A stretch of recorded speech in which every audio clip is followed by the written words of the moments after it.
Oh god, what's going on? Where's my tracking? I don't have tracking. I don't have tracking. Why am I not tracking? Oh god. Oh. Okay, so hi. Hi everyone. Off to a fantastic start. Absolutely great. I'm having kind of a bit of a weird night. It's not a lot of fun. And why is my mouth tracking not working either? Give me a sec. I'm just having all kinds of errors tonight, and it's driving me nuts. Look at settings, lip sync settings. Enabled, yes. Huh? What do you do? Oh god. We're Bonzo, thank you for the resub. Thank you so much. Even after even after all that, I gotta check to see if my voice is even working, because it looks like my mouth isn't actually moving like it's supposed to be moving. Give me a sec here. Where's my... No, that's good.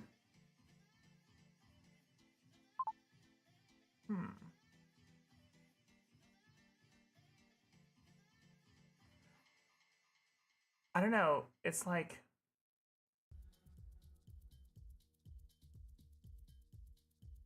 Restart microphone. Is it working now? I think it's working now. And then my hand keeps doing this weird thing where it's like I keep slapping myself in the forehead, because for some reason my forehead is getting detected as a hand. It's been an evening. It's been an evening. Things get really weird at night if we don't put the pumpkin in the patch before 9:30. I can tell that it needs to go back to 9:30, so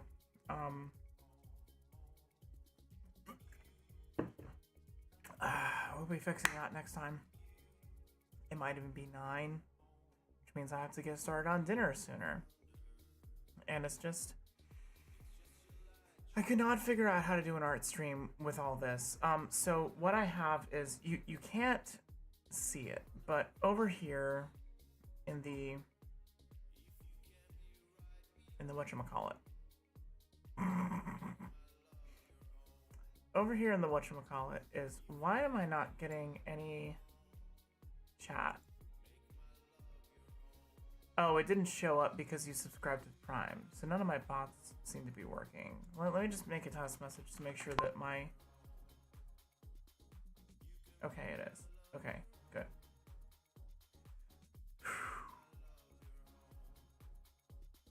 It's been a day. It's been an absolute day. So, it's been a good day, but it kind of started spiraling out of control in the past, like, hour and a half. We were watching Sailor Moon, and that was going pretty well. We're watching Sailor Moon Crystal. Have y'all seen Sailor Moon Crystal yet? It's pretty good. It's pretty damn good. Pleasantly surprised by it, actually.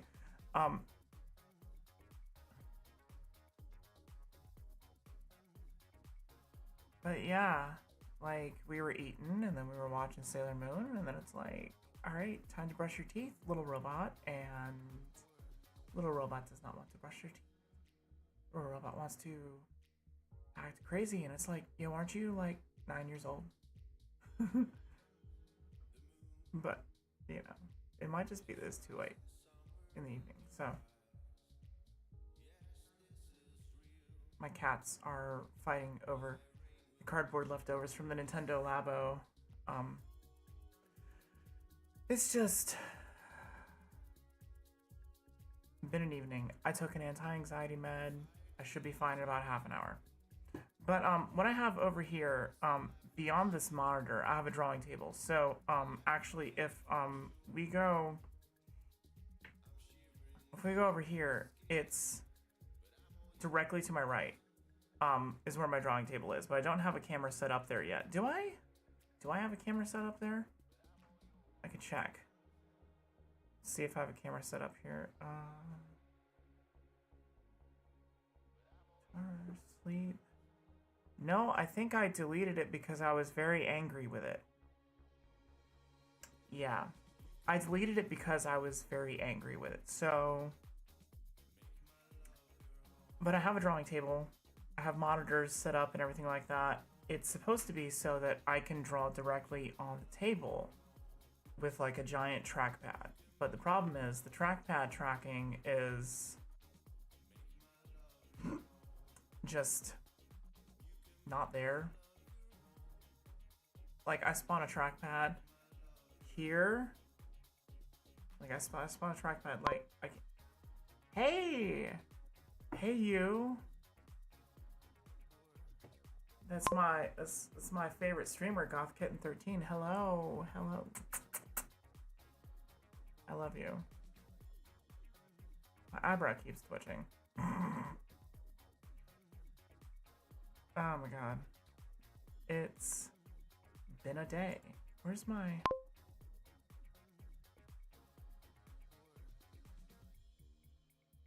I love you. So, it's just...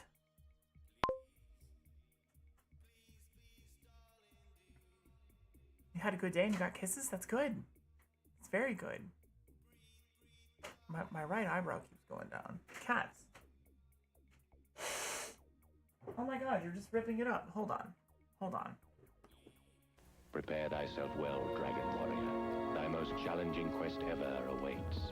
Go with speed and go with patience. Seek out an arsenal, a dragon's scale, a torch, and magic herbs. Use wisdom and cunning to choose thy commands, for the Dragon Lord is a fierce rival. Horrible and treacherous minions all guard the Evil One's island castle. Art thou ready, young one? Yes, King Lord. And so begins a new epic, Dragon Warrior. Nintendo, now you're playing with power.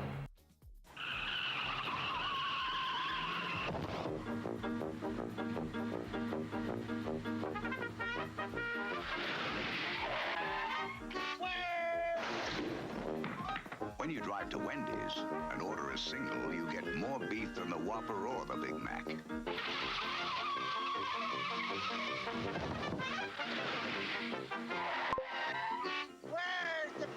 At Wendy's, you never have to ask, where's the beef? Sega challenges you with the ultimate video games. Games that'll blow you away, like Alex Kidd in Miracle World. And coming soon, Monopoly. Knockout games like Rocky. Gangster Town. And shift into more excitement with the arcade hit Outrun. Only on the Sega system. Sega, the challenge will always be there.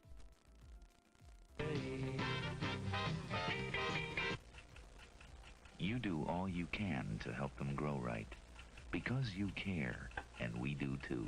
Pet introduces Instant Breakfast Plus, the most nourishing instant breakfast you can buy. The only one with the plus of good health. The only one fortified 100%. Instant Breakfast Plus. Now you can satisfy hunger and health. Finally. George Plimpton here, inviting you to join me in a sport that has been the pastime of kings, hunters, and warriors for nearly 4,000 years. Video falconry is a tour of the American landscape accompanied by the world's most majestic birds of prey.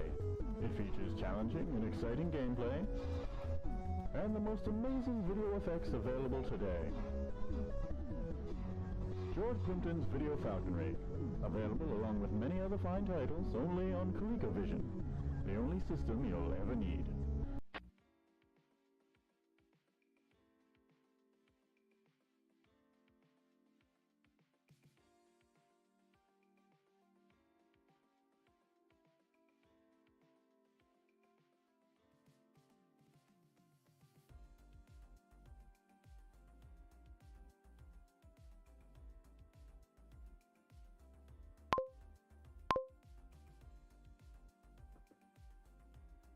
It's just one of those nights.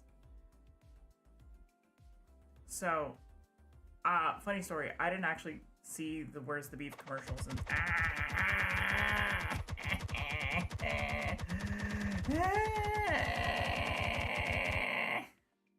I didn't actually see the Where's the Beef commercials until I started. I'm glad you can hear me now. I didn't see the Where's the Beef commercials until I started compiling these commercials, and I was like, oh snap it.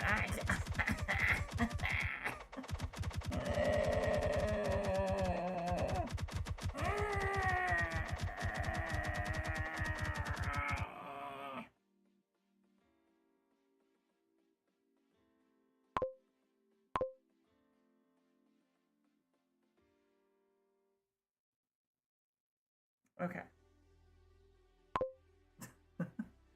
So, no. Oh man. Wait till my damn med kicks in. Or that.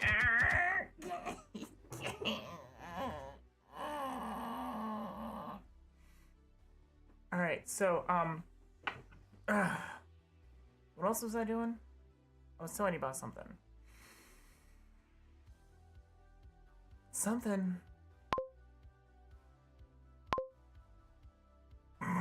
Lord Bonzo, you Chad. All right, so if I have a trackpad set up here, then it ought to be attached to my hand here. But instead, I set up a trackpad here, and my hand ends up like going all the way over here, and then I start like going everywhere just to use the trackpad because I have 4 monitors set up, and so it's like, oh, your X and Y values are so big, eh? It's like, no, they're not. And so I ended up like twisting myself into like the weirdest positions. It's disgusting. So I might do an art stream like on a weird night this week just to make up for it. And oh my god, what are the cats doing? So, I might do an art stream on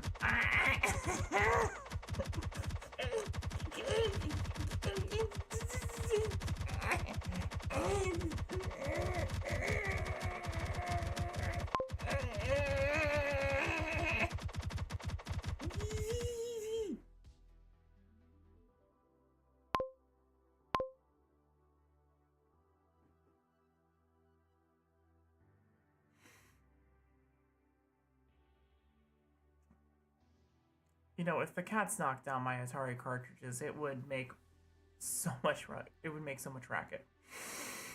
I need to get like a stand for them, but also I need to get like my printer fixed or something so I can print out stickers for them so I can see what the games are because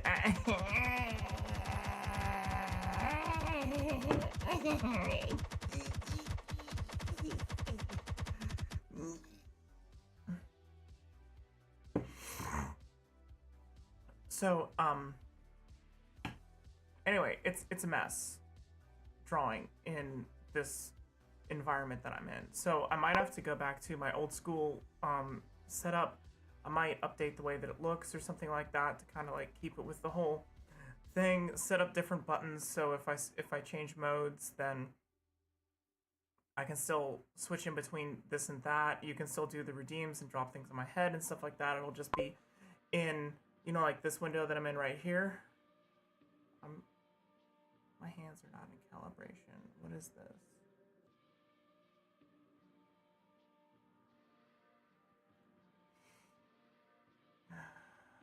Calibrate media pipe. No, it's where's media pipe at? Media pipe.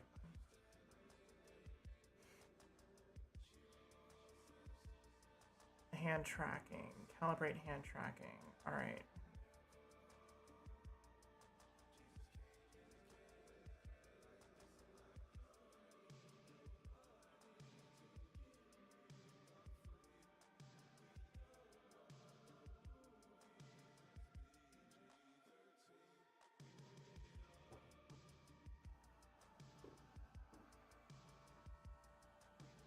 Better.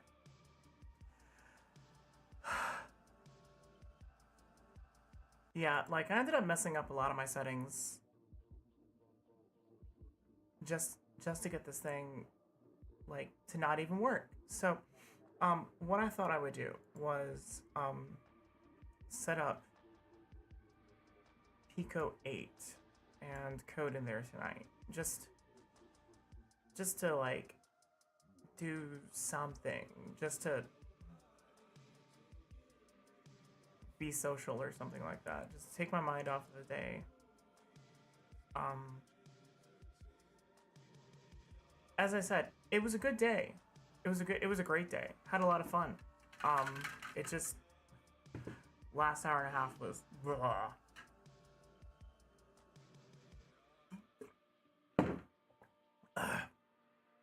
All right, so where's my game screen at?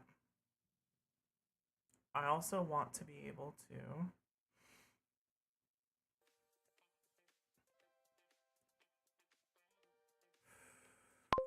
we're gonna copy the screen.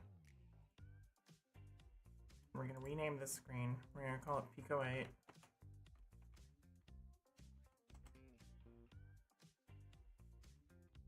We're going to set the window to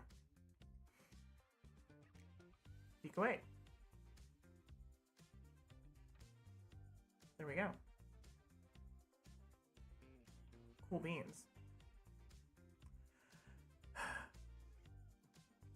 Like I said, wait till the anti-anxiety med kicks in. Give me like another, I don't know, 15 to 20 minutes. Let me get in the groove of things here. You know, let me just. Ooh. Actually, you know what I want to do? I want to set this to display. Oh God. Hold on. Oh no. I broke it. I broke it.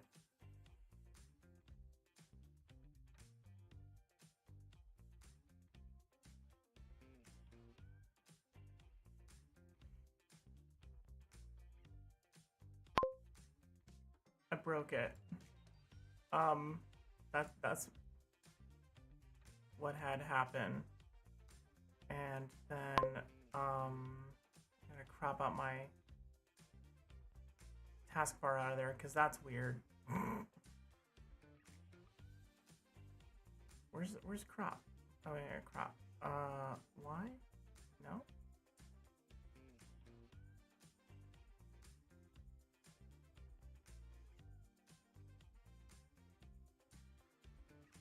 There we go. Okay.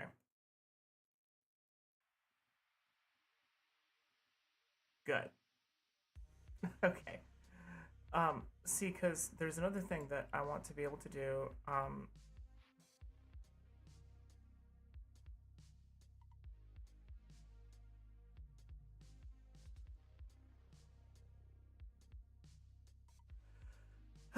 By the way, so one of the reasons I got into pico-8 actually is because I started playing Celeste, and I started playing Celeste because Anna pointed out to me that the this heart here, this heart emoji that I've got, is stolen from Celeste, which was originally a pico-8 game.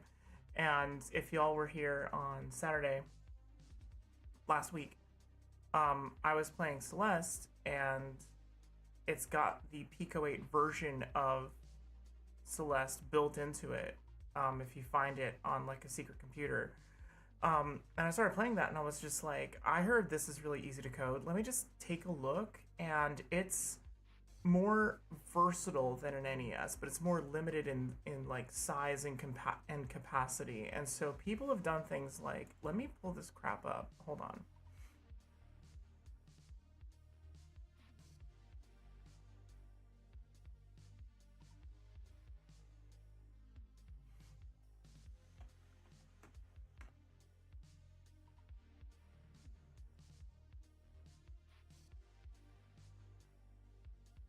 Actually, wait a minute. I don't even have to do that. I can save this. What am I doing? One of the things you can do is you can go to Explore. You can look for games. And so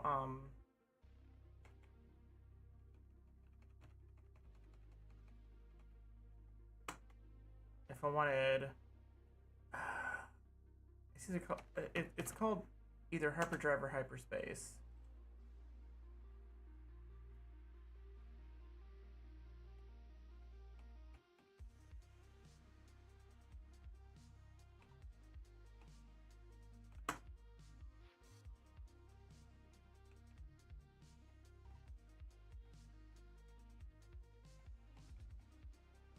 Here we go. Hyperspace. So, look at this thing.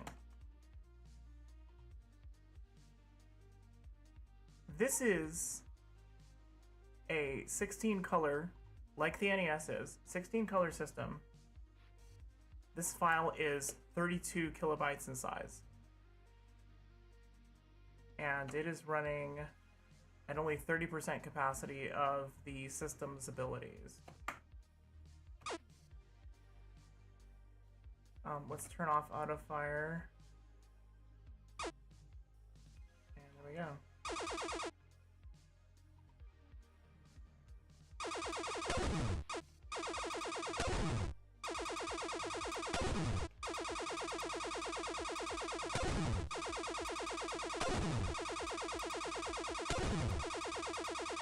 And this game is like absolutely amazing. Like, it's just, I'm not even sure how he built it. I can actually now that I have the code built, why can't I? Hold on.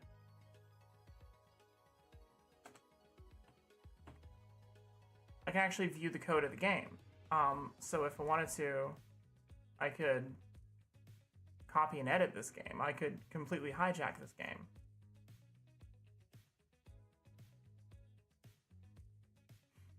But let's see if it's got any sprites. It's got sprites for the health bar. It's got sprites for the shots. It's got the textures for the ship. But how they did it, I don't know. And I think these are compressed. I think these are actually like compressed sprites. I could be wrong. Some people use sprites to,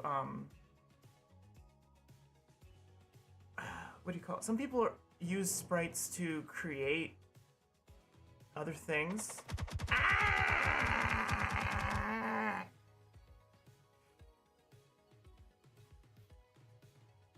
Like, this is the map, and the map makes no sense at all. But somehow, through drawing this map, Dude Man did a whole bunch.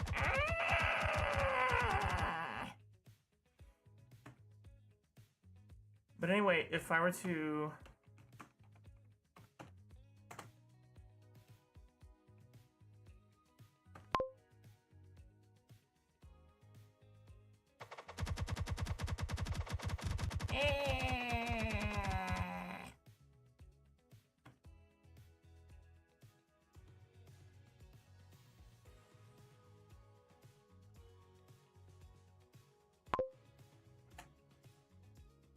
All right, so what I'm doing here is I'm learning actually how to make a oop.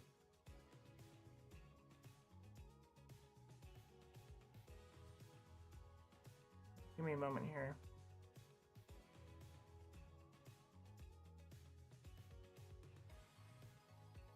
Learn how to make a start screen. And since I did that, I can't actually show you the game. 80. So let me pop this into here. And we're gonna have a different color. Let's put it, let's just make it white. So this is Lazy Devs Academy. I've been watching this guy. Oops. Bullshit.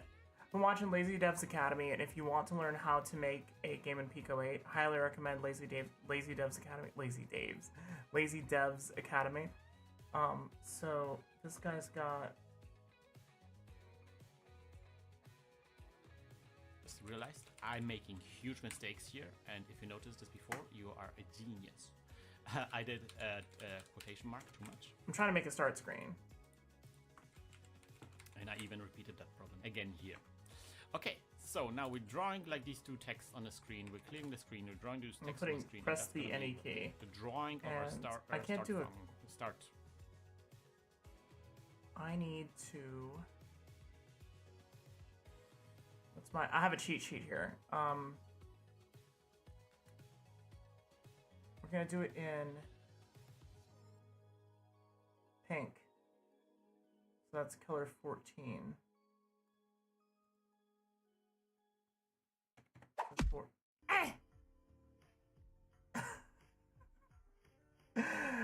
I use the numpad so much, and I always forget. All right, and so then I'm gonna do this at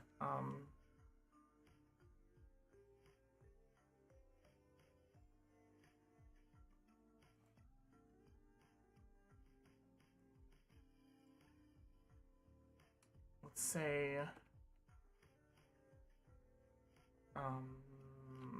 40, 40, and then in the color 14, and then I'm going to end that function so I don't have an open area, and I should just have a start screen.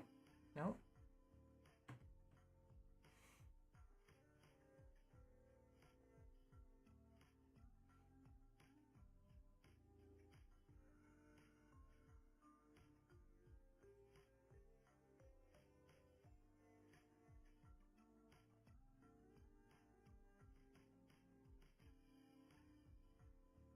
Start screen. That's the draw function of our start screen. There we go.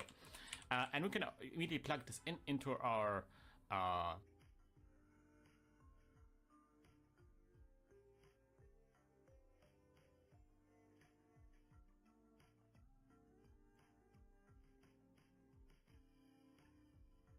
might have not put it in my.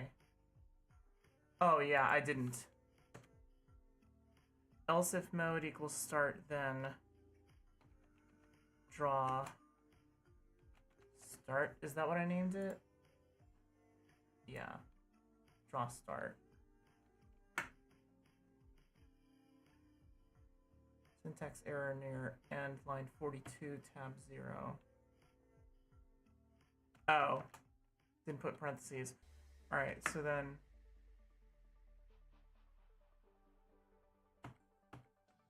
alright, those overlap on each other, so I need to do.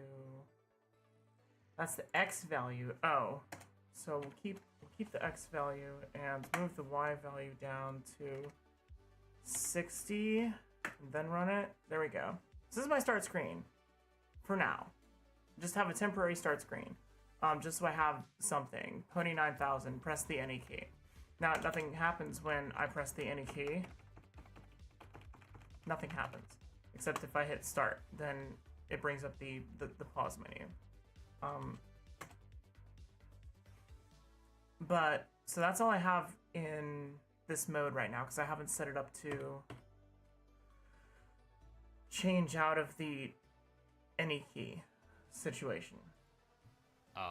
State machine draw function. We're gonna go say draw start, and bam, this is the start screen. My awesome shmup. Press any key to start. Press any key to start is a little bit too far to the right. and enter input your political joke here. Oh my Okay. god. Yeah, okay, that's good. Let's go 35 on this one. Just like positioning things a little bit, what you know, checking out what feels right. Yeah, that's good. That's good. Cool.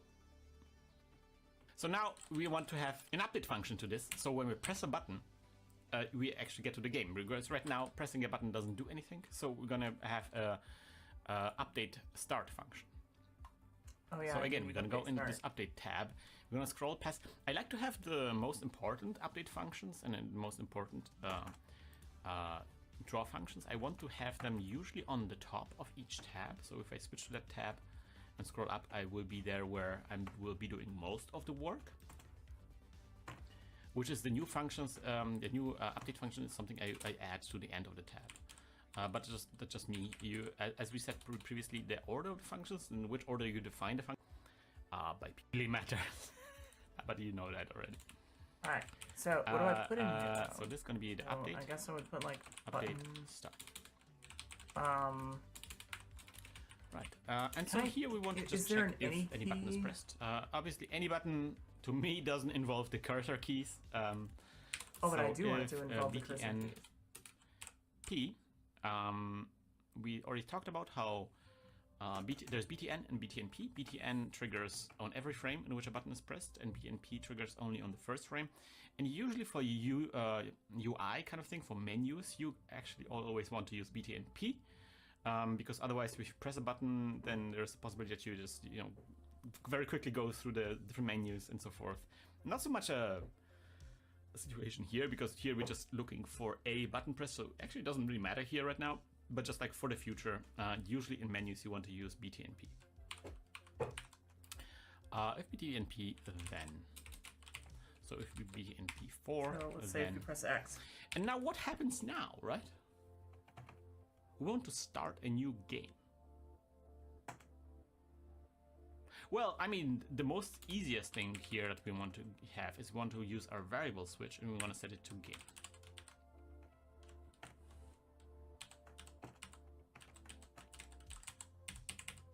Yeah, it didn't do it.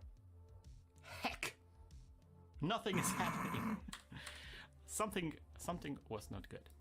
I think the problem is we're not actually launching this one. Yeah, that's right.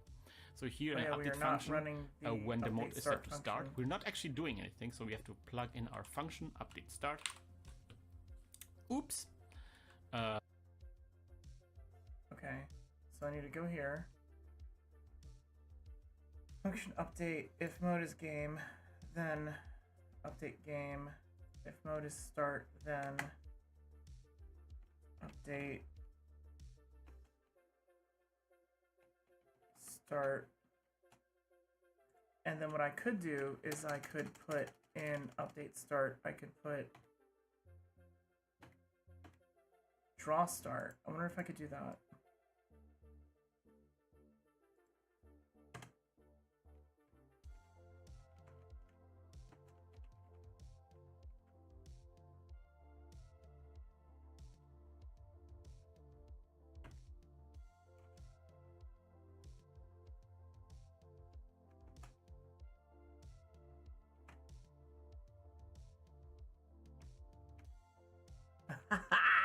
I figured it out.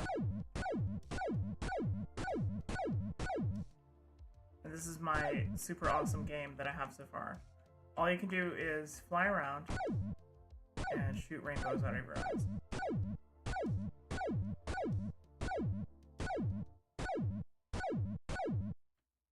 But to start,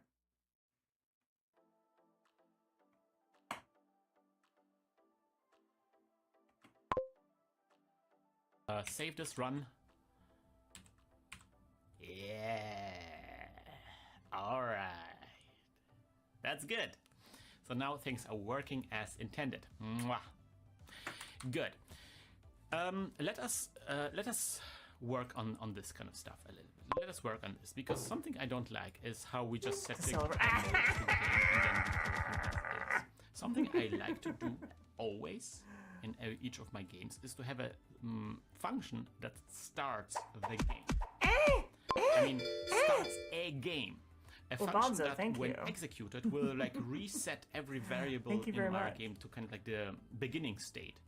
So later on, when we go game over, I can call that function to reset everything as it's supposed to be at the beginning of the game, right?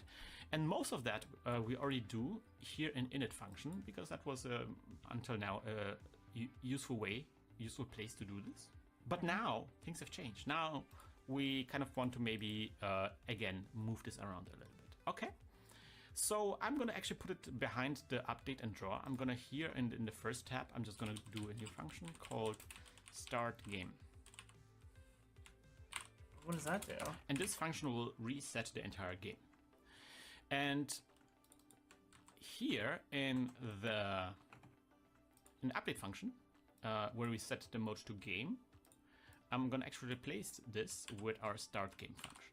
So here, when you press the button, we're gonna start the game, and that will call this function here in tab number 0. Now here, immediately we can set the mode to game. So we can like move to the mode switching to this function, because you know, when you start a game, we kind of want to already automatically set the mode to game. Why are we doing that? And now something I want to do is I want to go through this init function and see which statements are things that reset the game. Hold on, wait. Why do I have this? I feel like this is vestigial code. If I comment this out, does it change anything?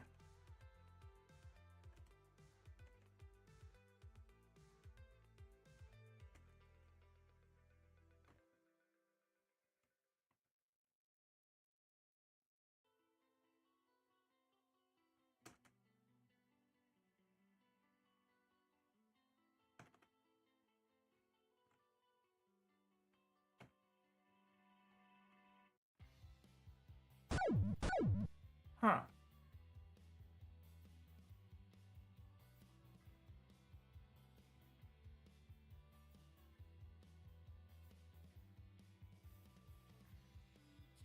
Mode is start.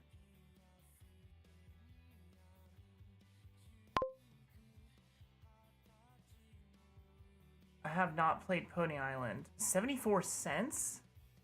Oh my god, wait a minute. What is Pony Island about? What is this thing?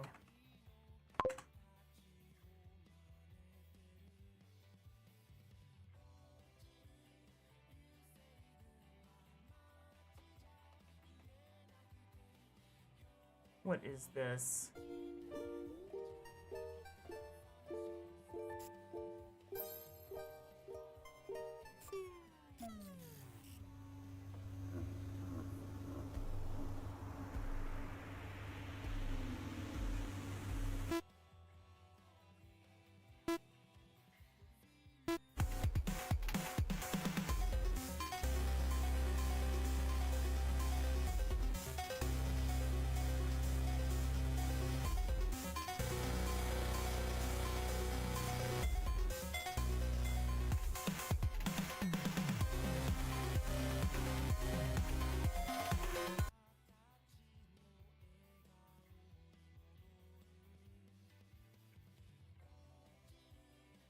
Okay, so I'm getting that for 74 cents.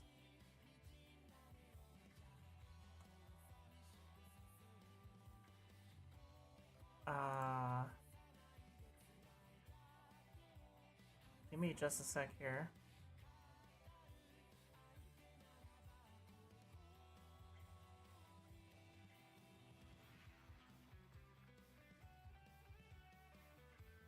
Amazing. And then I think, remind me later, DM me or something in Discord so I don't forget. I'm gonna grab a bunch of Steam keys for this in case people didn't catch it on sale, and put those up on the stream store if I can.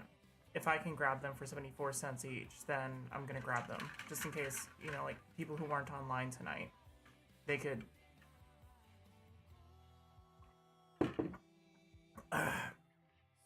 they could get it for free. That would be cool. Okay, so if game mode is start, then update start. And when I go to update, if I look at update start, draw start, I put it in here.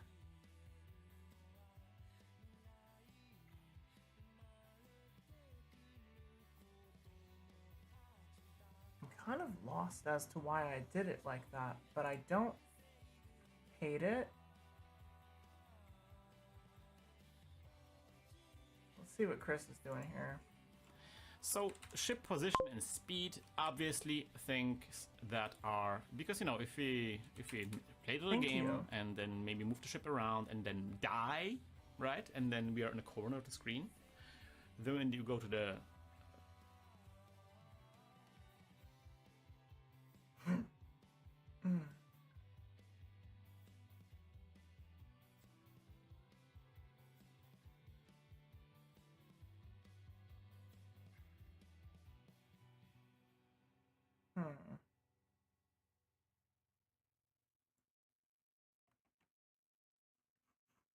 So I'll put this in here.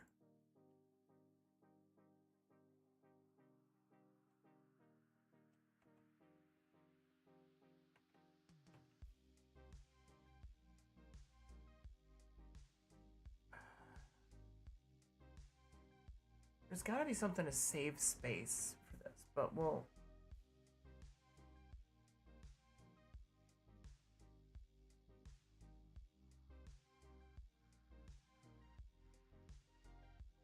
I guess I won't need these. I just need Pony Y, horsepower, Pony X, and horse flight.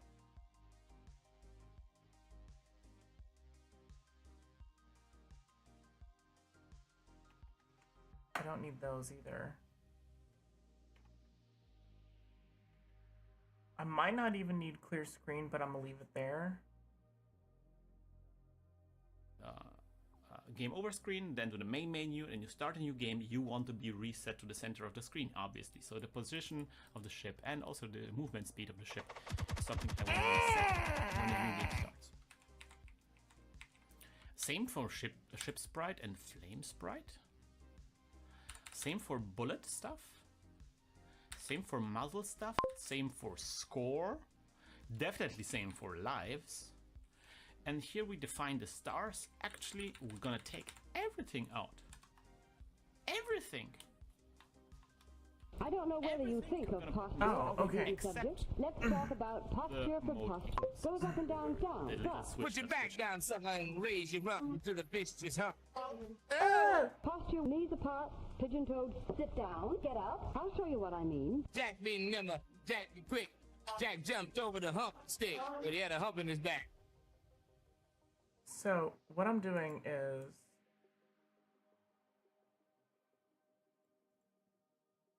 I'm actually getting all of this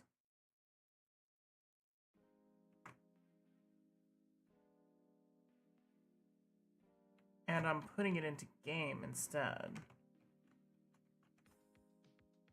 Okay.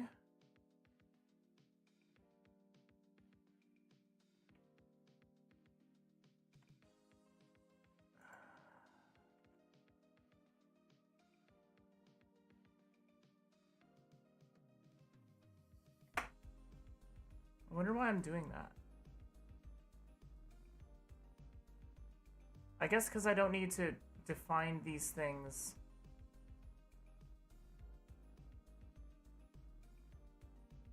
Start if mode equals game, then update game.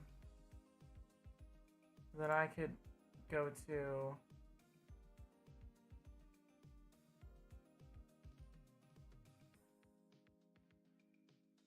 where would I put that?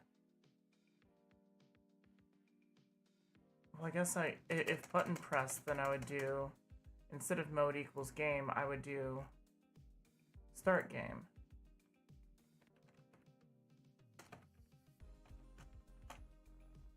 And then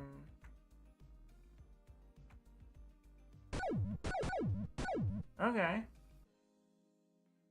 Wild.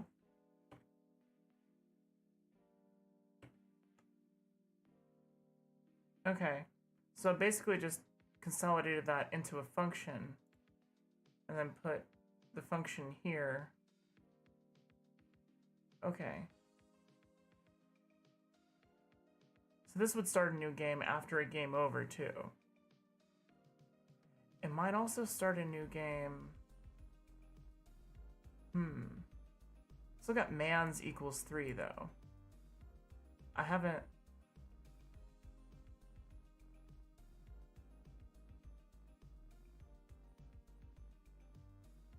If mans is 3, then why is mans? That's Starfield, that's update, let's draw. Here we go.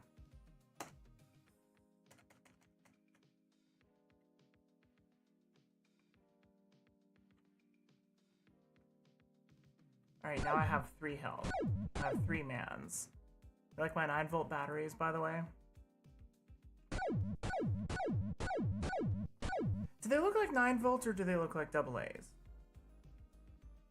Because they're definitely 9 volt. They're definitely 9 volts.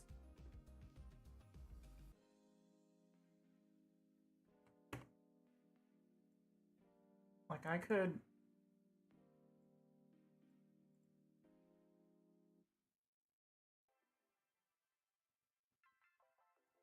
put them further away a little bit.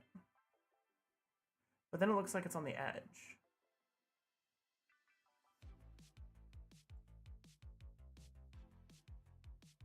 It kind of doesn't matter actually, but you know. I want them to be 9 volts. I think when they're empty it looks like a 9 volt. So maybe that'll be enough.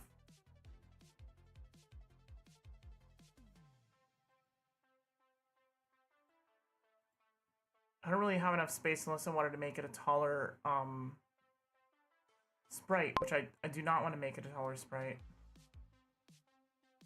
It does look round due to the reflection lines. I wonder if I could...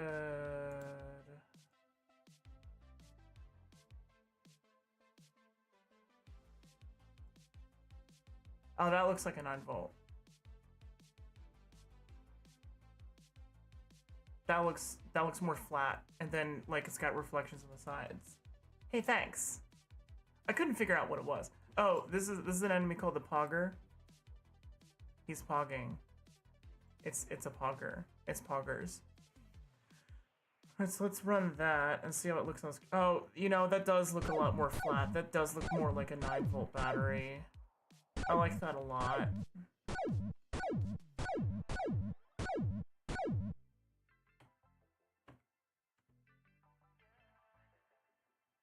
Okay. Just between the different modes in our game. So all of the variable definitions, we all put them in its own start game function. A huge function that resets all of the variables. Now you can see it still works because, you know, it launches into a version of the game that doesn't need all these variables. It just like prints a bunch of stuff on the screen. And now when we press a button, different button, ta-da! It resets the game.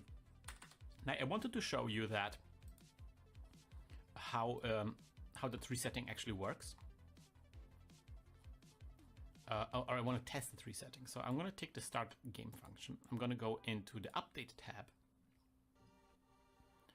And here when we're checking, when this is where we're shooting with button 5, I'm going to do an if statement. If btn p4, then, and I'm going to start the game during the game. What happened? Like I'm going to map start game to one of our buttons during the game. Maybe you already have using the button for something, so you know. Oh, so we're just gonna test this function out. Bet. Okay, so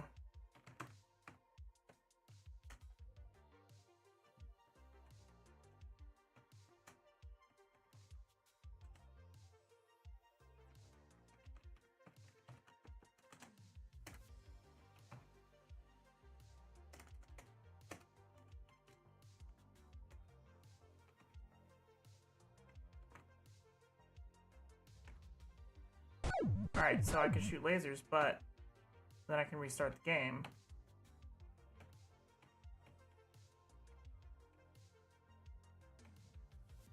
So this restarts the game without restarting the,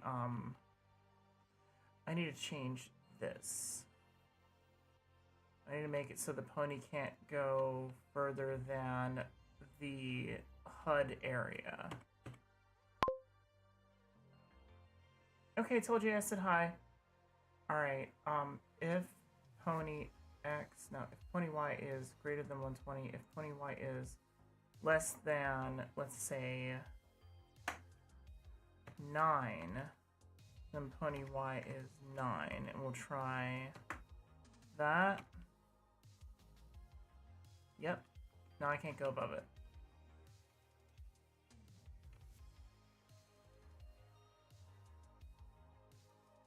Cool.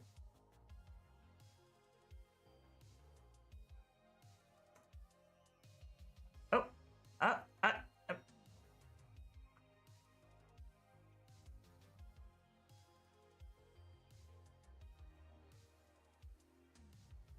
You don't have to try this yourself, but I'm gonna save this and run this so I can see what happens when I use this during the game. So I'm flying around and minding my own business, maybe shooting some things. I'm gonna press that button and it resets the game. You see? It resets me in the center and everything else is reset. That's good. We know that it works. Okay, let's do some clear up. Let's do some follow-up stuff that I saw popping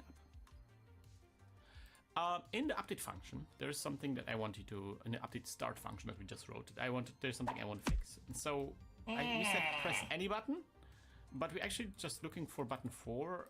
We also want to check for button 5, but we haven't actually discussed how that works. Because it's like, how do I check also for button 5? I mean, I could do a different if statement. Yeah, I don't want to do that. But that's not good because we have 2 if statements with the same result. So it would be nice maybe if we can combine them. And you can absolutely do that. I should have maybe shown this earlier. But you can do statements like and. Well, in this case it's or, not and. You can have or and okay. And. In this case it's or, BTNP 5. So if you have or, the word or inside the if statement, check, that means that it kind of splits the trigger of the if statement. It kind of splits in 2 things, and both of things, or one of those 2 things have to be true in order to the if statement to get executed. So now it's either key. Either button 4 or button 5 has to be pressed in order to start the game. Cool. I could also, as you already saw, I could also change this to and.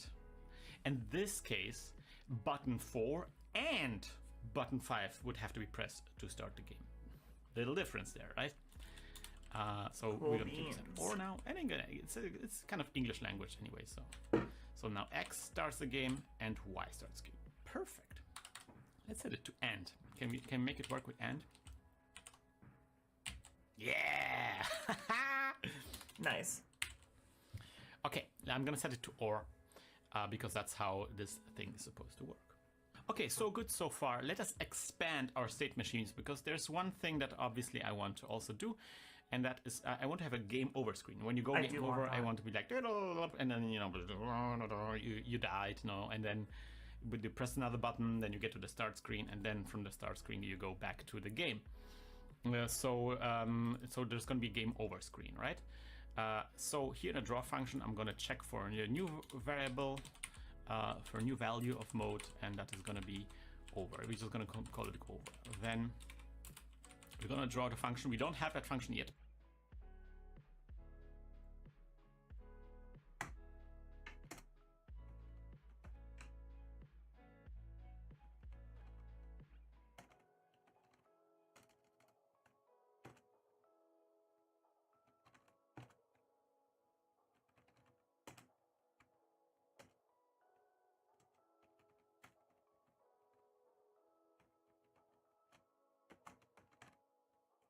Okay. but I'm just gonna already start it. Draw over, right? And then here in the update function, we're gonna do the same thing. We're gonna check if the game is over, and in this case, we are going to go update over. Draw over and update over whenever mode is set to over, right? We have just introduced a new mode now. All that is left to do is we're gonna have to create the update functions for this mode. I always copy already existing things because I'm just paranoid of making a stupid typo and then chasing that typo for ages. So update over is this update function. What are we going to do when the game is over? I think we're just gonna wait for a button press. We're gonna wait for a button press, and then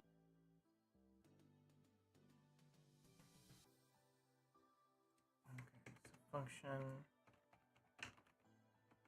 update over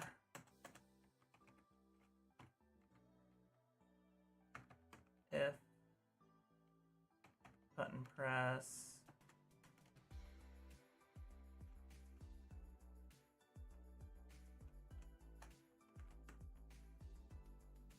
oh, wait a minute.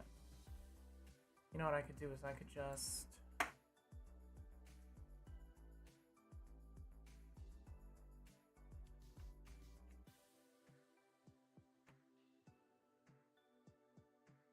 I think I could just copy that. if the button press has been pressed, then I'm gonna go mode equals start. We're gonna go to the start screen. That's something that happens when game over screen is shown. Oh. And then here in the draw start function, that is actually, I'm gonna actually copy the contents of the start function. And then I'm gonna copy this into the game over function.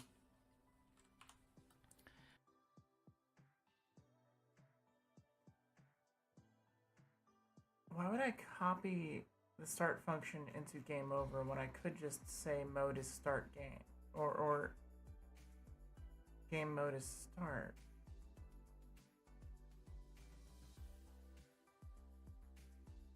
And then I'm gonna copy this into the game over function.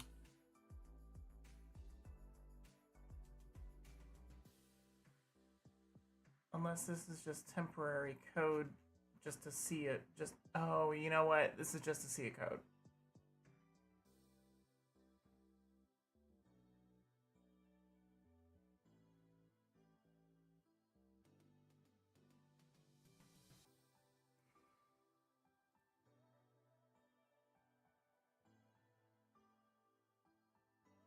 Actually copy the contents of the start function. And then I'm gonna copy this into the game over function. It's not going to be update over, but draw over, very important. Draw over. This is the draw function for the game over screen.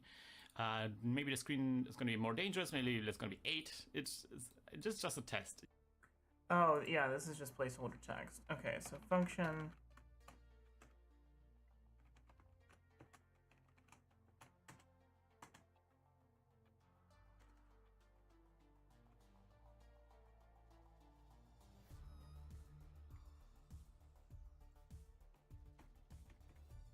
Draw over.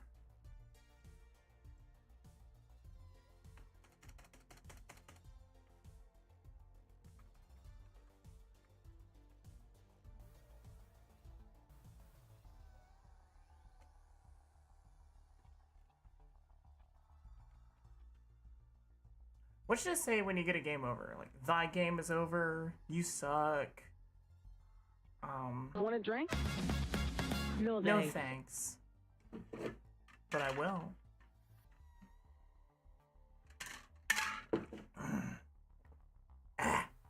Thank you.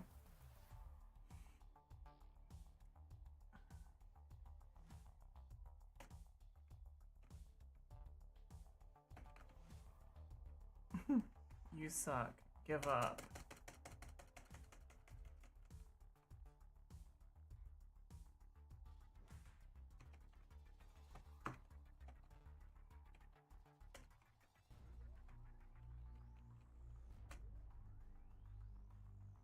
And then I can't put that at x30. I should probably just put that at x like 5.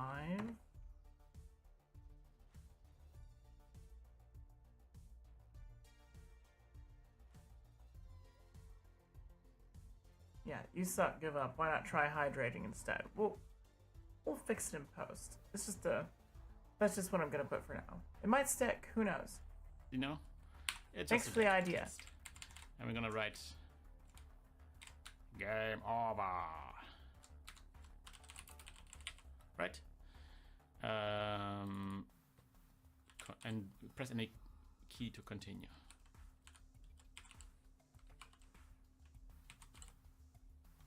Good. Now the problem is we have to actually go game over. we have no way to go game over, so we kind of have to maybe do. When I'm slow on the draw and I need something to chaw, a hanker for a a hunk of cheese. Yo. Like, for real, though. For real? Like, by the way, hello, Phoenix. I see you there. Cheese is, like, the best snack ever. Like, for real? String cheese? Oh my god.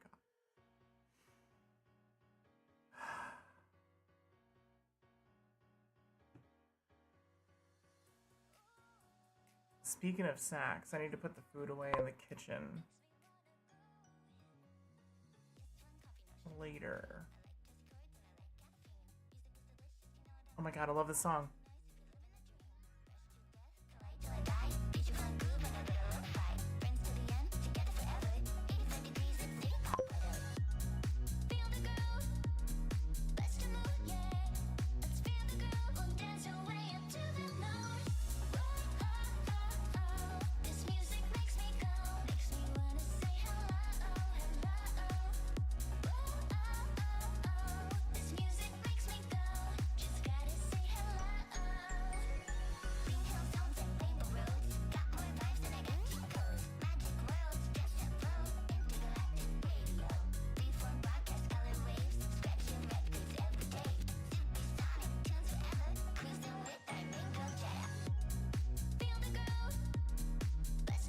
Stuffed crust pizza is just cheese with extra steps, and I approve.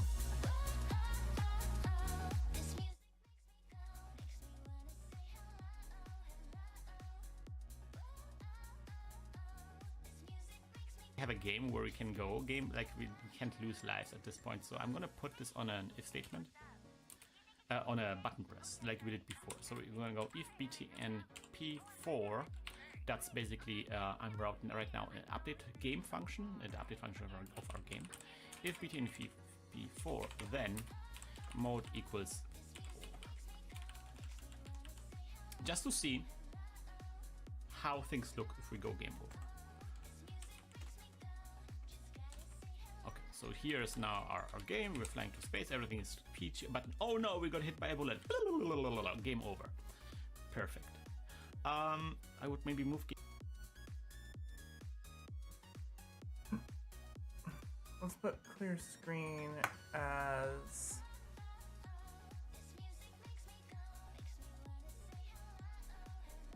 Do I want it red? I do want it red.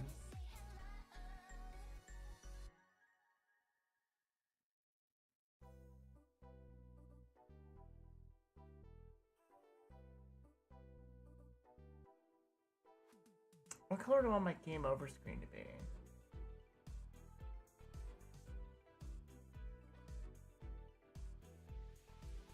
What do y'all think?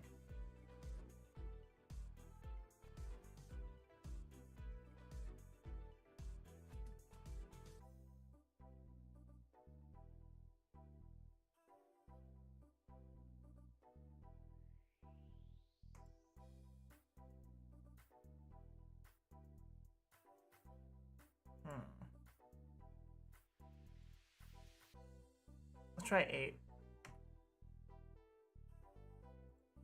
And then the text could be...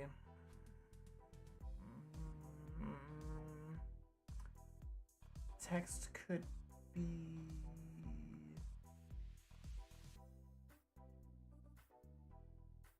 It could... text color could be...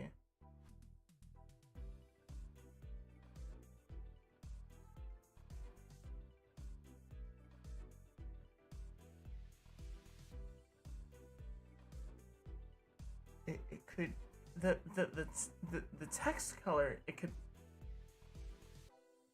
be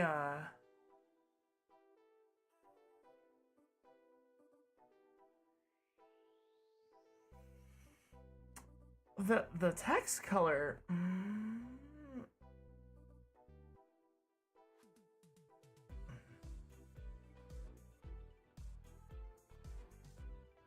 Screw it. We're just gonna try purple.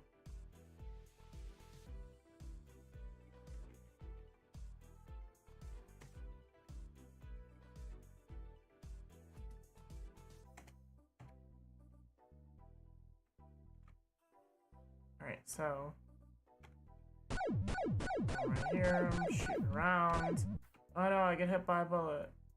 You suck, give up. Why not try hydrating instead? On here, it's very hard to see on the video feed, but over here, it's actually on my view, it's actually like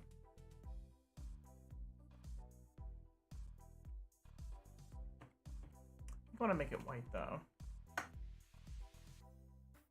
So that'd be 7.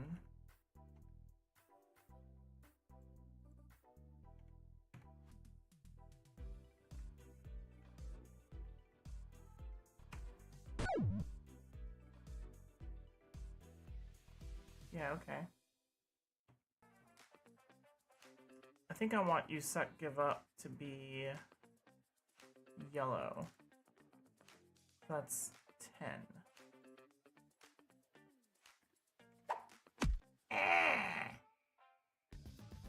And then we're gonna make this come in at 30.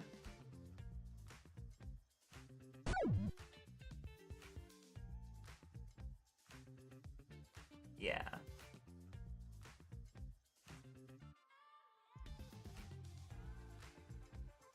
That works. And then it brings you back. And I can shoot. And then I can die. And then I can restart the game.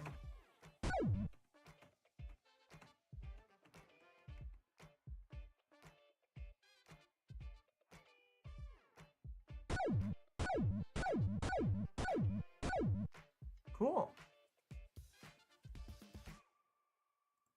Game over a bit to the center and bad color for this. Let's put a 2 color 2 here. I'm gonna move it over 10 pixels, and this is something I'm gonna right. Oh, moved it way too far to the. Oh, okay. I'm messing things up. I'm just checking out the spacing a little bit. I'm just, you know, I just make. I don't want it to be completely, you know, unwatchable. Oh yeah, that's good. That's a good game over screen. We have now 3 different modes. We have split our game into 3 different modes. The mode game, start, and game over. And we kind of can switch already between them. Oh, by the way, we haven't even checked. Can you, when you go game over, can you press any key? Yes, you can press any key and to return to the start screen. Everything works as expected. So now you can cycle through basically through the 3 different modes. Perfection. Cool. One last thing I want to discuss on this episode, because it will set us up for the next episode. And it, you know, just like not doing anything stressful anymore. We're just gonna do something like very relaxing. What if we wanted maybe this text that we have here? That would be great if that text was blinking. Can we make it so that it blinks, right? Is that something that we can pull off? And the thing is, like, we don't just have the blinking text here, we also have blinking text here. So it would be nice if we had like something that we can reuse at different places.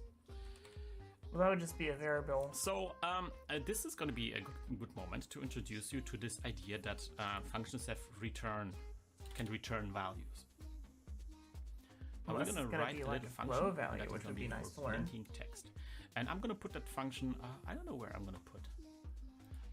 Maybe tab 1 is going to be helpers. I'm just going to call it helpers. Or it's just tools.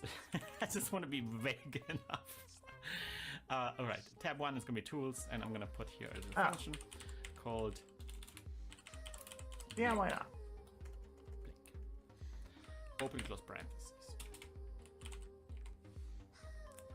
Right.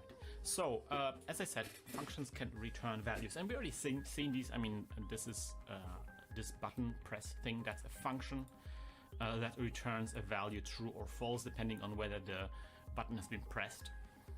We've seen also the random function that also returns a random value. So it's kind of like a variable that is different every time you look into it. That was and weird. that's basically what we're going to do here. We're going to have a drink function my called water. link, and that's supposed to return a value that we can plug into a text drawing function or in the color of the text drawing function, so it will the text will blink. The way to return a value from within a function is called return. Return, and I'm going to return just like 7. I'm just going to always return 7 no matter what happens, right? Very important thing is that return is something that immediately quits the function. So whatever I have after return, that doesn't get executed, and actually, yeah, it will actually, like pico-8 will let you know that something's after a return function, and that doesn't get executed. So yeah, return is also a way to kind of like cancel or like terminate a function as well, other than end. It's sometimes it's useful. Anyway, we're gonna always return 7. So blink, our blink function will always return 7, and we can now use this in our draw functions. For example, a draw start here. We are drawing this press any key to start at this position and this color. And instead of the color, I'm gonna put on blink. Open and close parentheses. I'm kind of like inserting a function in the way I previously inserted a variable. So kind of like using a function like a variable, but instead of like reaching into the variable and getting the stuff from the variable and plugging it into a draw statement or a print statement, we kind of executing a function. The function returns something, and we're plugging that into the print statement. And I mean, in this case, it's just going to be 7 all the time. Text, I'm going to run this, and you can see nothing changes. It's white. That doesn't make any sense. But now if I go to our tools and return, let's say 6, then it's a gray color, you know, and if I return 5, it's a dark color. Oh, okay. All right, so let's try to animate this number. Let's just try to return different things, different numbers depending on, you know, which frame. As the frames progresses in different frames, this function shall return a different number. This is very similar.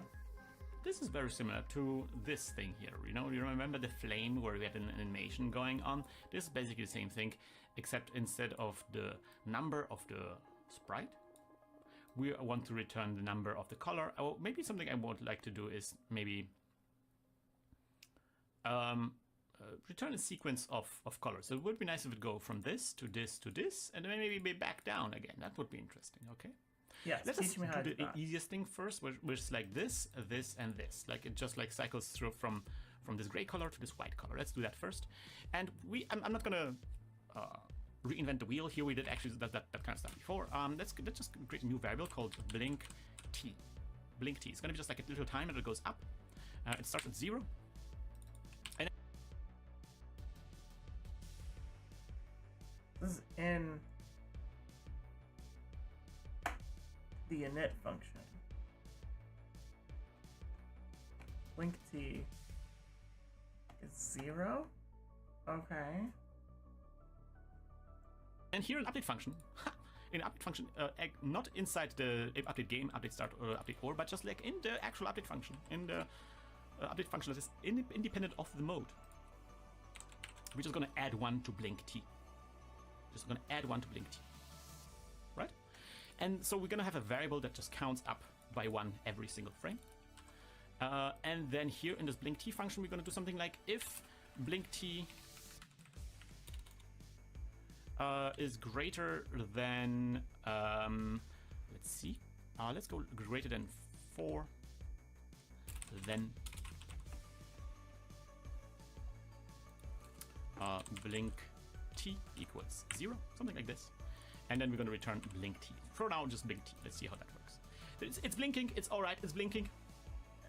It is blinking the wrong numbers. It is not returning the right numbers because we want to go from 5, 6, 7. But this will return 0, 1, 2, 3, 4, and then back to 0, right? We can actually print this on the screen to see the results. We're just gonna Draw start. Print blink. You can see blink is returning the value 0, 1, 2, 3, 4.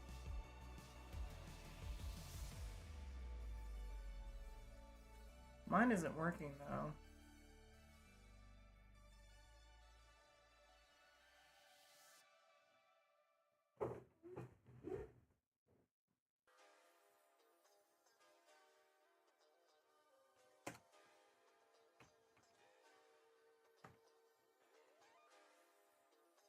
Yeah, mine isn't working at all.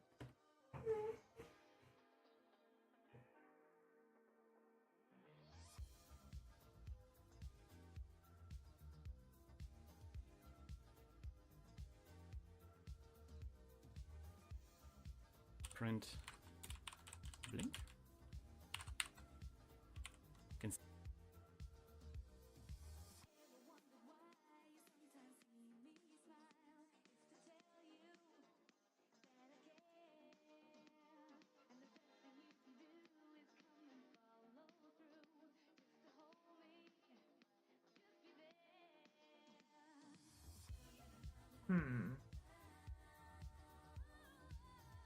What did you write over here in the update function? Maybe I wrote that wrong? I mean, in the init function.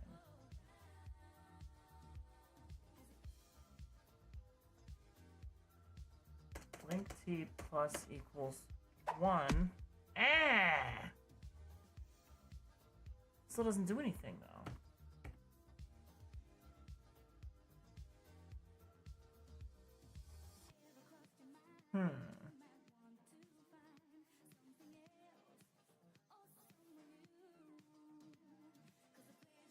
So blink t equals 0, blink t plus equals 1.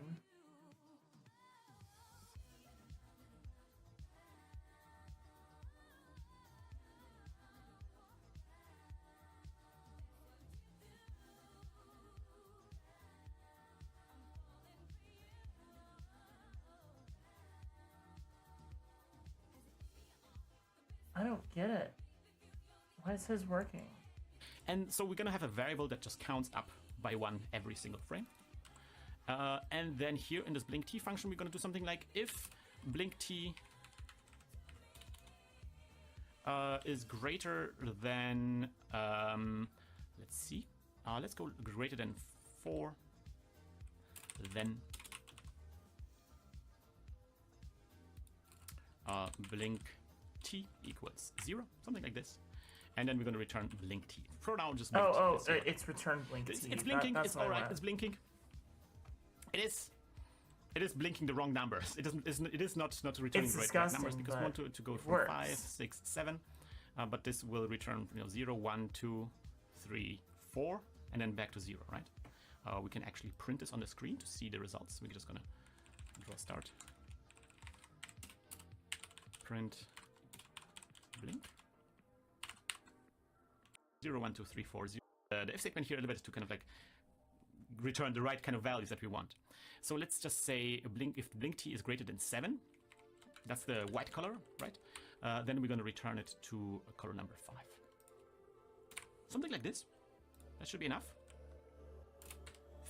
5, 6, 7, 5, 6, 7, 5, 6, 7. Always cycling now between the color 5 and 7. It's flashing way too fast though. Let's bring back I hate it. The draw function to kind of see how that looks. Okay, it's blinking. It's blinking. It's blinking very fast. It's doing it, but it's really fast. It's blinking a bit too fast, maybe a bit too extreme. And also, it's blinking to white and switching back for like it's not pulsating that we wanted to do. We want to maybe go like 1 to like gray, dark, gray, white, gray, dark, like going like and not going to white and then from white to dark immediately back down.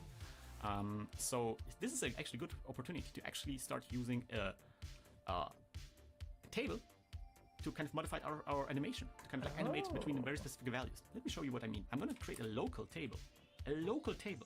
Local, we already had that local variables. And then we're going to call this animation, or let's call this my_anim, or let's call this blink any. Or maybe banim. It's a banimation, blink animation. I like create it. a table of numbers. We're just gonna call it BAM. 5, 6, 7, then down to 6, and maybe down to 5, something like this. It's like a sequence of numbers that we want to go through. Okay. And then what we're going to return is we're going to return one of the numbers from this list. We just want to make sure that the blink T is kind of like cycling through this list. So we're going to go blink T starts maybe if blink T reaches 1, 2, 3, 4, 5, the fifth entry in the list. If it's greater than 5, then it returns down to 1. So the blink T, the variable blink T, will start at, well, actually, it probably should start at 1. Blink T should start at 1. It will start at 1, and then it will go 2, 3, 4, 5. If it's greater than 5, it will return down to 1. And these numbers will correspond to different entries from this list. So we can use this list to kind of like specify exactly how the animation will play out. And all we need to do here in the return function, in the return statement, we're going to say blink anim square brackets blink T. Blink T will specify which entry the blink function will return. Okay. So let's run this. Oh yeah, that's better flashing. It's a bit fast. It's a bit fast, and there's different ways that we can slow this down. For example, something. I have a typo. Attempt to call global BAM is a nil value.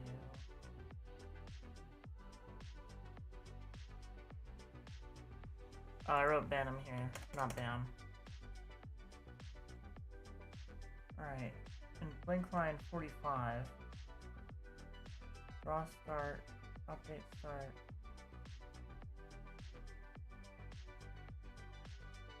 Attempt to call local BAM a table value.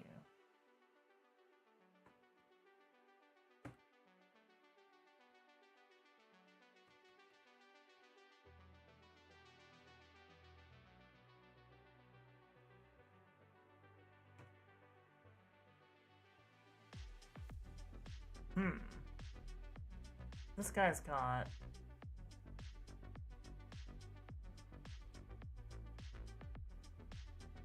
local table. If blink T is greater than 5, then blink T equals 1 and return. Oh, it's not curly brackets, it's straight brackets. It's not gay brackets.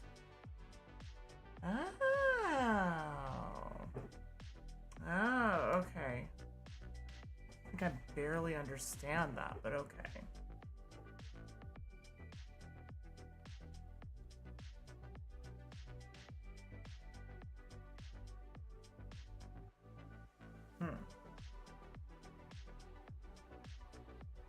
Not mad.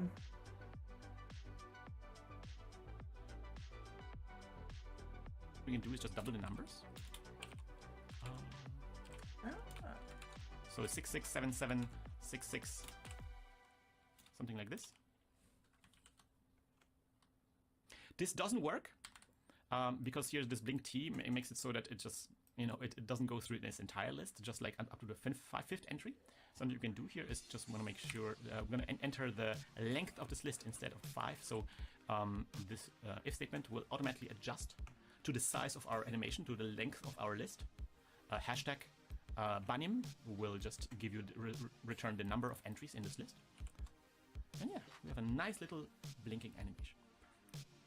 And now, for example, let's say you want to you can now really modify this animation. You can maybe I want to like hold on to the dark color, to the color number 5 for a bunch of frames, and then do like a little pulse, Really long. Let's just do a really long hold, just a whole bunch of 5s. See what I mean? See what I mean? You can use now this table to control an animation, and we're gonna actually use this trick later on to maybe do control animations of sprites as well. That's something you can do. Right now, we kind of like using the fact that the animation sprite, all the sprites are like in a row here. But as you can see, you can also use this to control animation and like widely pick sprites from the sprite sheet. Okay. And this way, and control how long you maybe hold an individual frame in an animation. Love. Yeah. But generally, the takeaway here actually was supposed to be that you can use a function, and that function can return a value. That's something that I want to show how it looks internally, how it looks from within the function when the function returns a value. And so, yeah, I'm using this blink function here in this this draw start statement. But I can also use this draw function here in the game over as well. See, game over. Press any key to continue in game over. Right, this is my start screen. This is the game over screen, using the same function now in different situations, allowing us to have like this blinking text in different places in the UI. Nice, nice. Now, to be fair, I'm gonna be really fair with you. I'm gonna be fair and square. We could have also used a variable for this, a global variable, and that would have been maybe a bit smarter than the blink function here. But I kind of like the blink function. I kind of like this, and we're gonna use functions with return values a lot in the future when we're gonna get to some more interesting things. But that's something that comes up later. For now, let us move over to the doggy zone. That's right. Doggy zone. So one thing I wanted to do today, I want to give you as a goal today. We have these 3 statements: game over, start screen, game screen. No, the game mode, the start screen, and the game over mode. I want you to add a new mode. Maybe, how about, that's the real challenge, how about we want to add a mode that is kind of like before the start screen, after the start screen, after somebody pressed the button in the start screen, but before the game begins. Something like a splash screen that shows, you know, like level 1, you know, like a level 1 kind of screen that appears for, let's say, 4 seconds. For 4 seconds, you will get a label, you know, get ready, 3, 2, 1, maybe like a code countdown, something. And then the game begins. That would be, for example, an interesting mode to begin. That's Doggy Quest number 1. Doggy Quest number 1 is to make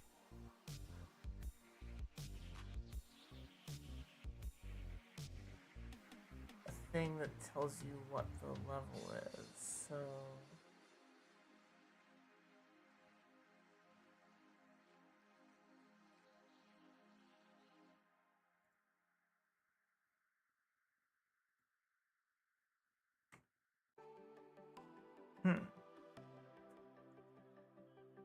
So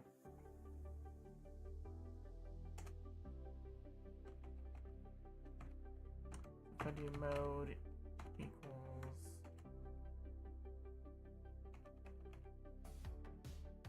level, then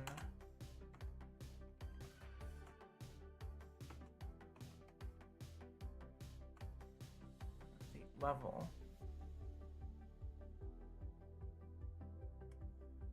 And then I would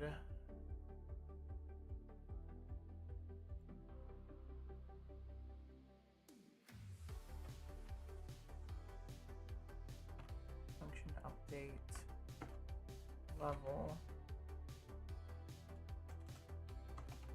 and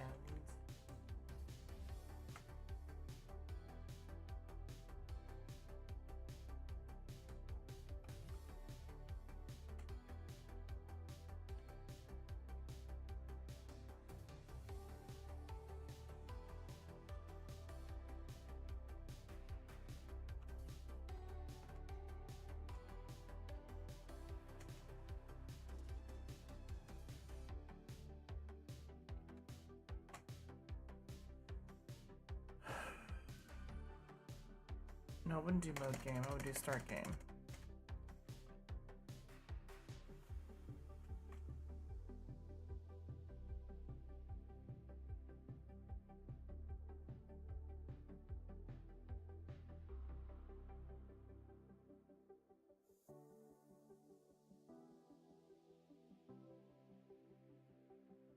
In fact, let's copy this.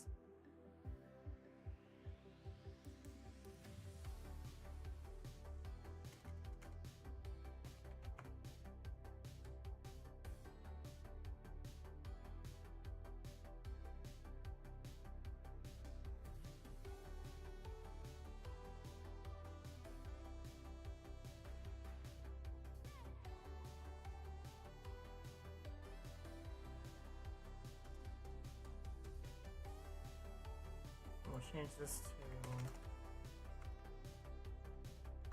update level and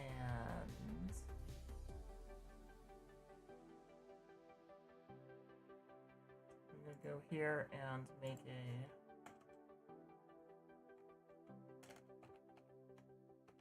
function draw level.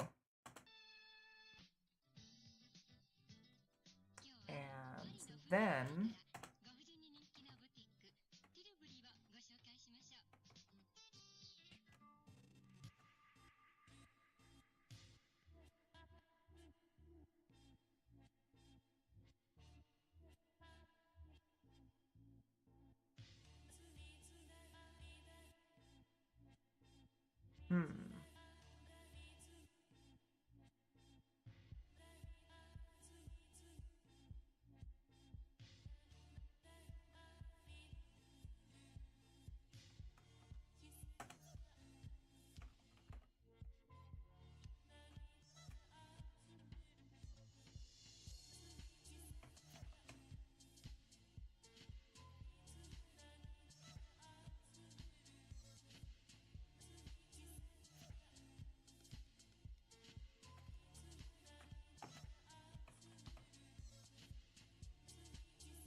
why's my arm doing that?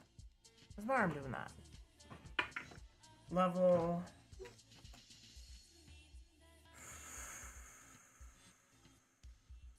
How do I write text and a variable again? I'll put that under score.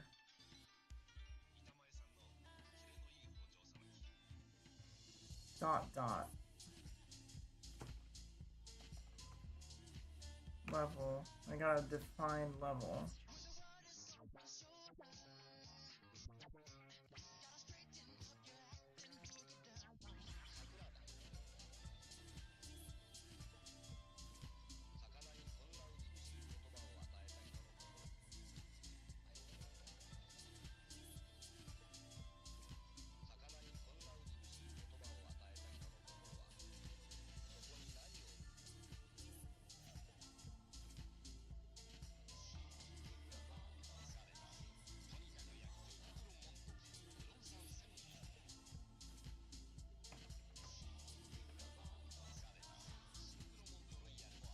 Level is 1.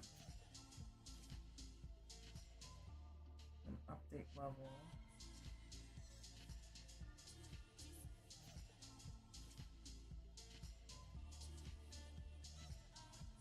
I can't put it in start game.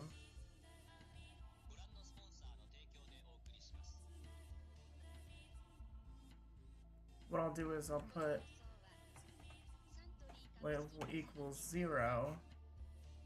And then start game, what I'll do is I'll do level plus equals 1. That way the level will start off at level 1. Every time we run the start game function, we'll have to fix it so that in update over,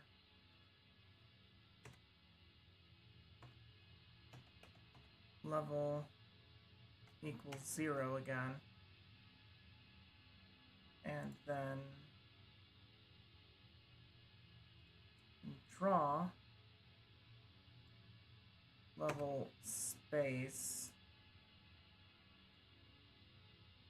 at I don't know, 60, 40, and we'll make it white. No, we'll make it pink. And then print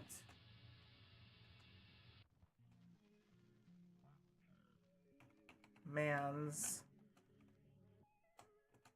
colon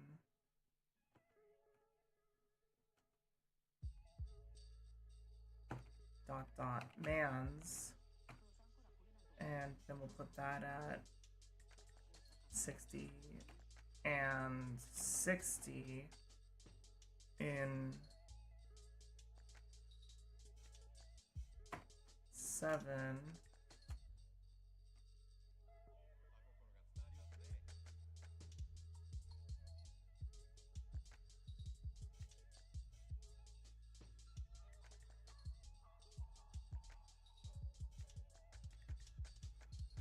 And let's run that. Press the any key.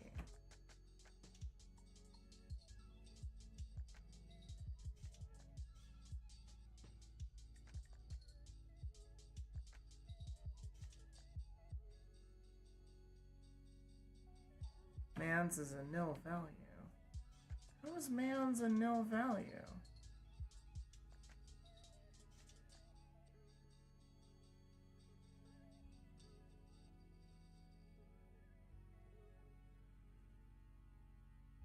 Oh, because I don't define it until I get to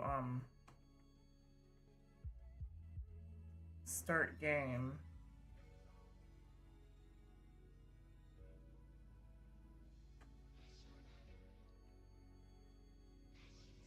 So I guess if I put it there.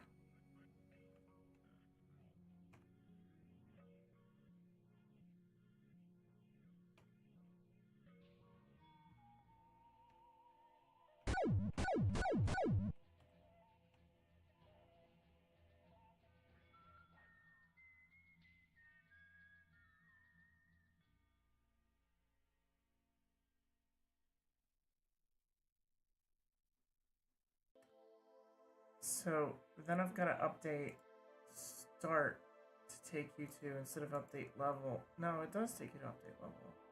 Oh, but it's draw start.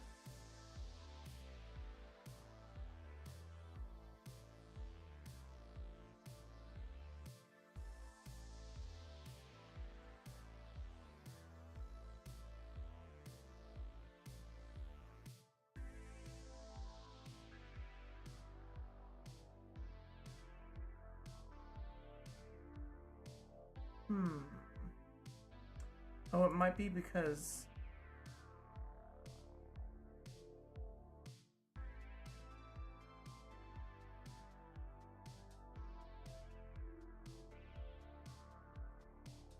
I didn't set the mode.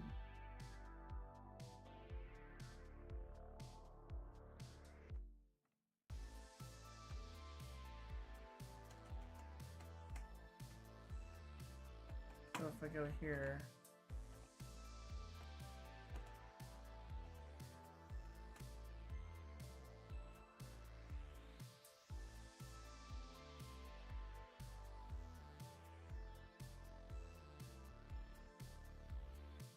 let's try that.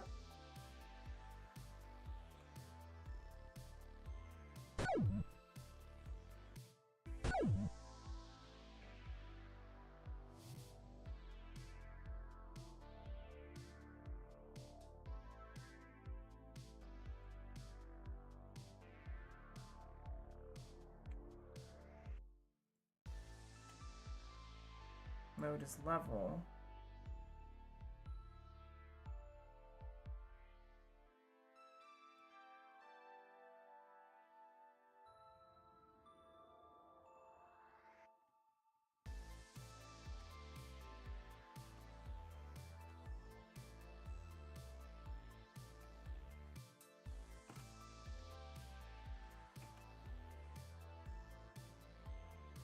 Oh, there we go.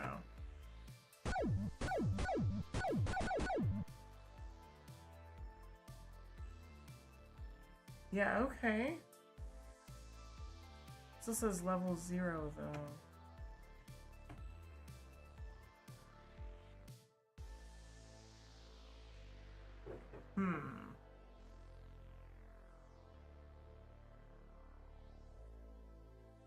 We'll have to put the level plus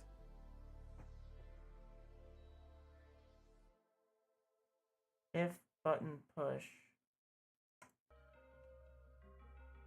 then level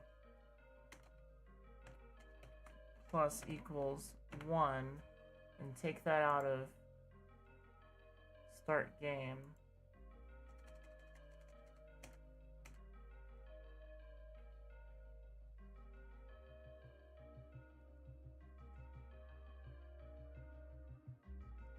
No. Yeah. And then, so let's try that. Level 1. Yeah.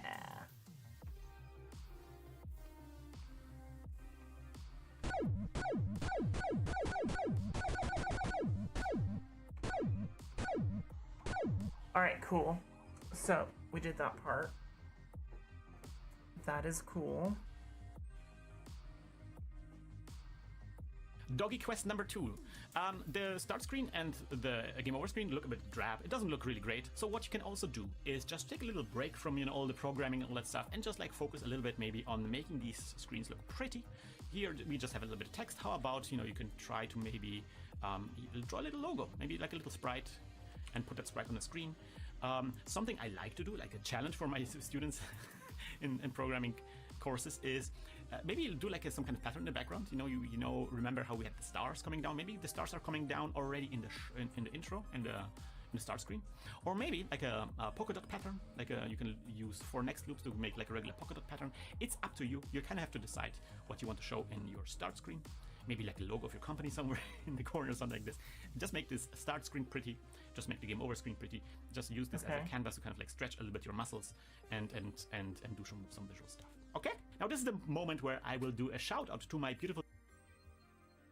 Okay, so...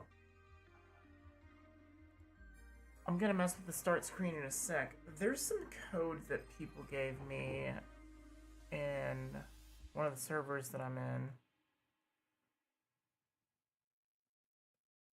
So...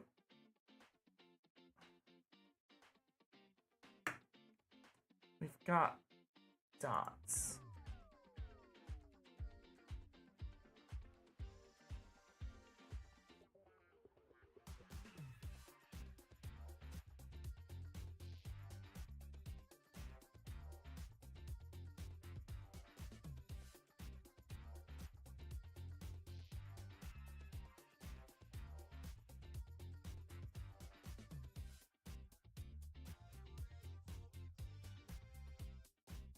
So if I put like...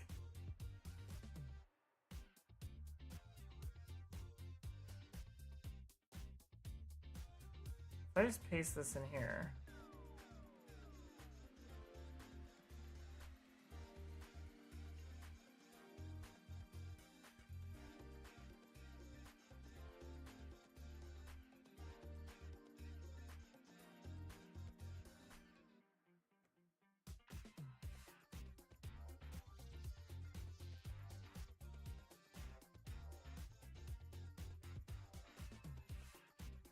So...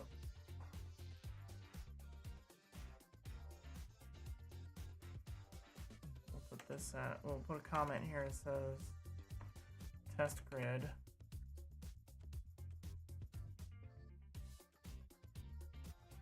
It didn't draw anything.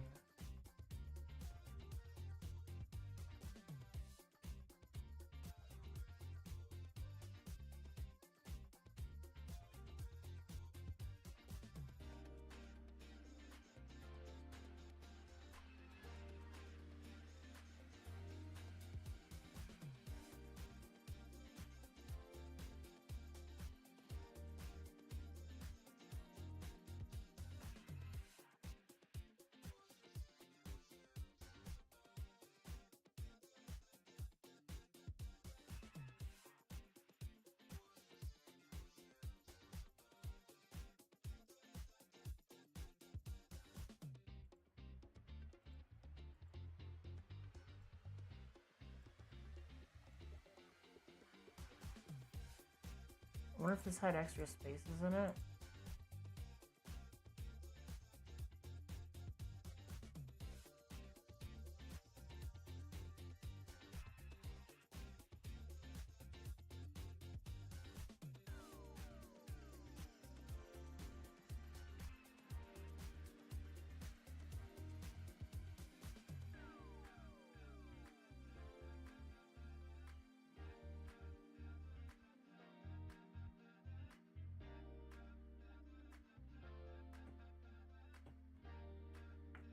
Makes this different.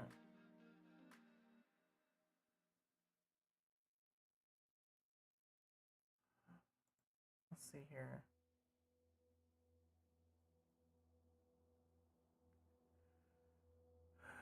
We had...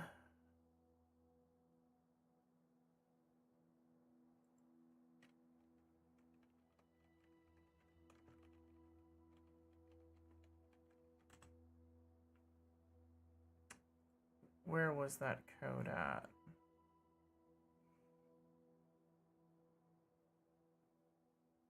This would be a plane of dots. Local y equals 10. For x, negative 10, 10 do. For z,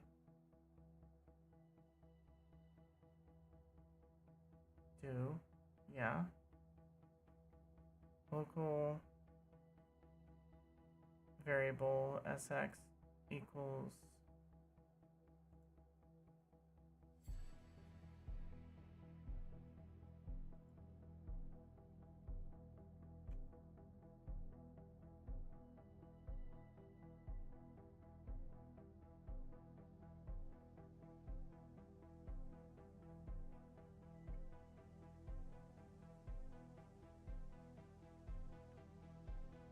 spaces here.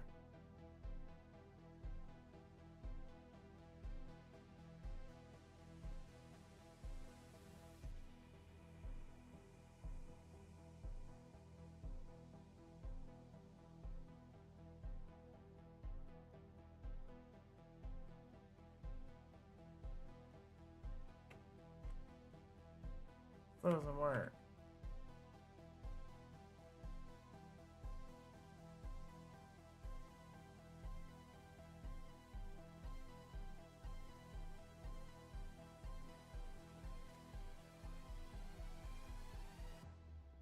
So if I bracket this,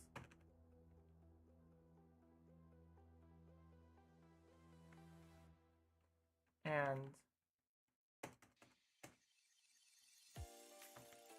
uncomment this,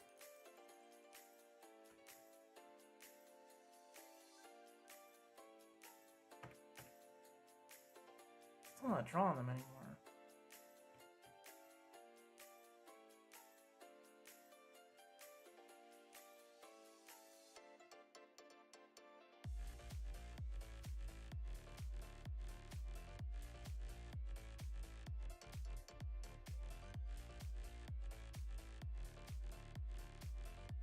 I wonder if I have to call it as a function.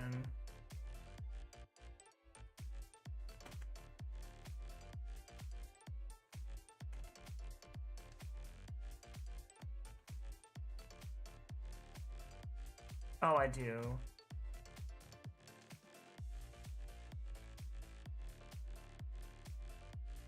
No, wait, maybe not.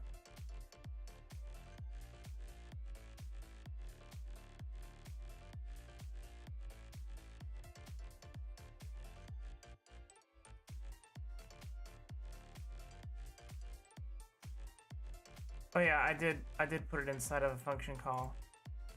Okay, so last time I did this, so let's see here, function grid. No, not grind. And then take all this and tab it over and throw another end in there. And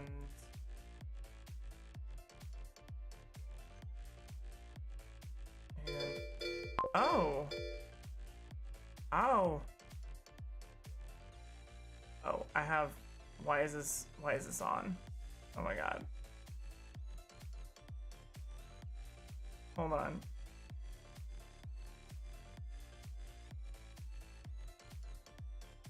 Oh, there we go. What just happened? Sorry, I got so distracted that everything was happening twice. Oh, thank you for the follow. Thank you for the follow, Lucid Dust. Amazing. Welcome, welcome.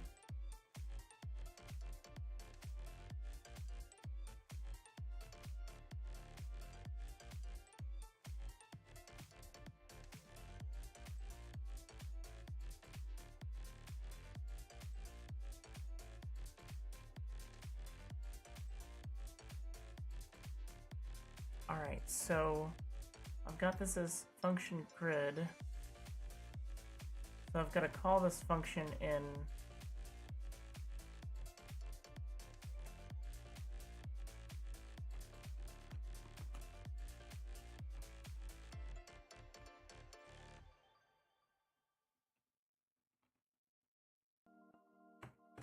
Still doesn't work.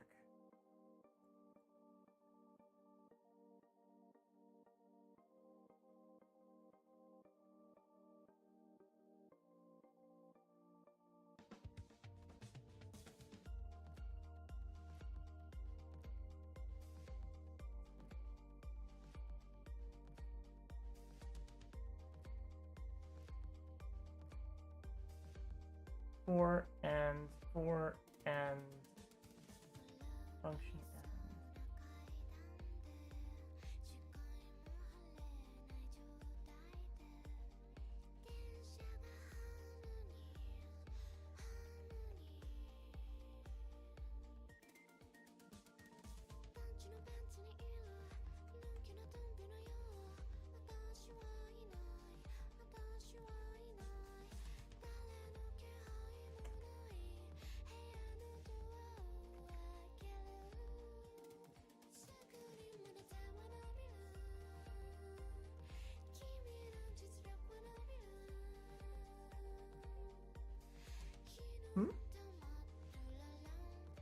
For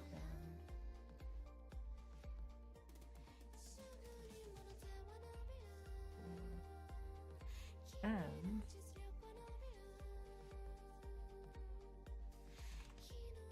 function and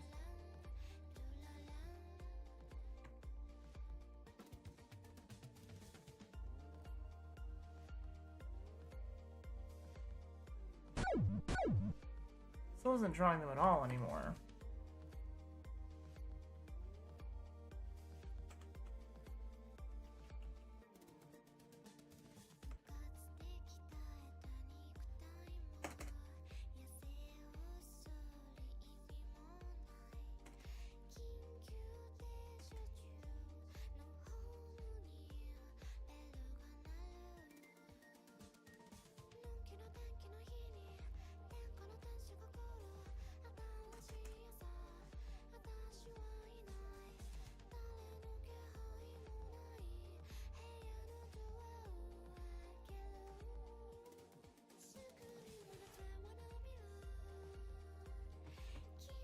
It's not drawing anything.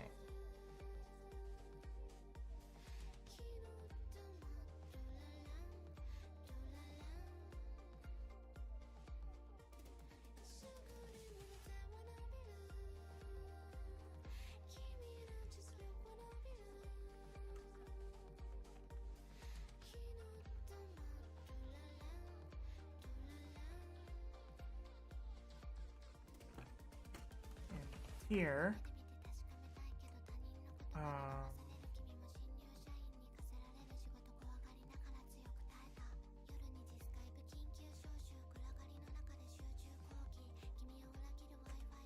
wait a minute.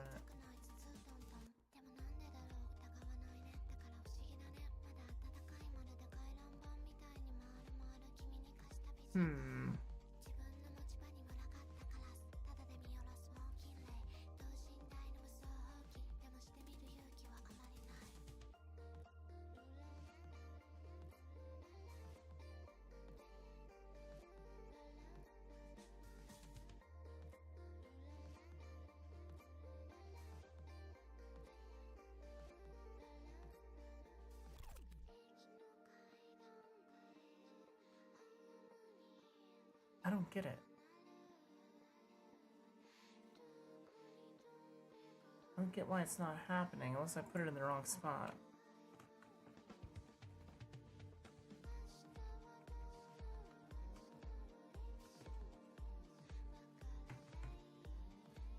Paste.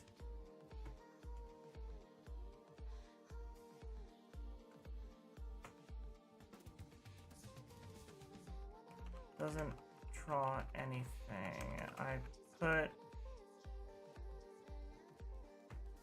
grid in the update function and nothing happens. So I wonder if I just put it in the init function and see if it does it at all. Cause that might be a thing. No, doesn't even draw it here.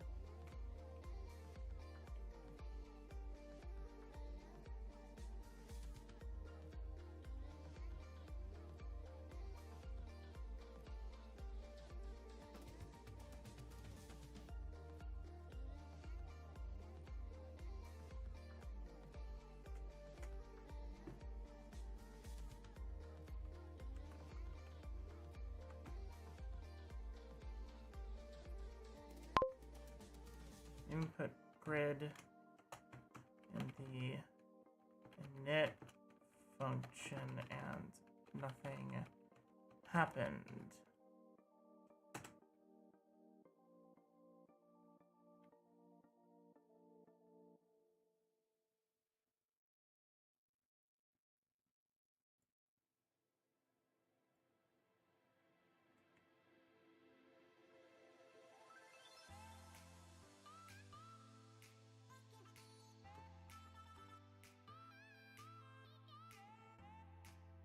Okay, I'm...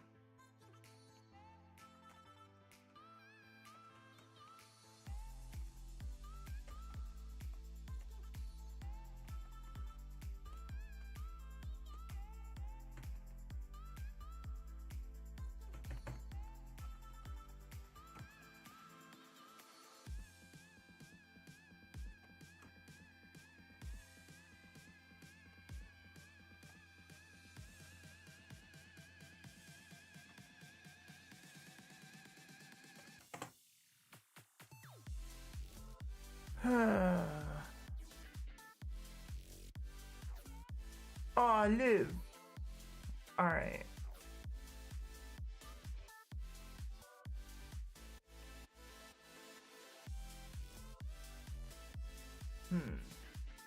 I don't know. I'm gonna take a break. I'll be right back.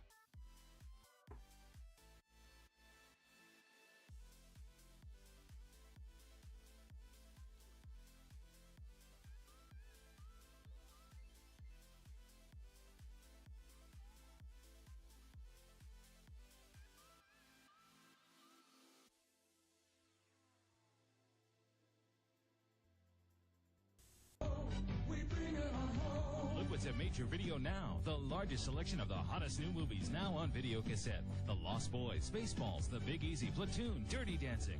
Major Video for the largest selection of videos in New England. Look around, relax, enjoy. Always free lifetime membership at Major Video, the super video store. Watch for new stores opening soon on Post Road, North Kingstown, and Broad Street in Providence. I found a recipe you won't find in a cookbook, but it's sure nutritious and a real money saver too. Take a quart of Carnation Instant Non-Fat Dry Milk. Add a quart of whole milk. Mix, chill, and serve. You get 2 quarts of fresh-tasting low-fat milk and make a real savings on your milk bill. Carnation Instant Milk. Good for you and your budget too. Challenging Nintendo system ever. Ready? Let's do it. The new Power Pad. It's only available in Nintendo's new Power Set. Now you're playing with body power. You gotta run, jump, faster, higher. The Nintendo Power Pad puts you in total control. You are the game. You are the power. Now you're playing with power, body power. You get the Power Pad, Control Deck, Zapper, and 3 games only in Nintendo's exciting new Power Set.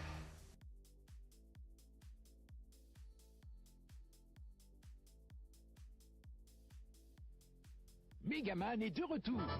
Le journal du monde Nintendo avec Mario. Megaman est plus méga que jamais. Il souffle Airman.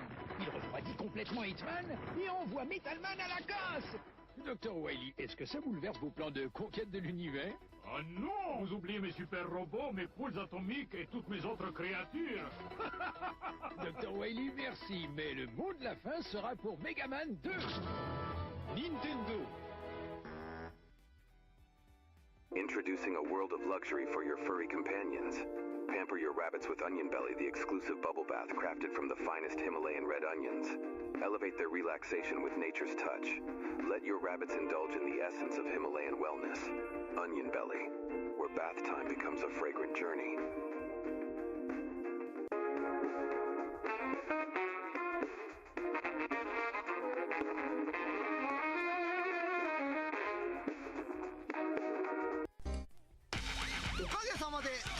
ドルはこの度誕生20周年。これからもよろしく、これからもおいしく。ごったんです。20周年記念カップヌードル限定発売。ハイスクール2名組がゲームになりました。鬼面組を捕まえろおかしなコミックゲームセガハイスクール鬼面組おかしく楽しく新登場セガ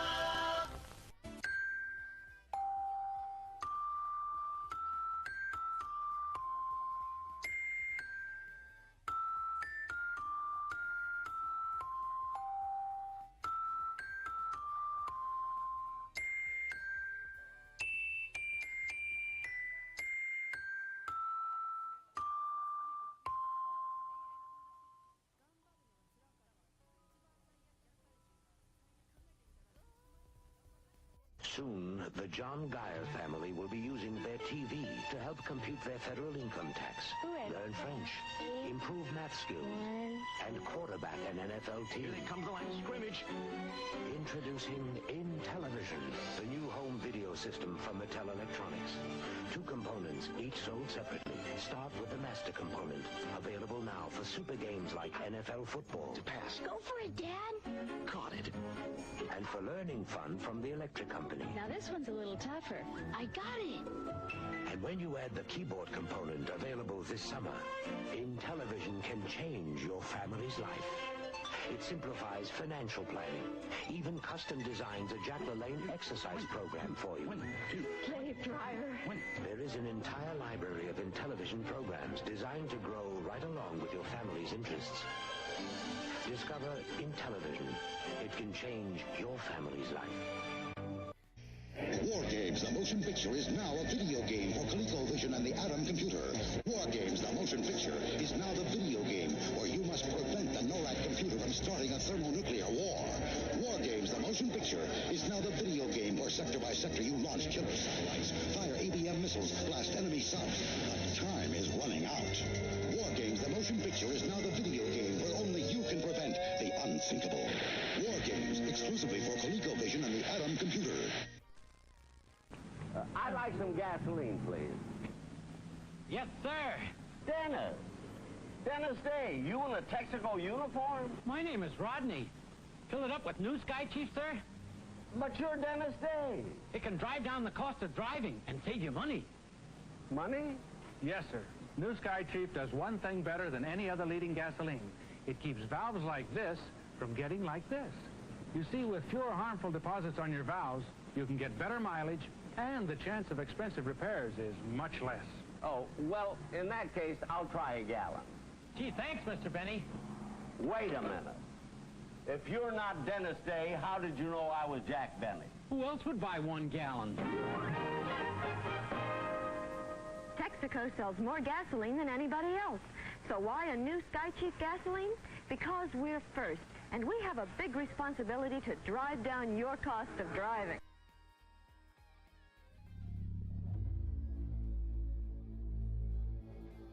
From the twisted tales of Clive Barker, the author of Puppet of Phantasmagoria, and Abyssifal's Anomaly, this will solve Earth's food crisis, comes A Deep Celestial Hunger, starring Linda Hamilton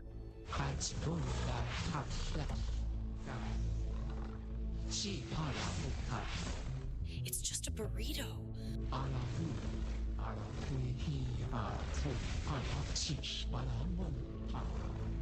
With Samuel L. Jackson, and introducing Michelle Rodriguez. These bastards are made out of food. Well then, looks like it's time to bite back.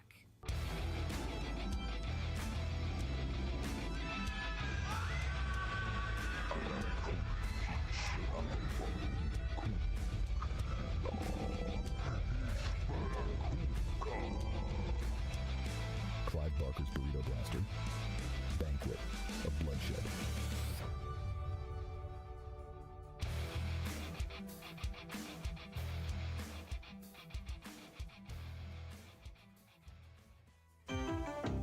Alberto does it again. With my European styling hairspray. Designed for flair and fashion to hold the exciting styles of today. Alberto European hairspray. Alberto, you do have style.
RBI Baseball, the only video game licensed by the Major League Baseball Players Association for your Nintendo. It's you and the pros for Roger Clemens Jr. Flash Vince Coleman the steal sign.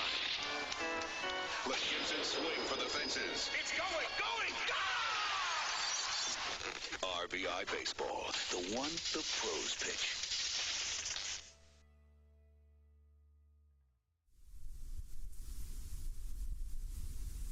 They'll grind your bones to make their bread.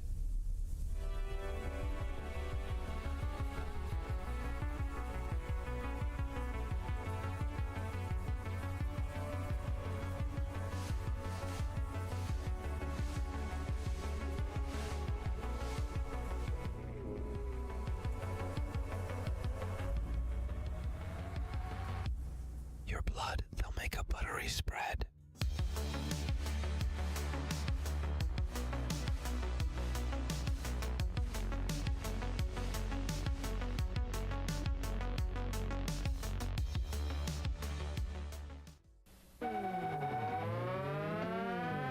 This is Pole Position, the #1 arcade hit from Atari and Namco.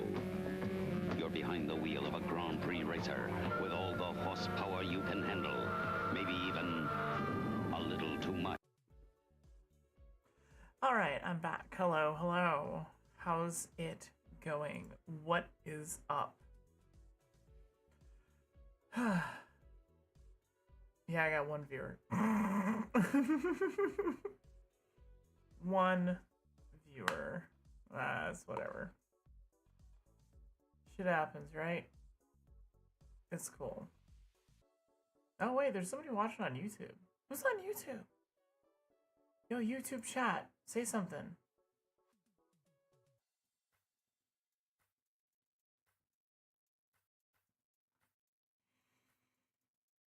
All right. So, I wonder if I put this... If I put this in the animate section, add some print H, or do I put print H? What does print H do? Let's see here.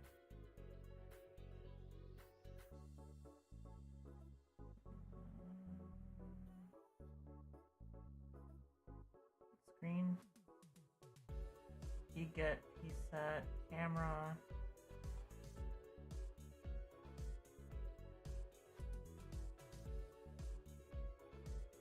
Line.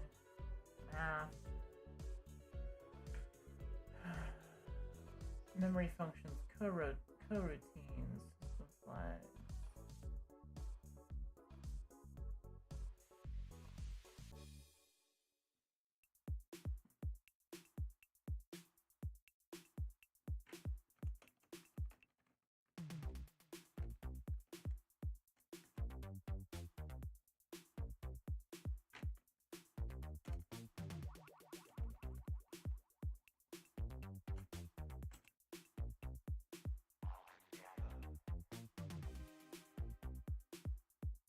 I didn't even find print on this thing. Comments and types? No. Alt enter? No, those are keyboard shortcuts.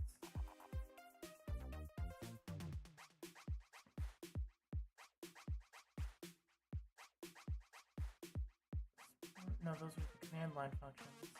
That's just function.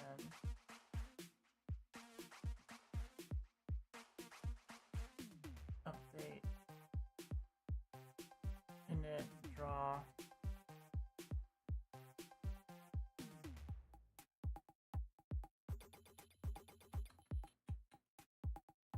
Add print. Okay, so under print, there's no H. I got it right here.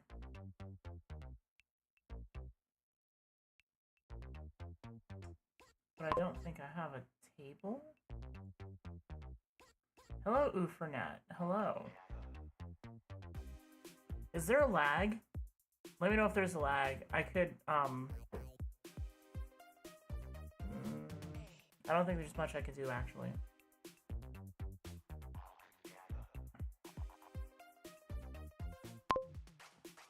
Okay, cool. So, in grid... Okay, that's good. Where would I put print? Last time I did it, it was just pset. I didn't need to print. I did pset sx sy.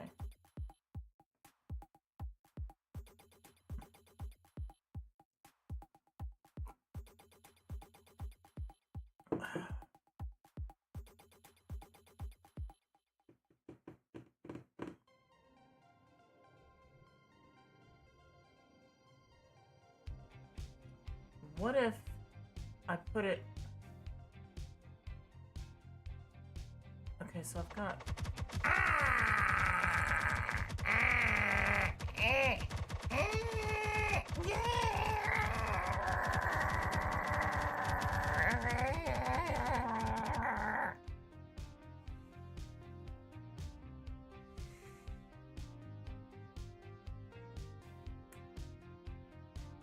I love you.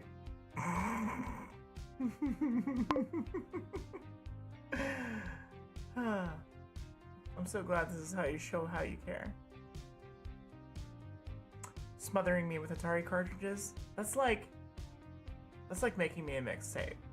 You know, it's that level of love.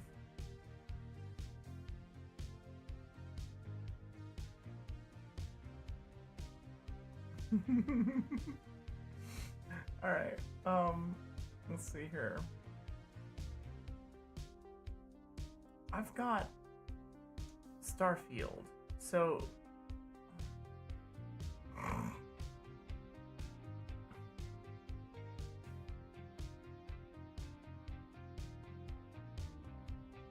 it should be drawing it.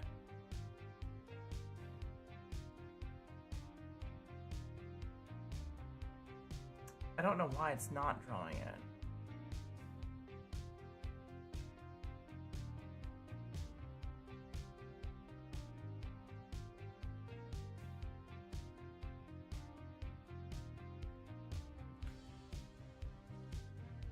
I'm just gonna...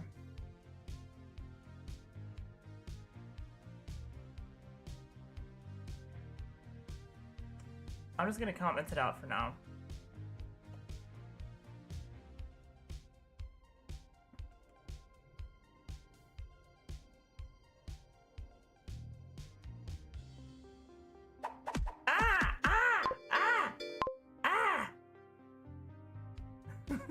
Thank you.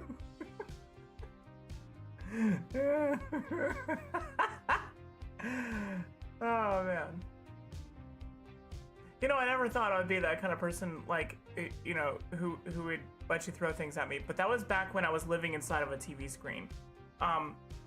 And so just throwing things at me wasn't going to, there wasn't going to be enough room. Like, imagine if on this max headroom screen I've got right here, if that was the only place you could throw things at me, it would be really weird because my old format was looking at my desktop. You were basically looking at my desktop. And so to throw things at me on my desktop would be strange.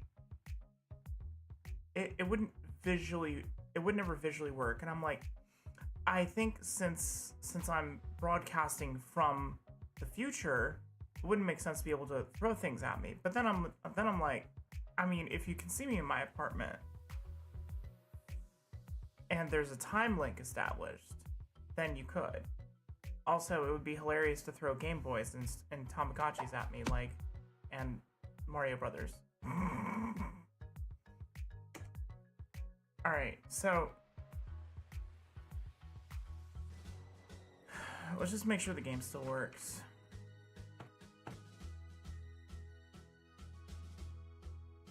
Oh no.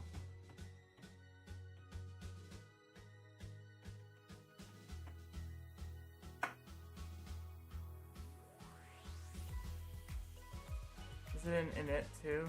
No, okay.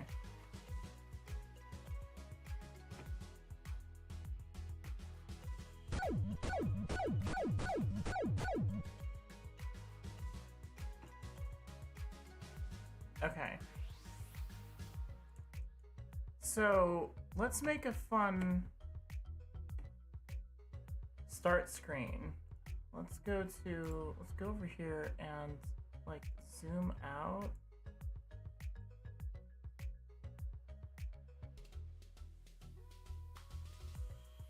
Let's say we want something like,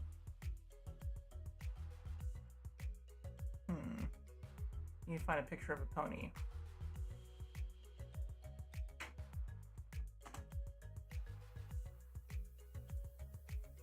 I want to draw this from life.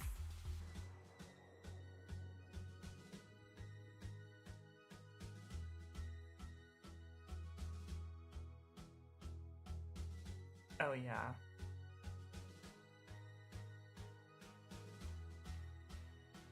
I'm gonna copy that image. I have to flip it, so I have to copy that image. Unless I can find a similar one.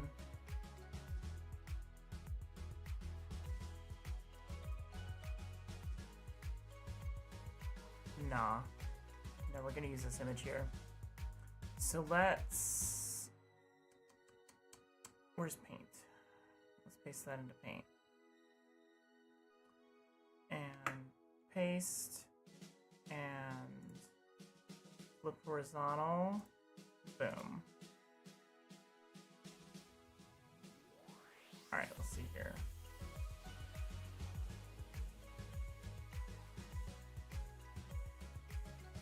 Gonna grab like a fat brush here and just kind of like sketch it in.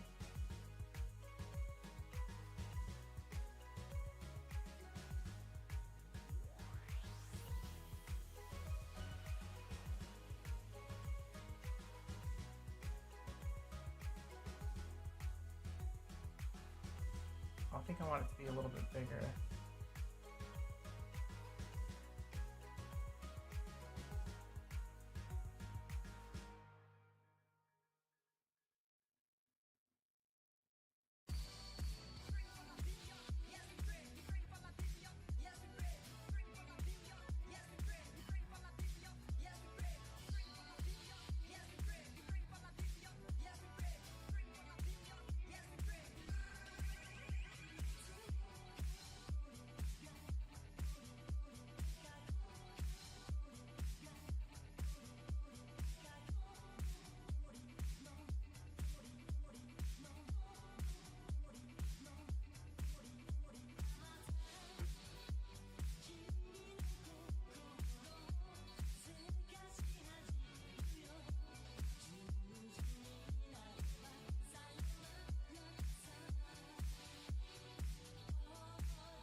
Using this for reference.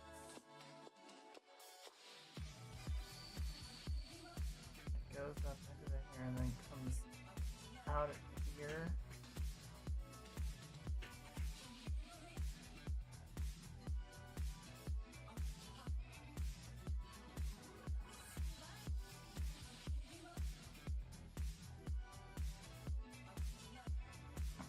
And then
Hey, thanks.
You were feeding Jay a nutty bar just off camera on his stream. Amazing.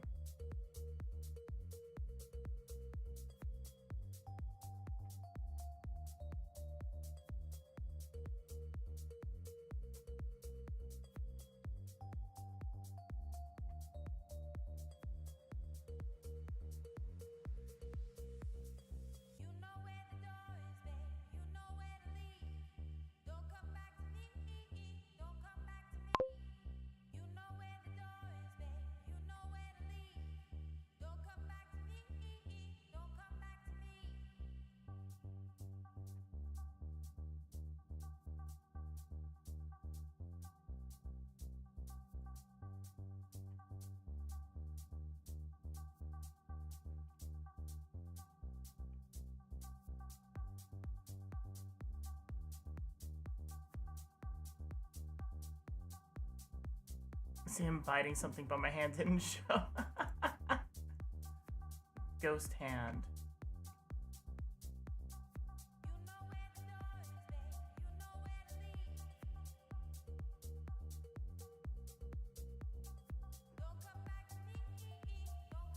Nah, that makes it look like it got its head cut off. It looks like blood.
Let's look up some dithering patterns.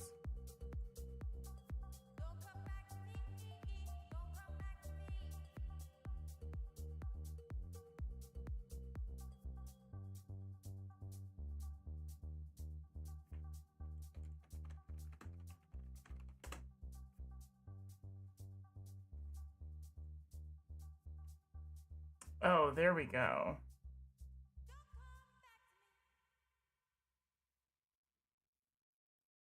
Ooh. I like this one.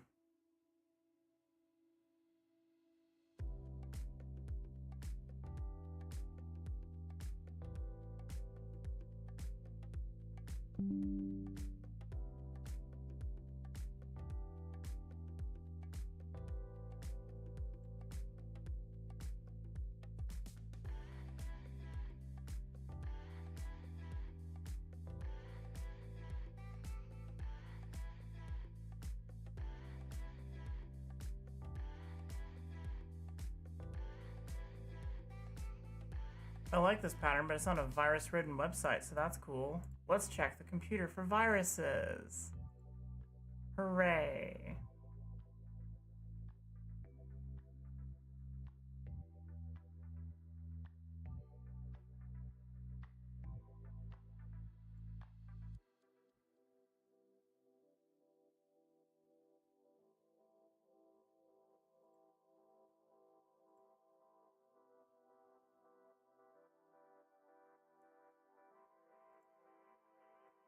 All right, so while that's scanning, let's see here.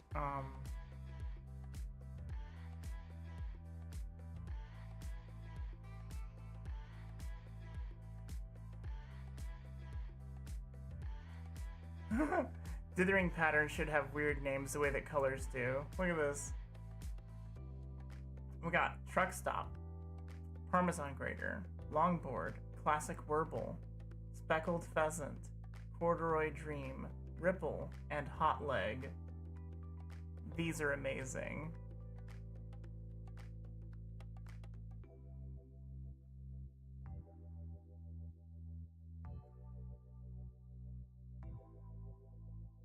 All right, so we're gonna get in here and we're gonna do 3 blank and 1 colored.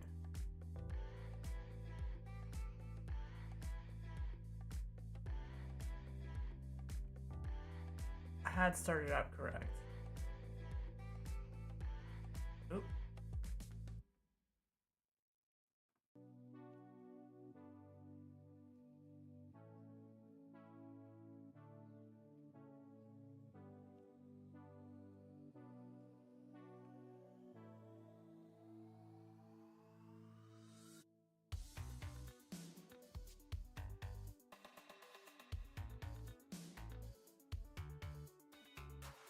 Alright, and then after that, it looks to be 2 and 2.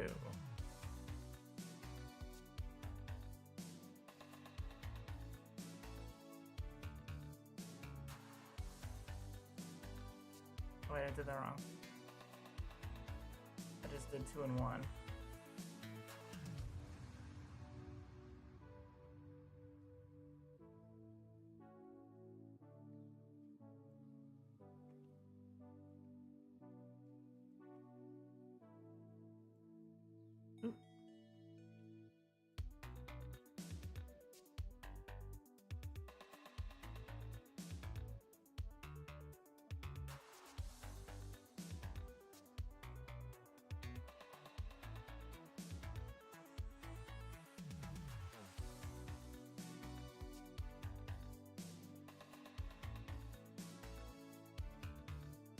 And then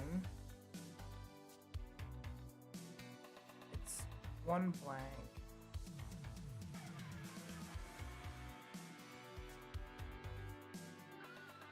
and 3 colored. So we'll go there.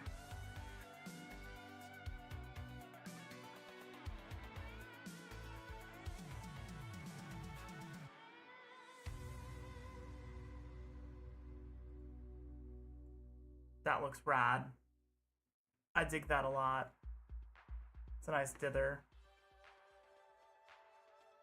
Alright, so let's add some detail to the snoot here.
No, I don't like that. So let's see here. Instead of a box.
This pony looks like it's seen some shit.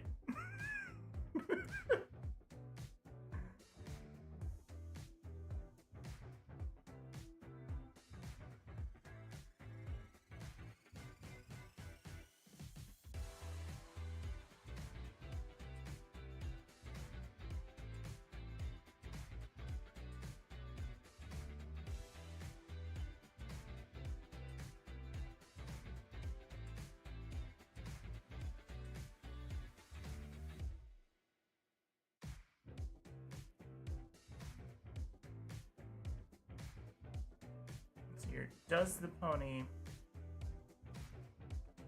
have a gray nose?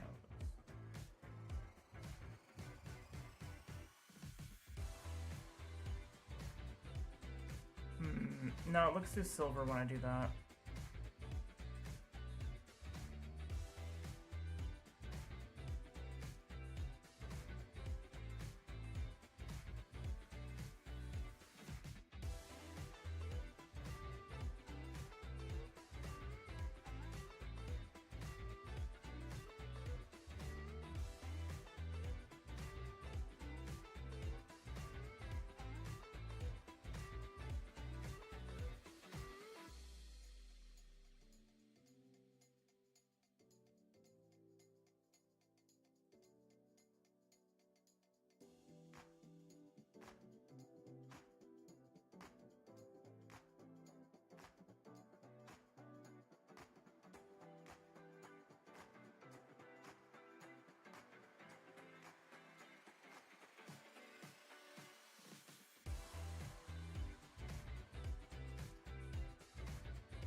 You're cute.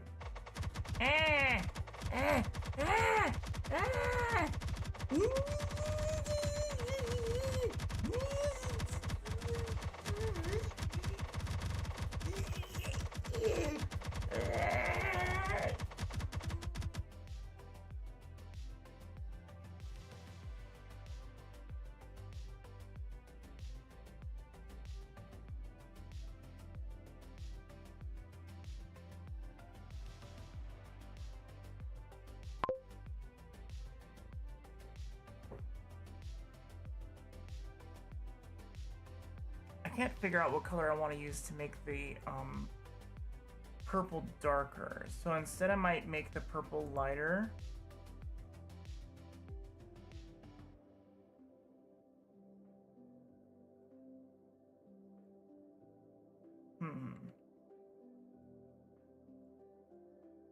But then it looks like there's...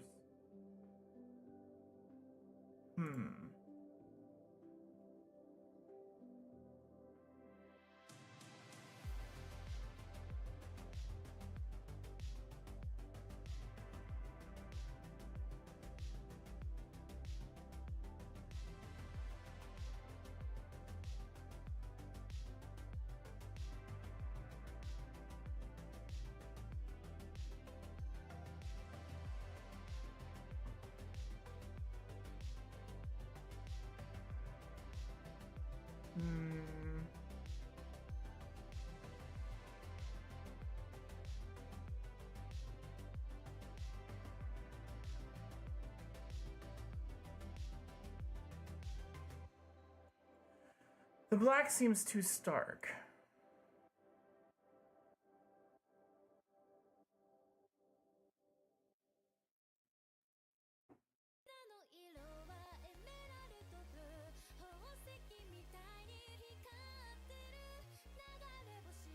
I could change the color of the pony's hair. What if I made it green?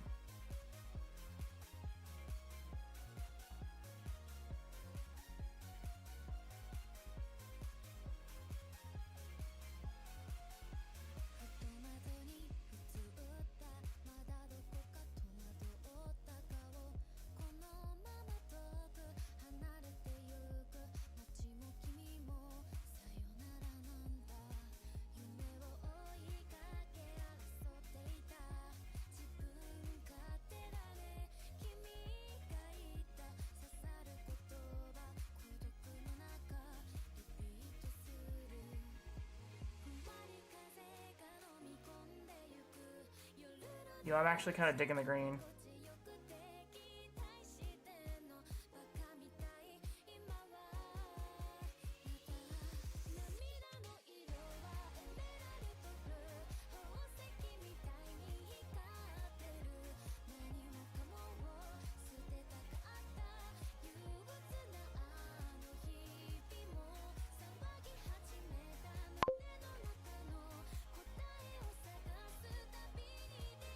Very toxy.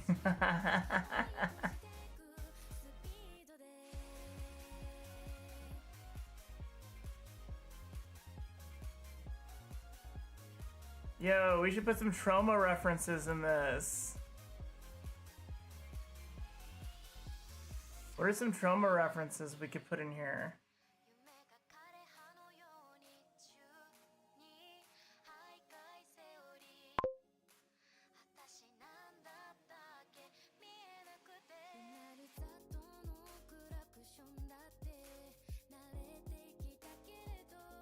Right?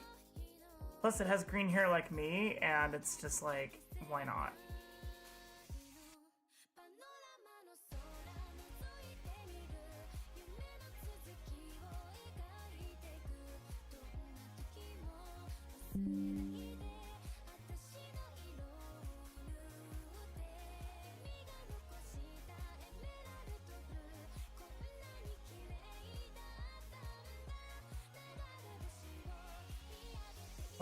I gotta set something in here.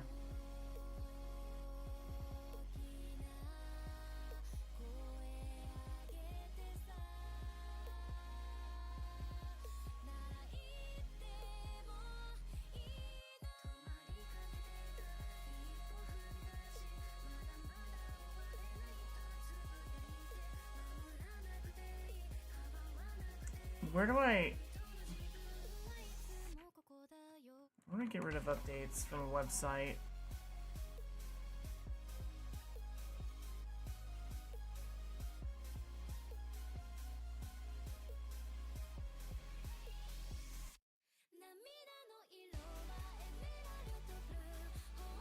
Block.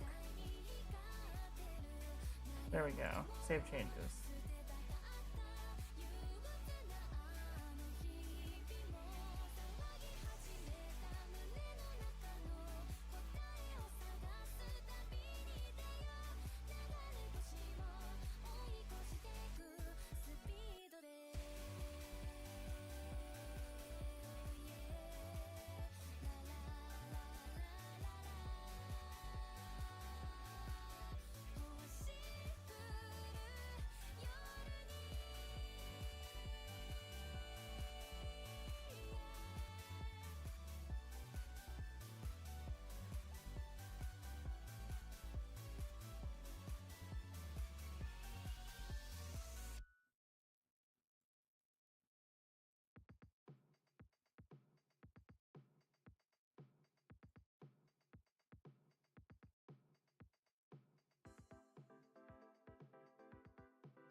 Now I can use more purple in here too.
All right.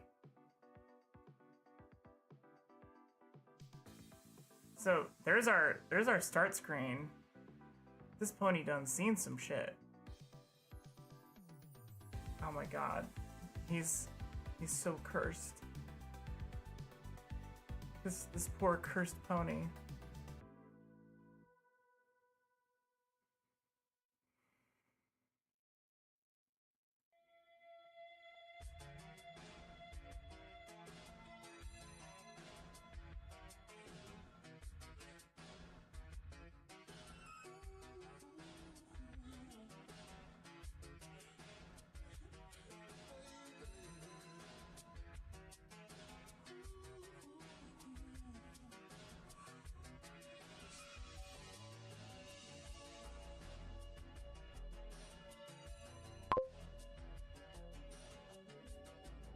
pretty good. I had kind of a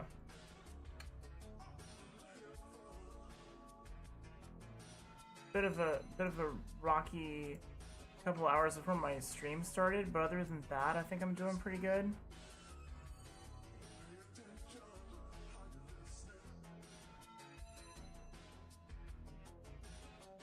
Couldn't get doing art to work with my whole setup.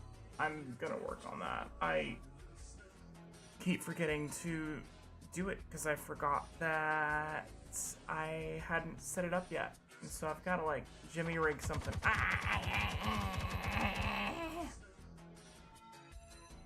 I gotta jimmy rig something up for that. It's gonna be kind of like a cross between my new and old setup. So like, I don't know, I have to figure it out.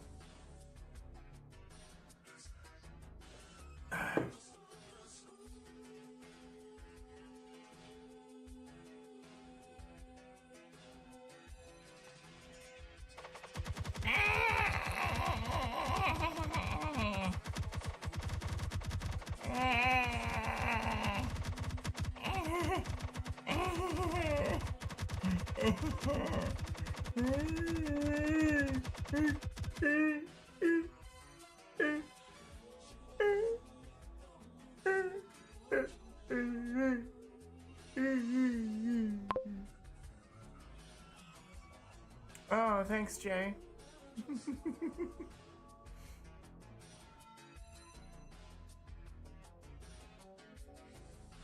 Alright, so this is Zoom 4X, so I don't really know what that means, unless it's like a 4x4 sprite. I think it is. Hold on, let me check here. Yeah, it's 4x4.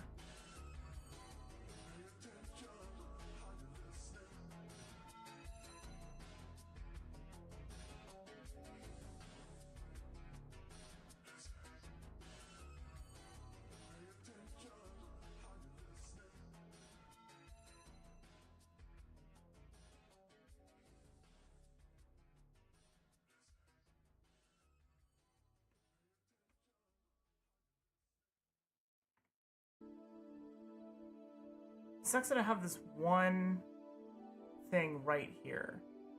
And I don't know how to draw a sprite that doesn't include that because now I have like dead space. Also, I have this right here, which I have to...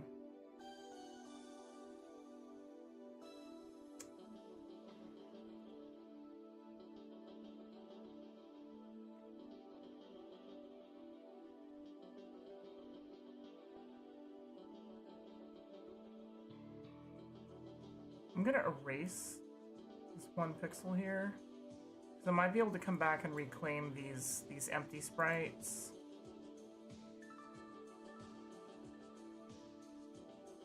But for now, I'm gonna do 64 4x4.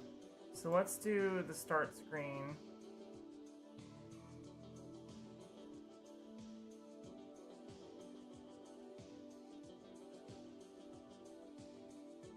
And do sprite. Was it 64? Is that what it was? Double check. 64.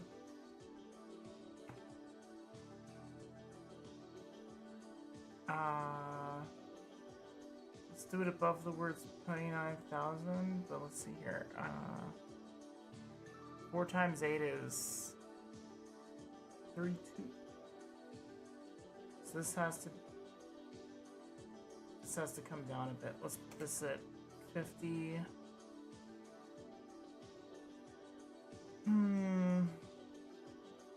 So let's see here. 128. Hold on, let's do some math.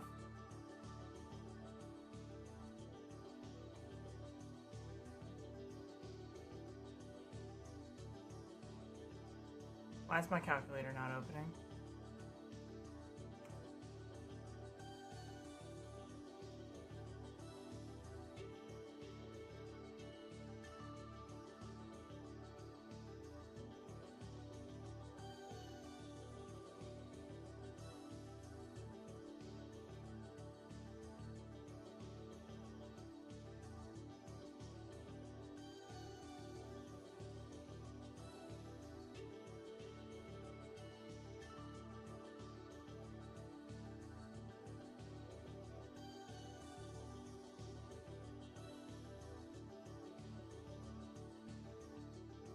And now I'm opening multiple instances of the calculator. What is going on with my computer? Hold on.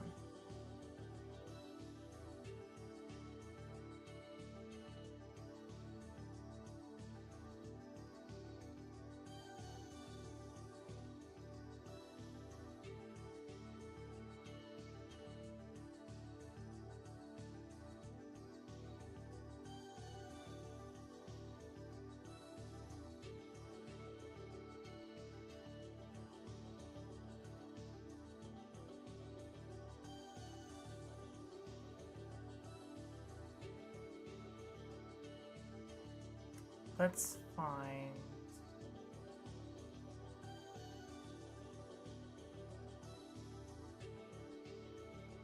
Windows Defender and find out what the fuck it's doing.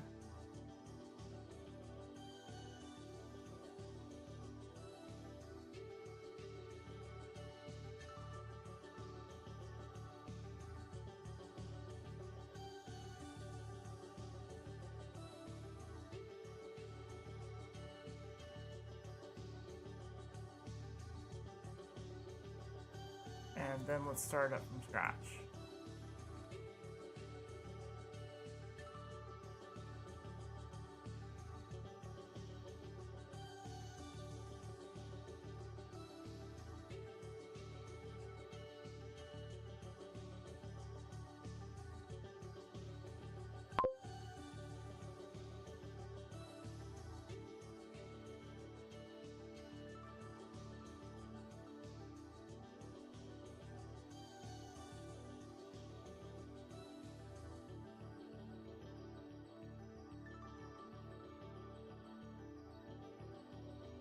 You know what?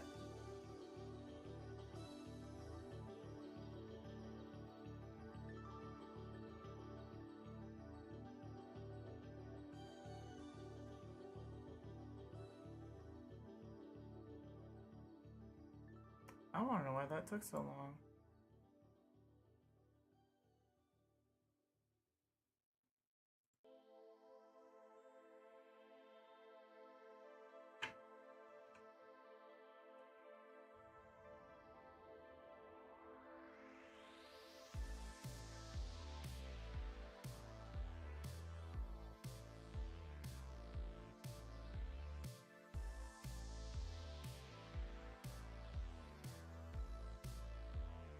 We're gonna do an offline scan later.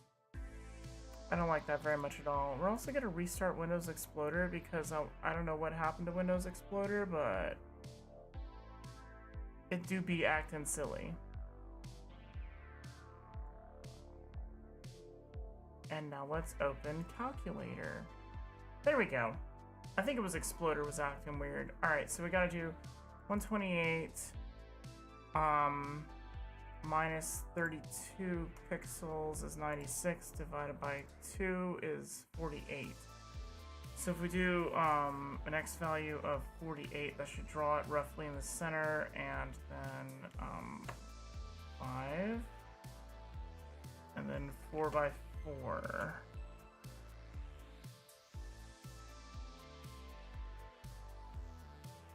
And let's give that a run. Oh, oh my god.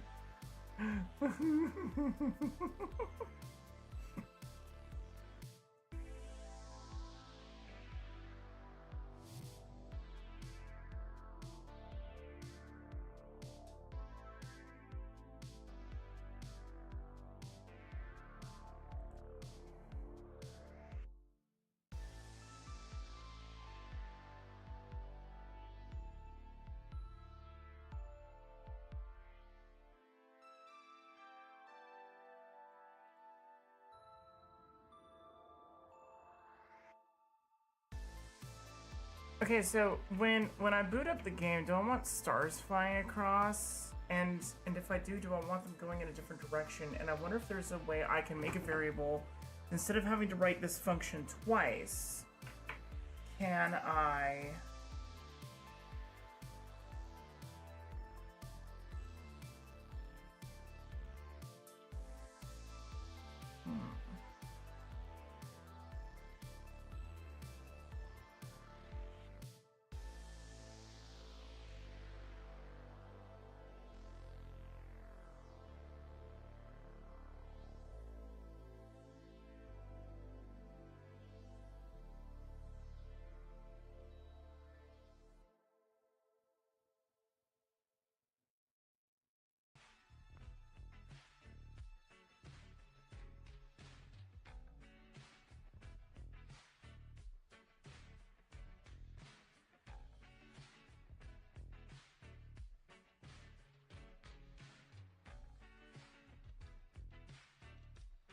No, because I used a local variable.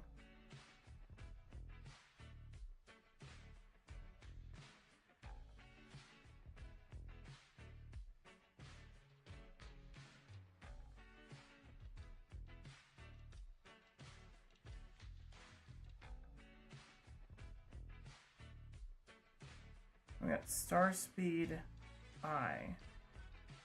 So where's my star speed variable?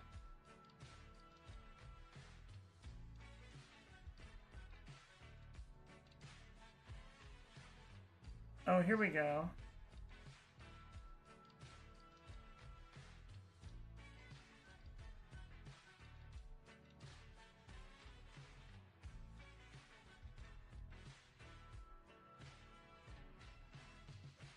Okay. I'm thinking.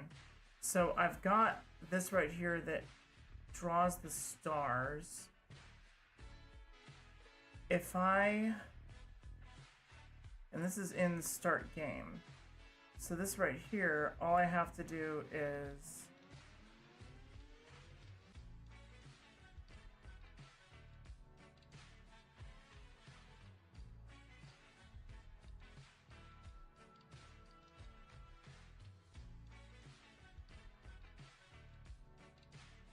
I could put this in init instead.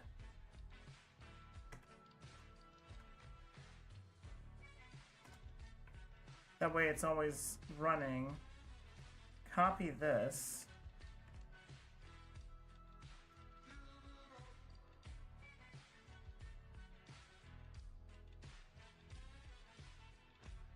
Is this inside of update?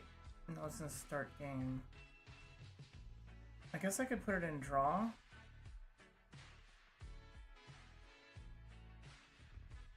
And then take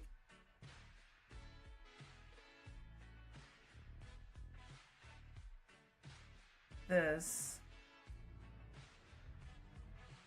and move it here. Didn't draw any stars.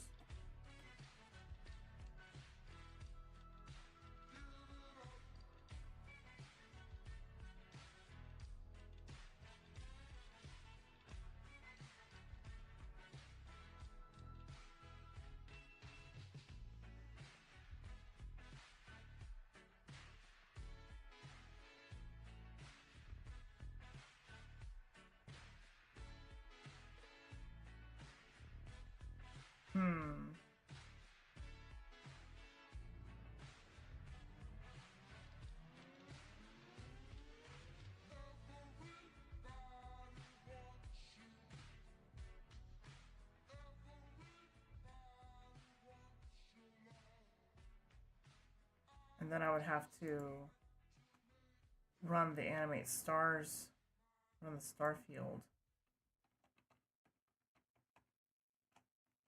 Like that.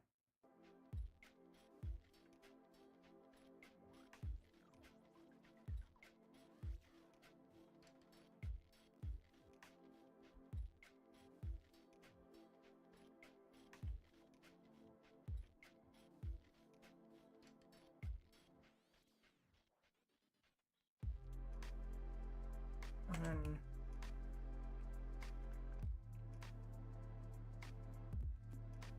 animate stars.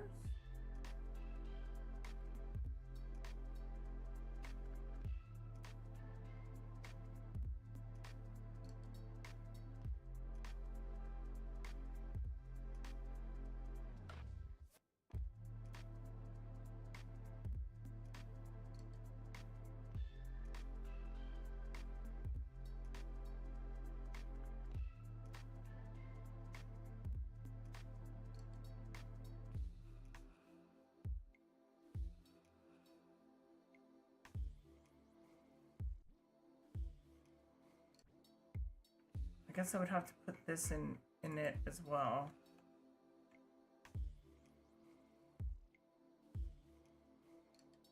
And then run it. Oh, it drew stars. Error line 6 tab 1. If star speed is less than 1, then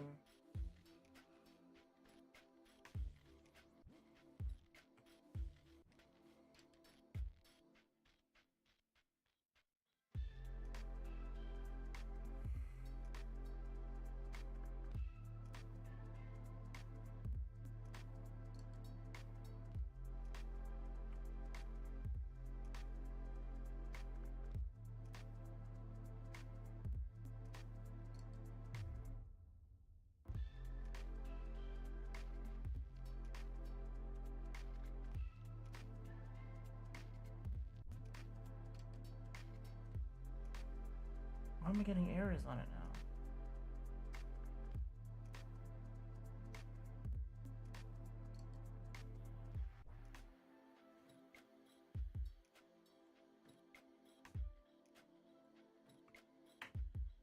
Put this back here.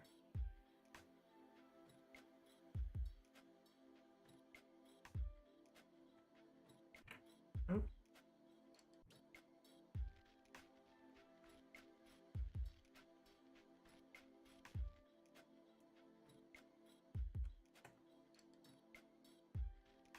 Can I run it now? Okay.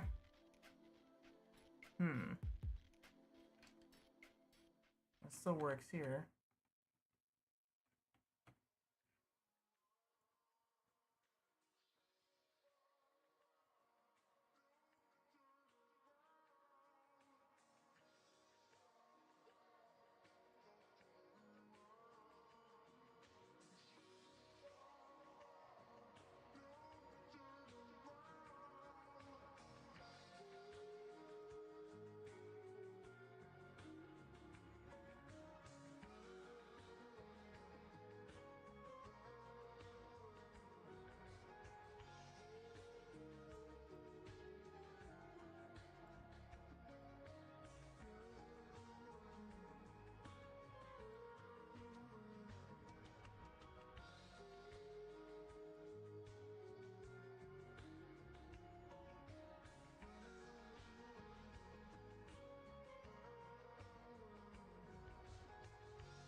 Of course, now I need to change the color of the poo gas. So,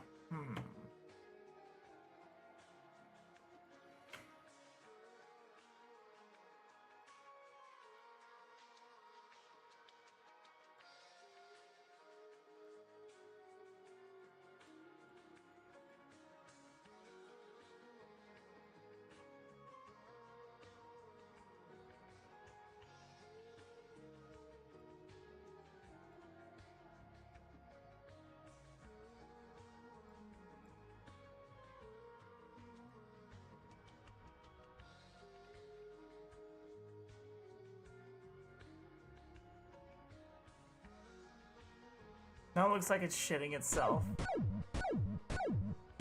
Oh my god. This pony's toxic as fuck.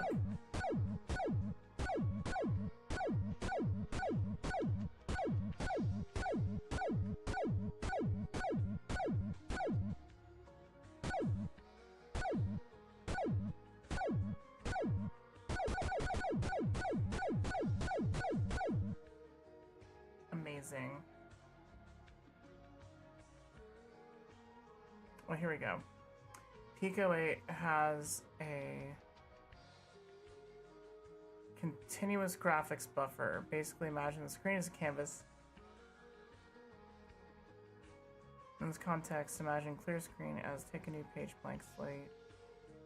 Try removing clear screen from the beginning of your draw and see what happens. Answer, the grid appears, but also your player narrator or the thing leaves a trail behind.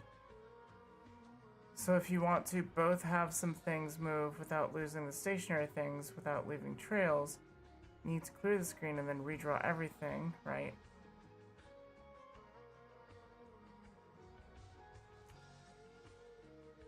Okay, so if you do anything in update relating to drawing, it will always be overwritten by what's in draw. There is the flip function that constantly stops execution for a moment just to redraw the screen, but does slow down everything to half speed.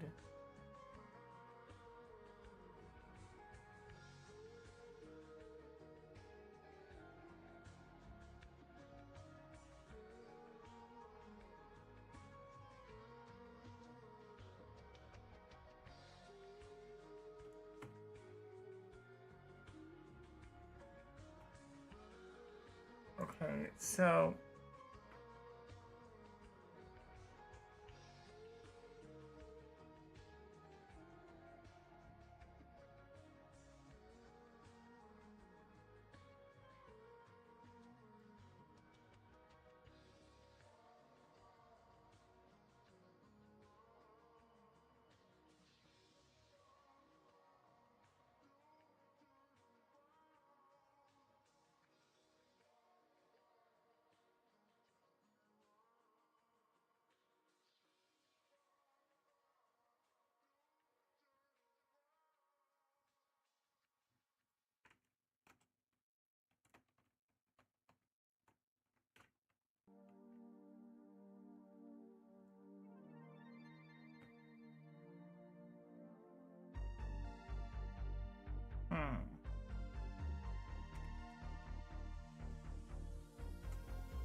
So when draws start, let's move it to the grid.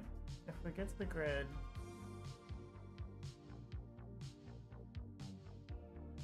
function grid was in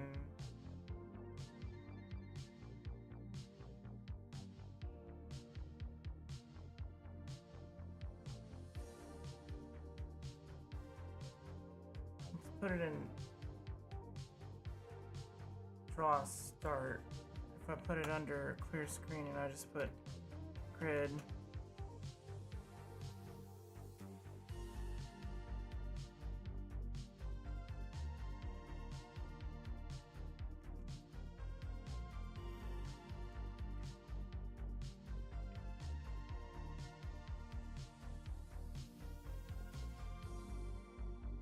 oh.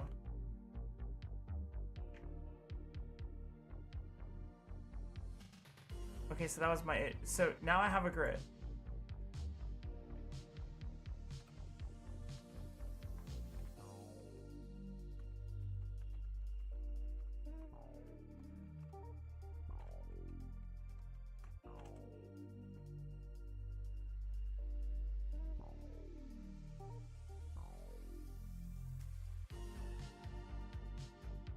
Okay, so now I have like a synthwave grid. Okay, so the next portion of it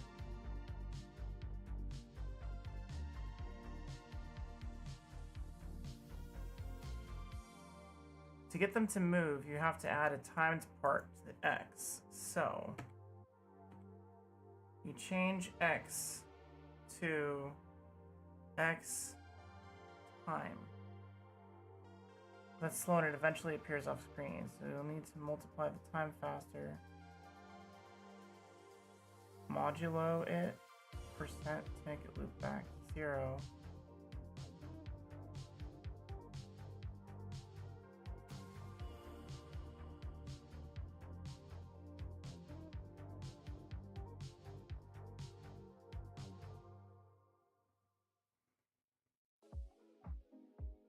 Let's see here.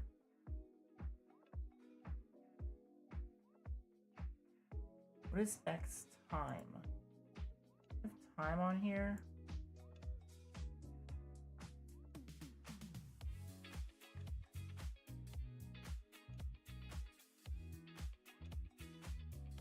Right, math.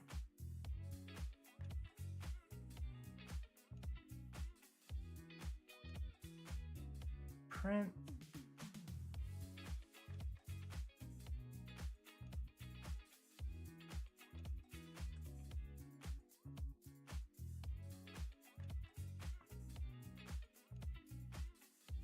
Fine.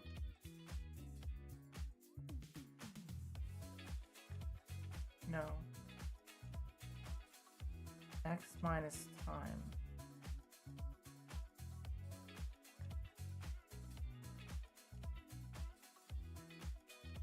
So if I put like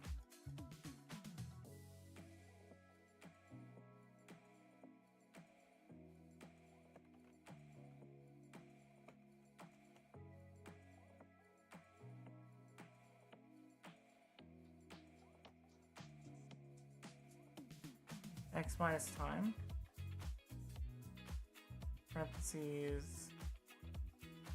times 5%, 5? What does that mean?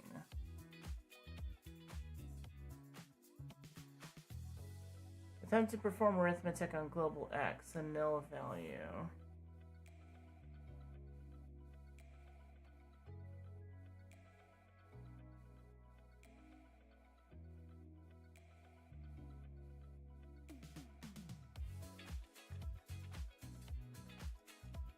I don't know where to put that.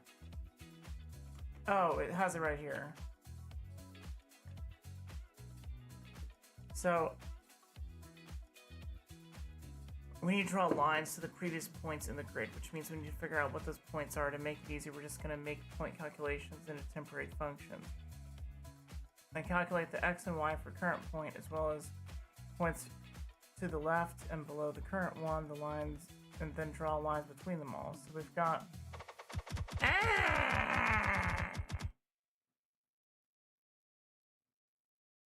Thanks. Alright, so we got for x1, 18, do for z equals 3, 7.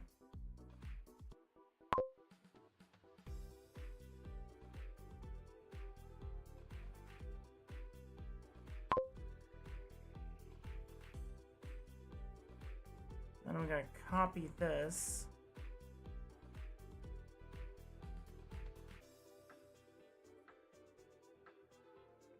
And just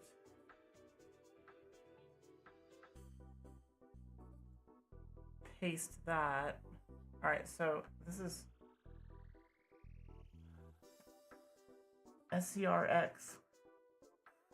We're setting that to a function of x and z. I don't even know what that means.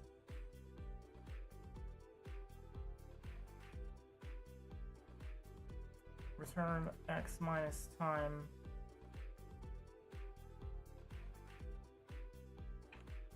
I don't even care. Oh my god. Oh my god. Okay, now I need them to explain what, like...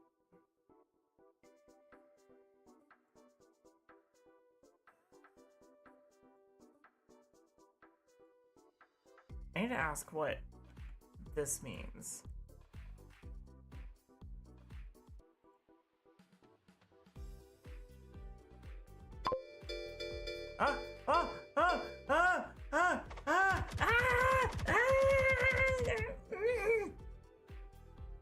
Thanks for the raid, Jay. Amazing. Okay, sweet. I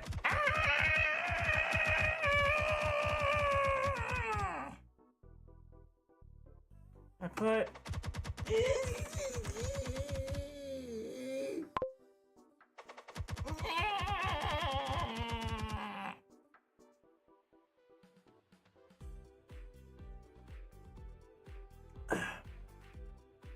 Y'all are so mean to me.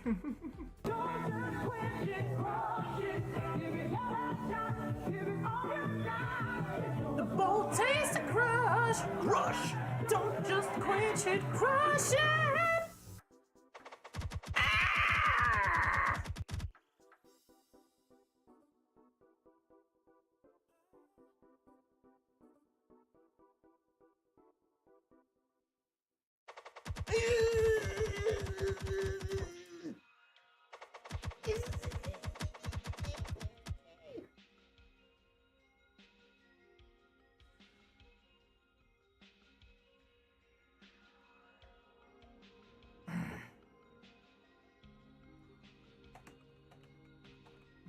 All right. It's Saturday night. I have no date, a 2-liter bottle of Shasta, and my all-rush mixtape. Let's rock.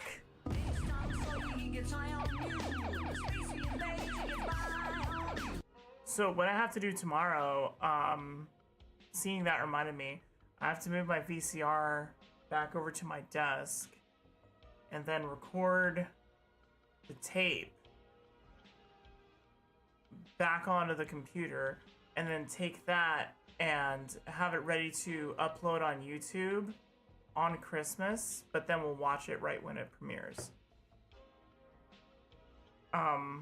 Or something like that.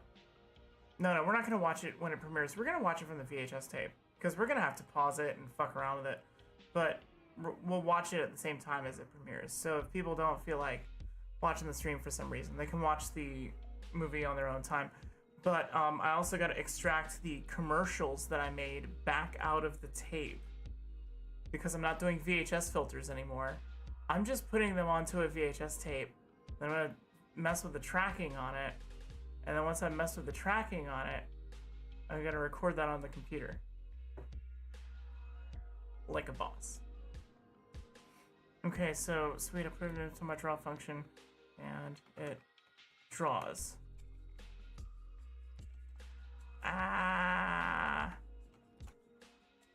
Can you please help me understand what means local SCRX equals function XZ return X time? I don't even know what that is. Groovy, refreshing life boy with mint. What's up, Irie? Hey, guess what? I forgot to hit that go live button, and so everybody on VStream missed the first 2 hours of my stream. But hello, gorgeous. How are you? All right, so let's take this and what if we y equals 5 and run that? I mean, it's lower, but I need to move it lower on the screen. For 3.7.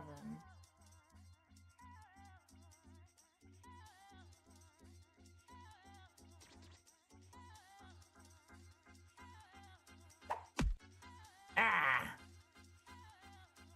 Yeah. Missed first whole 2 hours. I'm like, why has no one said anything on VStream? Or is anybody watching on VStream? Oh, look, I didn't hit the go live button. I don't know what this means here. I want it to be 5. Because I want it to be shallower, but I want to move it further down. But let's see here.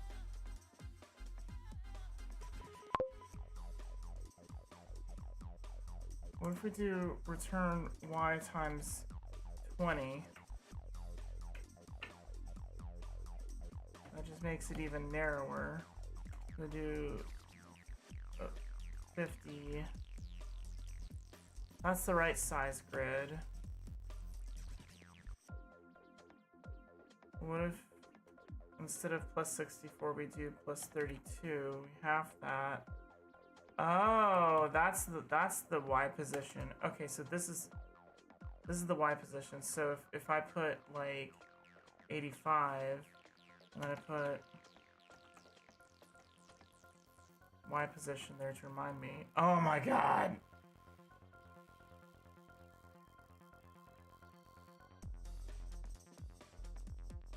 Oh, that's hot. Alright, so what color are we gonna do? We don't want 9, we want 2.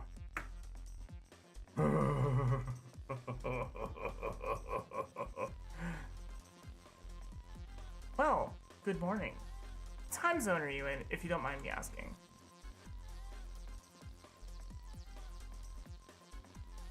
Alright, so then we're going to, for draw start, we're going to move everything down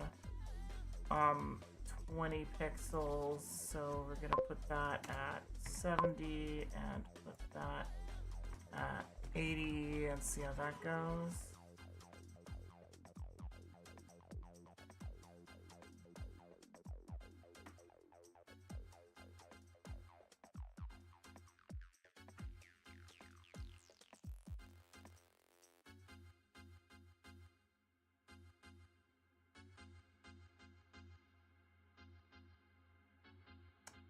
Well, yeah, that'll do it.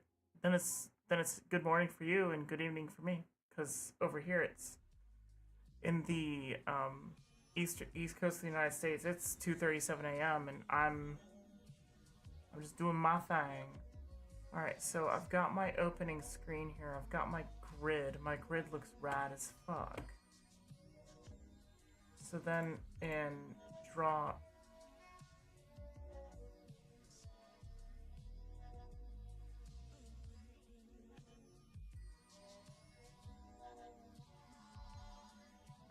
Let's see here. Draw game. We need to put grid. And then run that. Push any key. Oh shit, yes. Oh my god, that is sick as fuck. Oh my god, that is sick as fuck.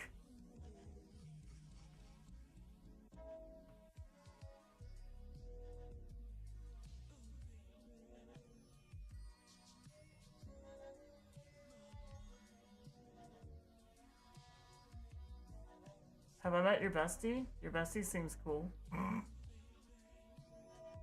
Let's move that down to 95 and make the height 4 instead and see how that looks. Good. And then we're gonna draw a grid on top of Starfield.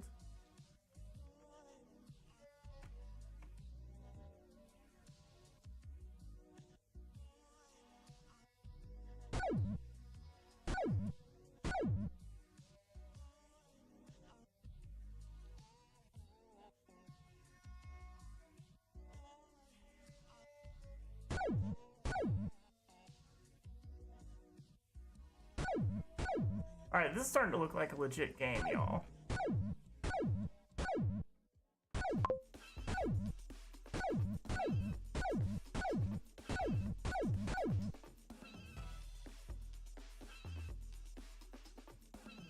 Yes, that's so cute, being besties with your ex. I love that. I've done that before. And it is always heckin' complicated.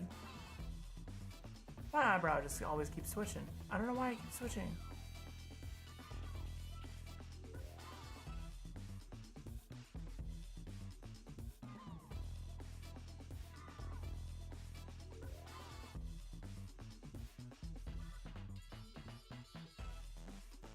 It's so weird from this view. Like, if you look at me on the camera, like, it's like I'm touching my face. But if you see me from the side, I'm obviously not touching my face. It's very strange.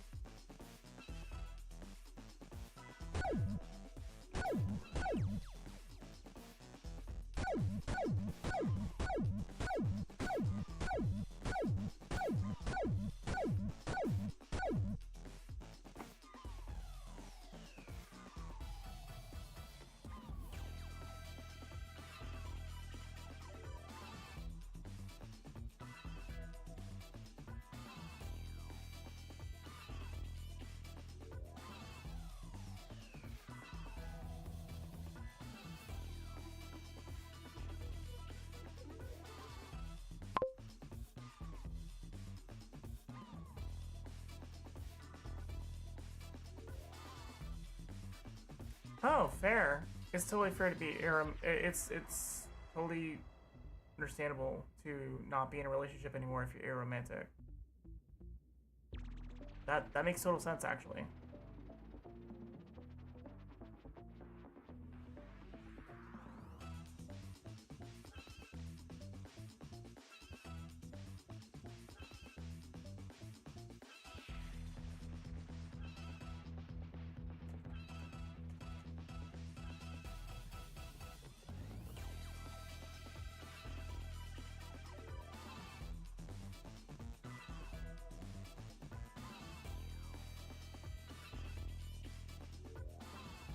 Alright, so now that I've done that,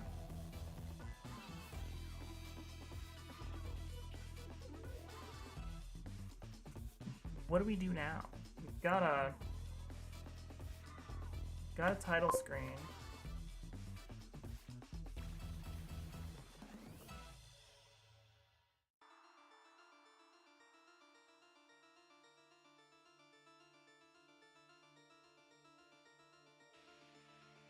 I wonder if I can...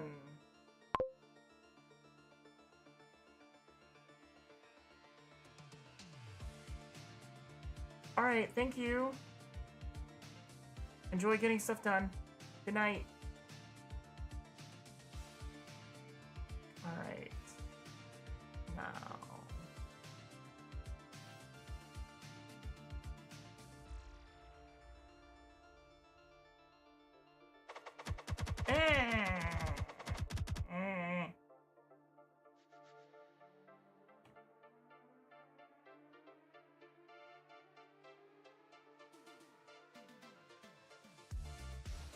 I wonder if there's a way to change variables inside of a function without, like, making it too weird. I don't know.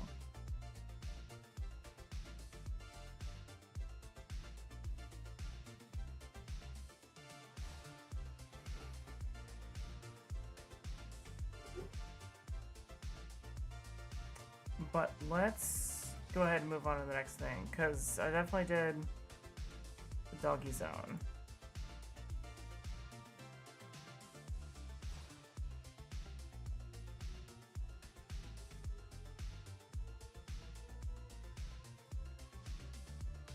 Let's go to pico-8 tutorial. Making a shmup.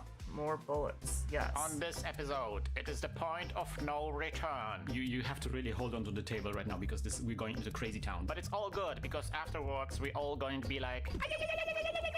But then suddenly, bugs. Just a little thing, and suddenly like, oh, what is happening? Which we are going to solve in the most mind-blowing technique yet. Most mind-blowing technique yet. Hi everybody, welcome. I am Christian. This is Lazy Devs Academy, and this is going to be a little tutorial on how to make your own shmup from scratch. This is episode number 10 already. And finally, today, it happens. It ends today. We are going to learn how to make multiple bullets.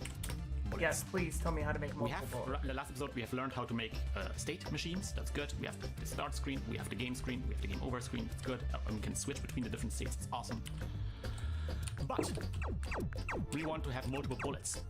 And we don't have them right now. When you press a button, the old bullet disappears and a new bullet appears. We want to have be tracking multiple objects at the same time.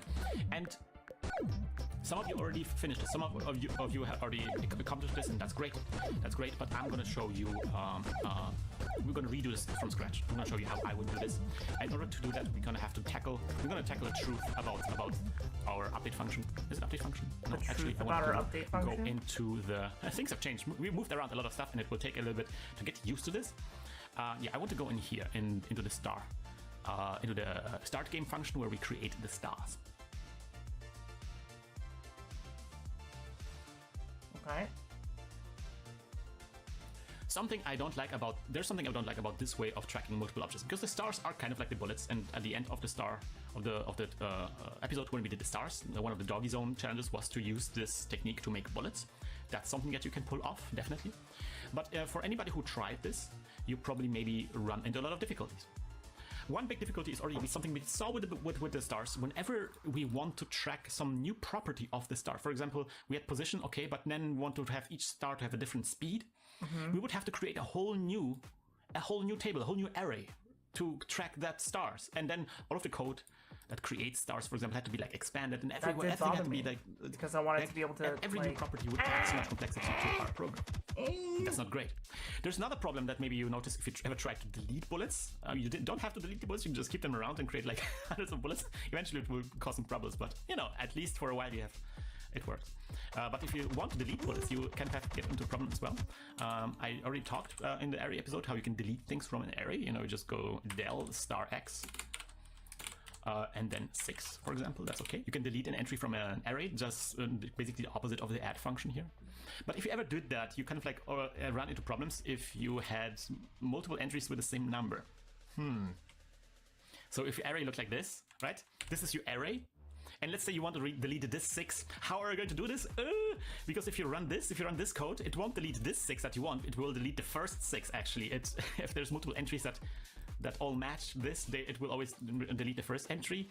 And maybe you actually want to delete some entry down the line.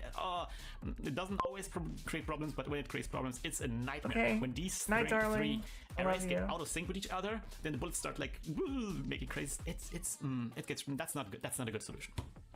Yeah, it's not a good solution. Which means I have to introduce you to a new concept, a new idea, a completely revolutionary concept. And that concept is the idea of objects. Yes, please. We are going to talk about object-oriented programming. You might have heard that concept, object-oriented programming. A lot of object-oriented programming is something I see a lot of people learn in computer science class, right? Like that's a typical programming thing to learn. It's very difficult to wrap your head around, but all of the computer science people say like, oh, it's the best thing. And then you always see these over-eager people coming from computer science classes and they try to make everything with object-oriented programming. There's good reasons to use object-oriented programming. We're definitely going to use it today, but not in its full extent. Object-oriented programming is a rabbit hole.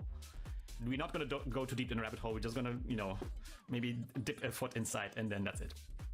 What is an object? Well, an object is basically the same thing as an array a little bit. The idea is that we're going to create like a compound variable, a variable that consists of smaller variables. We already talked about how basically the list is a way of like taking a bunch of variables and duct taping them together. And in our case, a list of variables, kind of like stringing them out in a daisy chain kind of pattern, right? An object is kind of like a clump of variables.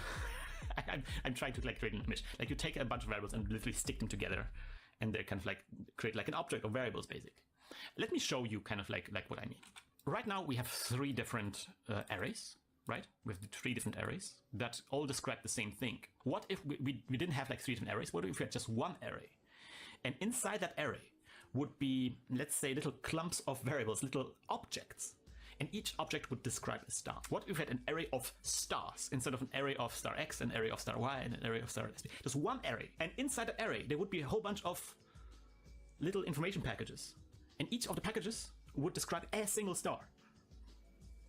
Let me show it to you. Sounds like a lot. Let's just create a star object. Okay. Star. Now we're going to use the twirly bracket, and that's confusing because it looks like an array, but it's not an array. Star curly bracket opened. Star curly bracket closed. Okay, so far the same thing as open. And now here inside we can do something like x equals 40, y equals 60, and then speed equals 1.2. This is different from what we had before. Before we had something like a list or like a table, right? Let's say the list would be something like just a number, like a sequence of numbers, right? Something like this. That would be that's how we learned arrays so far. But this is different, right? This is now you have like variables inside this, right? You have little variable definitions. X equals 40, y equals 60, SPD equals 1.2 inside the curly brackets that usually and so far defined an array. So you have like kind of like an array of variable definitions. And this creates a star object. And now something we can do is we can access these little packages by typing the name of the object star .x, for example. And we can set it to a different value, star x equals 60. The dot allows us to get into an object and access one of its properties. These are basically properties of an object. We have a star object, and that star object has x property, y property, and speed property inside the star object. And you can access this property by typing star dot property name And then you can set values to this, you can get them out, you can print them on a screen, and so forth. Another analogy for objects that I like to use is that of a character sheet. So if you've ever played a pen and paper RPG, you know these character sheets that you fill out. These are these pieces of paper that describe characters for your game, and each sheet has like slots for different properties like strength, intelligence, dexterity, and so on. Well, objects are kind of like character sheets. So if you ever made an RPG in pico-8, the properties of your characters would probably be saved in an object. But objects can be also like character sheets that describe whatever you want, not just characters. Okay. In our case, we are basically going to create character sheets for our stars. Let me show you this in action, because right now we are just like typing stuff, but I actually want to show off how this looks. I'm going to take this out. This is also not necessary. And then here in the init function, we're just going to create our little star object. Oh. And then here in the draw.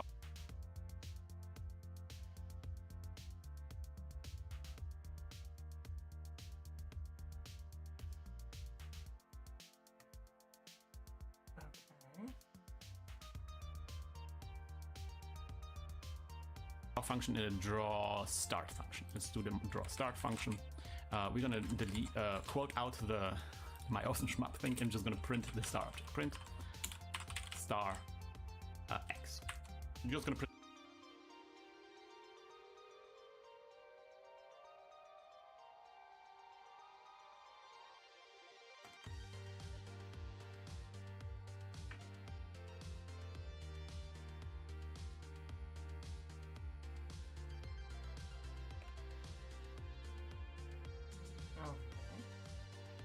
My screen. I'm gonna see what happens. There we go, 40. Let me put it a little bit more centered so we can see what's there. Right.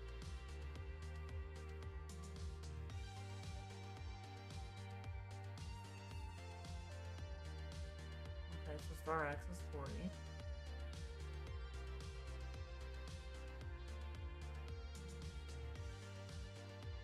Alright, so that's kind of useful. We can access the property X from star. Star X equals 40, right? And you can go star.x equals 45, and it will be 45. You can set it to 70. It's gonna be set to 70. You can change the Y value as well. I'm gonna print the Y value. Further down, maybe. Right? 4070. That's how you can access the properties of our little star object. 70. And now, of course, you can, and that's kind of like the idea here, is you can actually draw an object on the screen. Basically, you can draw something on the screen that is driven by the data inside an object. And that's kind of like very important to differentiate. This is an object, yes, this is an object. We call that an object, a programming object. But it's not a visible object. It's not something like it's on the screen somewhere, right? It's just like an object means that it is multiple variables duct taped to each other a little bit. That is a thing that exists that has multiple properties, and each of the properties is a variable. It's not a thing on the screen, but we can make it a thing on the screen. We can start drawing things on the screen that are driven by those objects. The way we had, here, things drawn on the screen driven by a bunch of arrays. We can do that. And I want to do that. I want to do this with this one object that we created here, the star object. The single object that we have so far. So we're going to do pset star.x star.y. And we're gonna turn it white for now. And there it is. There it is. There's the one little star driven by the data inside our star object. So if I set it to 100, it will be all the way down here. 120, almost at the edge of the screen. If I set it to just 1, it will be all the way up. So far so good, but that is not necessarily revolutionary. Like, because you could also have like star_y, right? That's just a variable. What I'm really hoping I can get out of this is how I can apply this to the grid as well and change the direction of the grid. And possibly the color of the grid. That would be cool.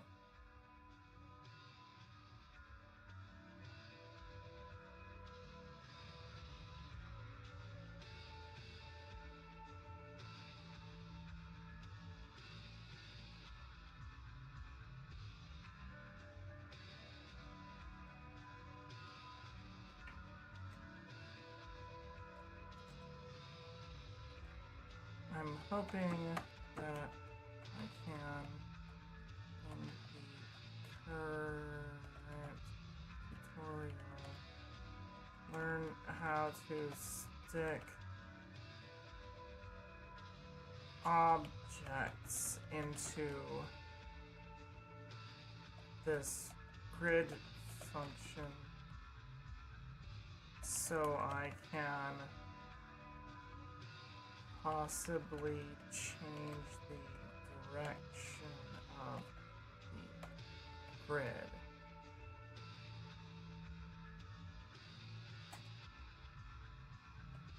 Like in menu title screens, it would be cool to have it scrolling toward the viewer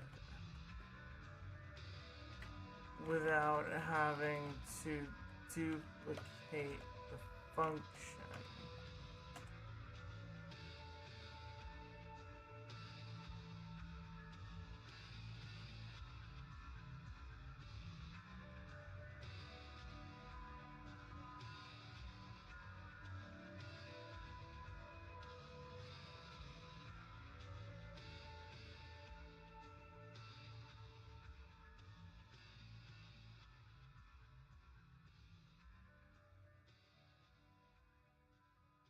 Okay, temporary function to convert a coordinate on the grid to its position on screen. Okay, hold on.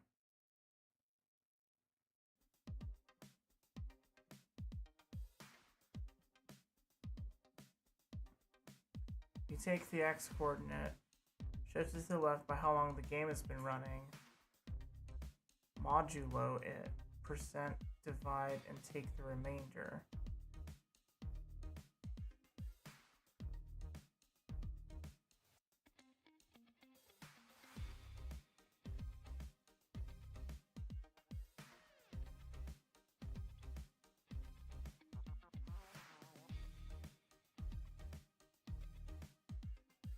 Divide by z, so the further away the horizontal lines get, the closer they get to each other.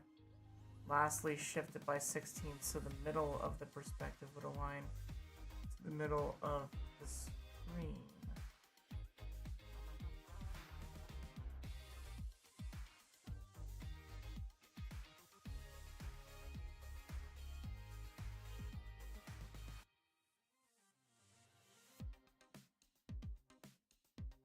If I've got stars that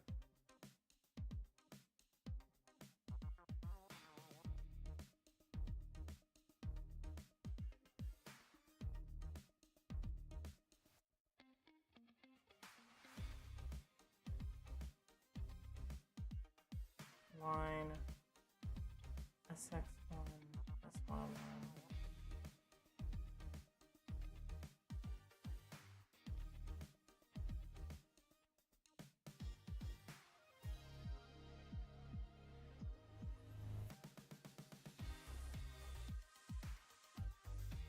Yeah, I don't get it. Like, I want to get it,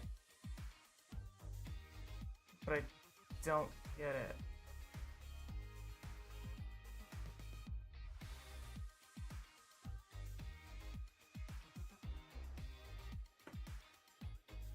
I don't know what modulo is.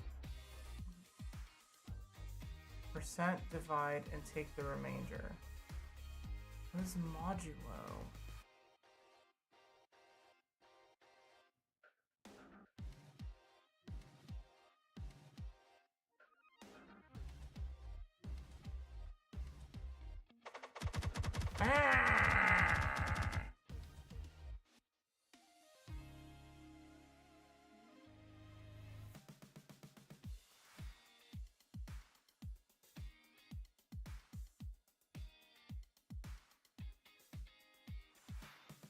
Well, anyway. Star Y, right? Or star Bob. You could have a variable and create just a bunch of variables and draw the star based on the variables. It's just like basically a more complicated variable so far. Good.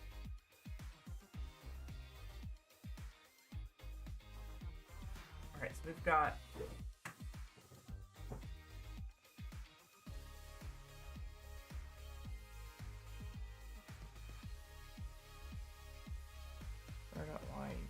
one Starbob sponge pants.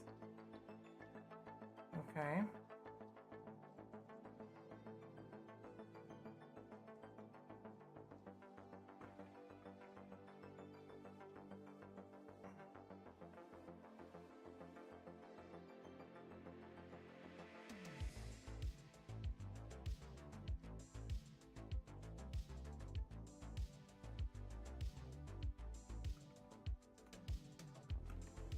I also work directly in pico-8. Seems like a hat on a hat to use an external editor.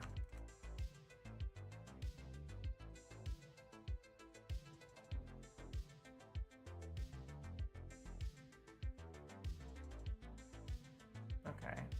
Twist, and the reason why we're learning those objects is that we can now create an array of objects. And that's what we're talking about. A list of little clumps of information, and each of the clumps contains all of the data necessary to draw a star. And that allows us to just have one array, not multiple arrays like here, not like an array for each thing, but just one single array, and that array just contains the stars. And not just like an array for X, an array for Y, an array for each property separately.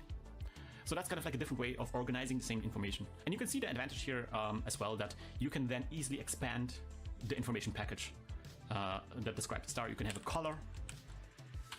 You can add more properties to this little object without having to create more arrays. That's the whole idea. Now, before we move there, I also wanted to show you something that is a bit crazy. Oh my god.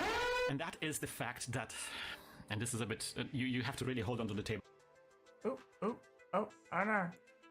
Right now, because we're going into crazy town. This is the reason why objects are a bit...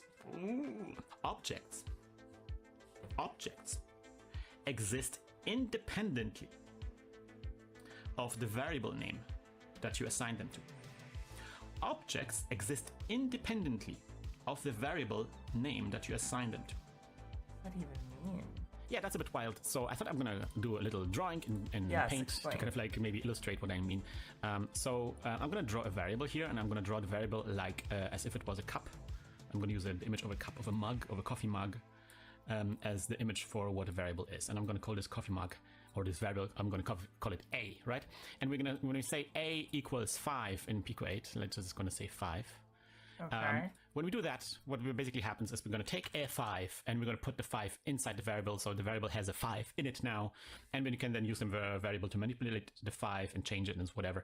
And so yeah, the 5 is inside the variable. That's kind of like the image that I want to convey here. That's not quite how objects work. So an object is maybe something like a cloud, you know, floating in the sky, and it has like all sorts of numbers inside, but yeah, that's an object. And when we create an object and we say the variable is equals the object, the object doesn't go into the variable because it's a cloud floating in the sky, right? That's the image I'm creating here. What actually happens is it's a reference. We kind of have like a tether between the variable and the object, right? And that reference is what's inside the variable.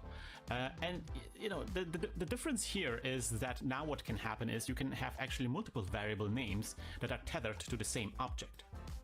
So something like this, right? Now we have a second variable here, and that's not going to be the variable A, that's going to be variable B. And let's go variable B, there we go.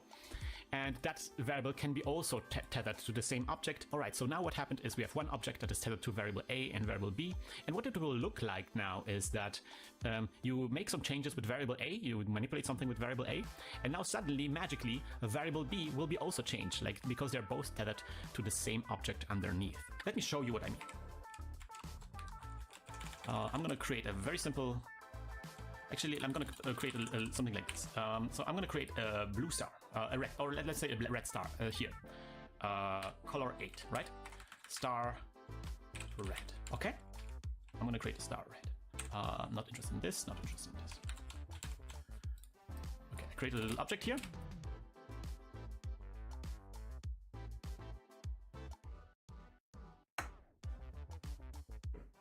Okay.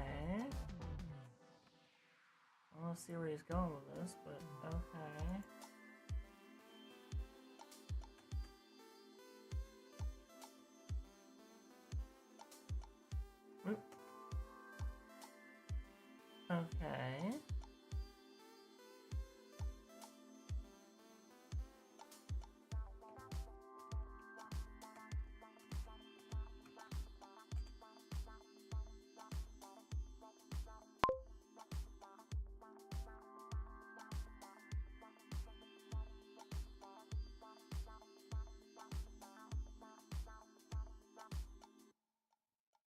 See, it depends on the sizes of the hats. If you think your main hat is too small and keeps falling off your head, then you might as well put on a second bigger hat to protect the former. I, however, just add a chin strap and keep going.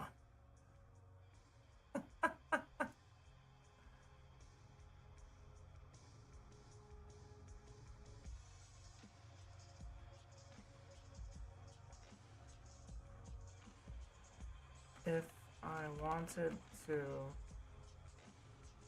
make the grid come at the viewer,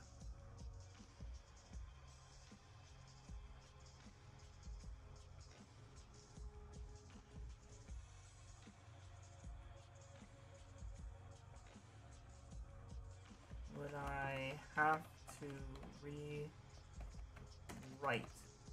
the code, flip values, making it a second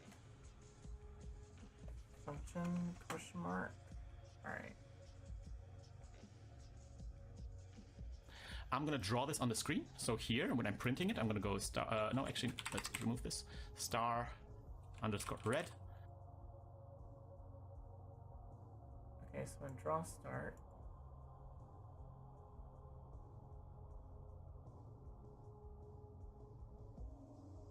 we're doing pixel set star red dot x Star underscore red dot col. Now we're taking the color of the star from the property col of the object, right? Red star. Perfect. Now I'm going to create a second star that is going to be blue. Star blue. And it's going to be here, 12. So if animate a red star, it's just there. It's just right here on the screen.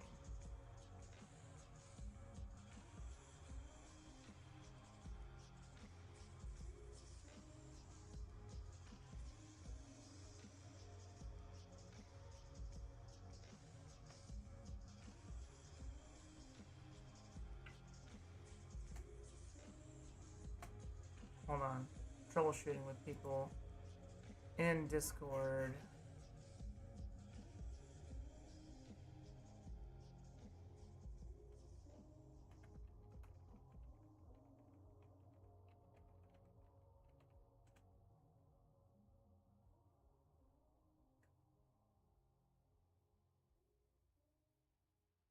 There's a weird line here in the Pony 9000 that I don't like. We're gonna change that. Let's go to this tab here. This part. I'm gonna change that. Let's round that out. Bam.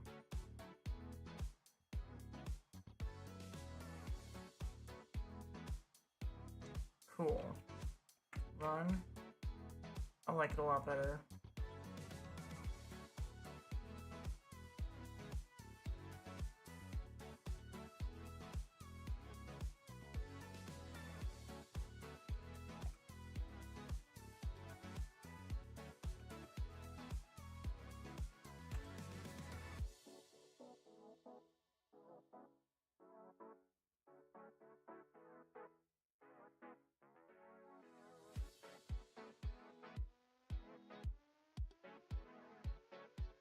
Cool.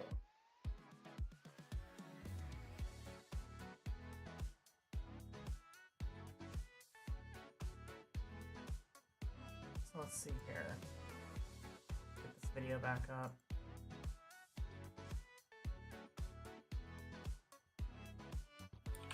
I'm gonna make sure, so I set the color to 12. I'm gonna make sure it's a different position, let's say 80. And then maybe Okay, so we've got to, for the sake of this experiment,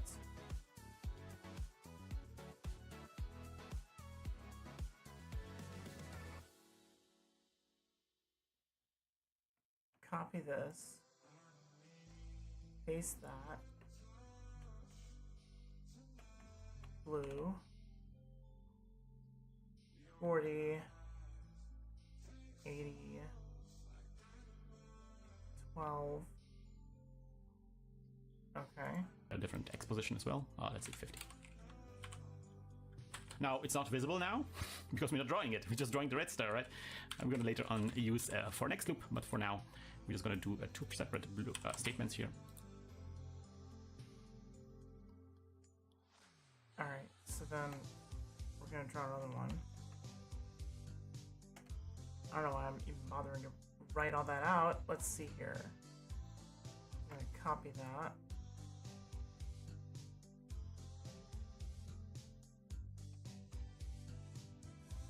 And then, oop. Copy. Paste.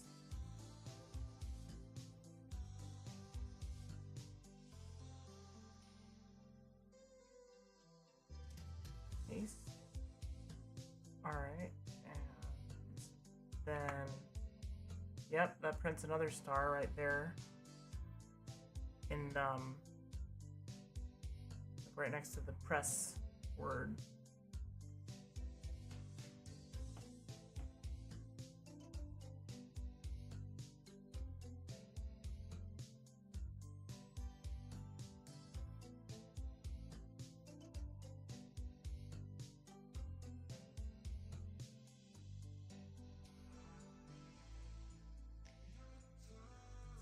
Or you could totally just edit the function. So instead of using time, you add a variable that you either set to time or 0 when you call the function. You'll need to add that movement part to the scry function as well.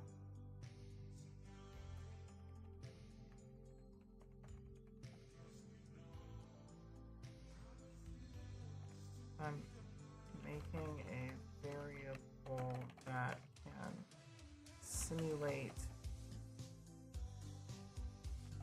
time. Simulate time. Would that just be thing plus equals 1?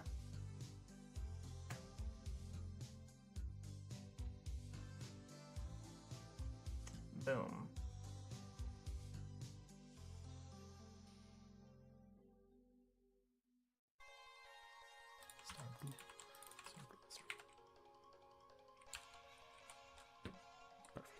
Here's something that's weird. Those two stars exist kind of independently of the name we have given them. If I'm gonna say star blue equals star red, we only see the red star. We're drawing the red star actually twice right now.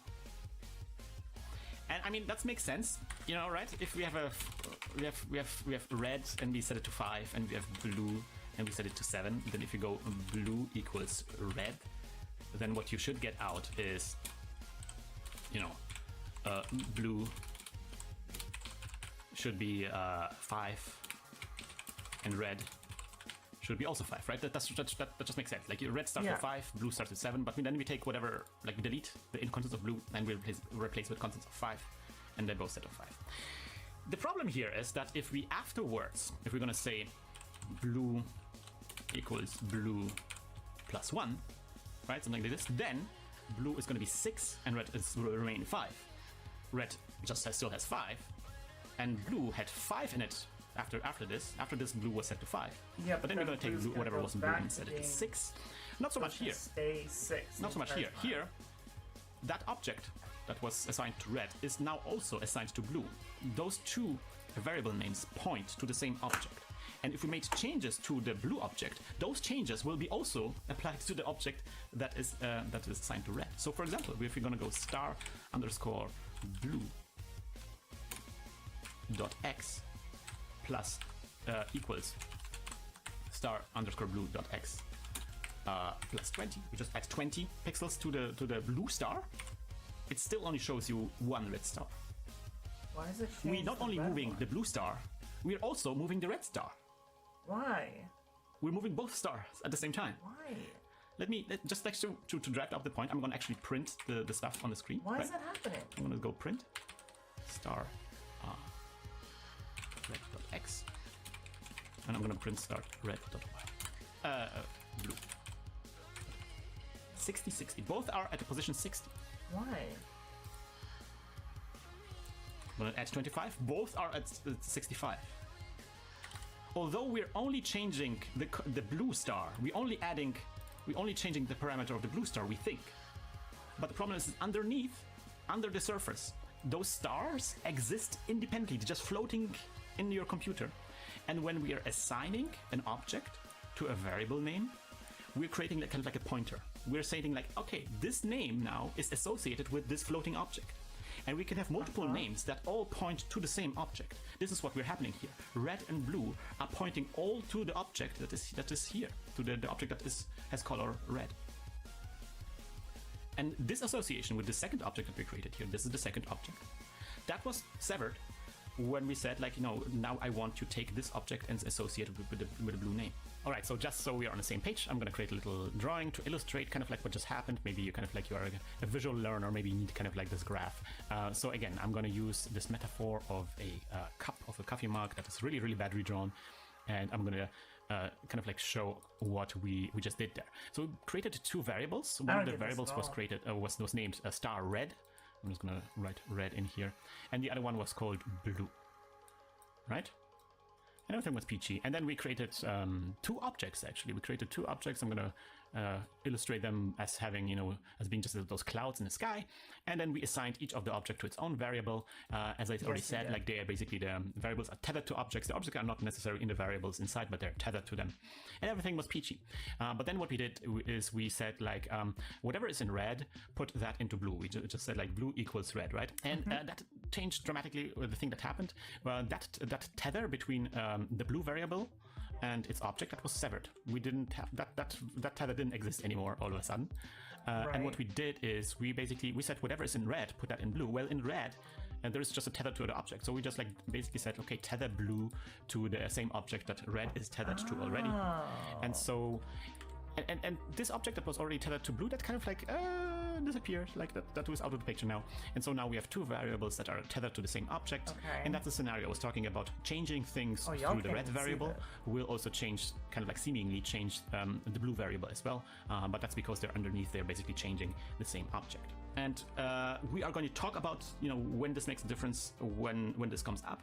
I just wanted to, like, if you don't quite if you don't quite follow this, that's okay. I just want to keep you in mind that this is the object behaves slightly different than you would expect it from variables like here. That's why the variables are kind of like the fundamental building blocks, the numbers, strings, and hold on, I've got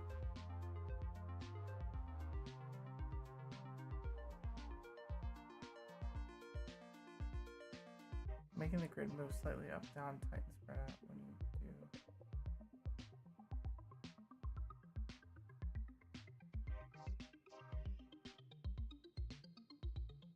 What does that mean?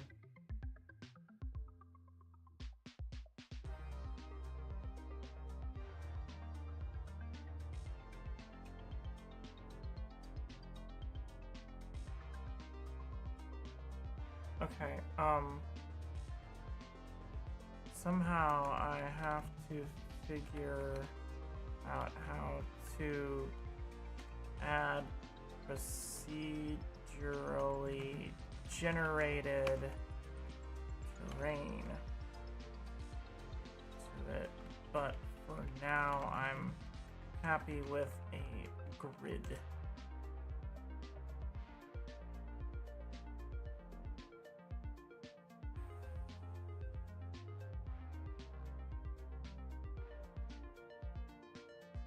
You'll need to add that plus time variable time speed, percent speed bit to scry 2 if you want it to move towards the player.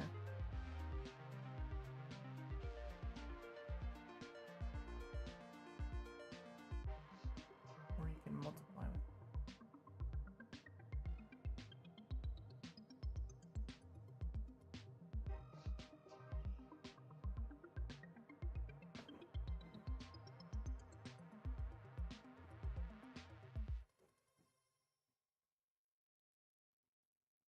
hold on. If I want the grid to come towards the player, I would go to Tools. Oh, not Scry, SCRY.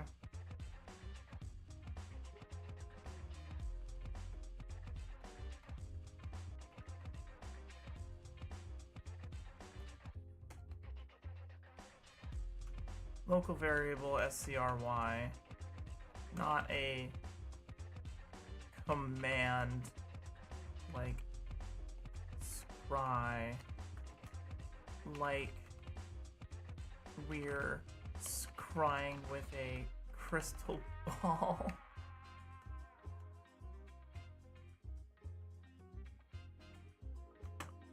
Okay.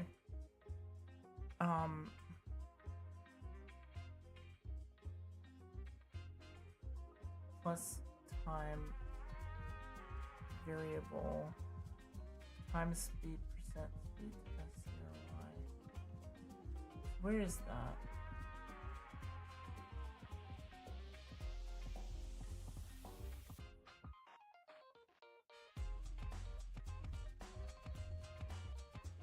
Where would I put that? Oh.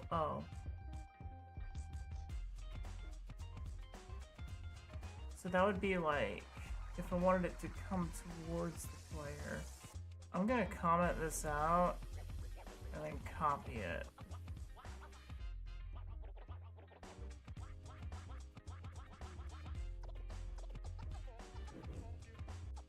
Pat, what are you doing? No, you don't get to just like knock things off the thing. Get out of here. Love you, you're fluffy and you're cute. Alright, so if I do...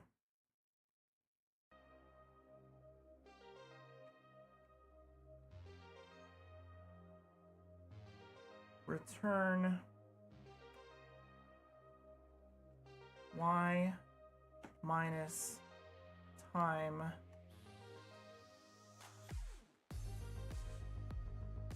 times 5 percentage 5 and then run it. Ew.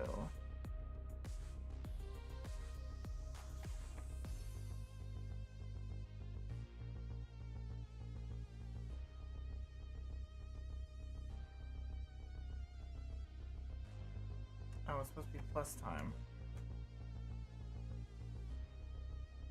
Okay, so let's...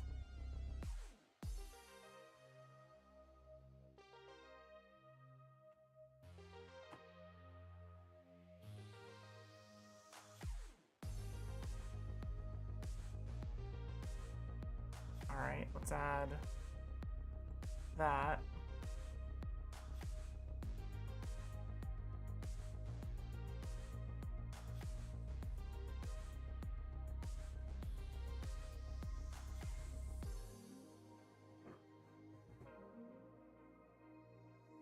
Usually snake case to write variables is a small thing being used in.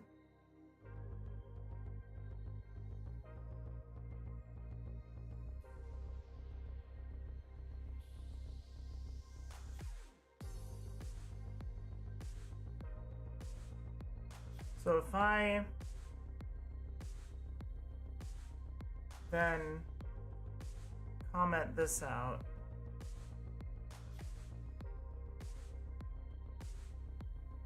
and then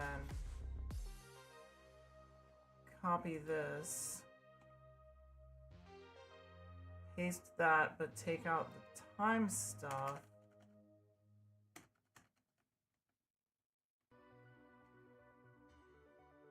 and then run it.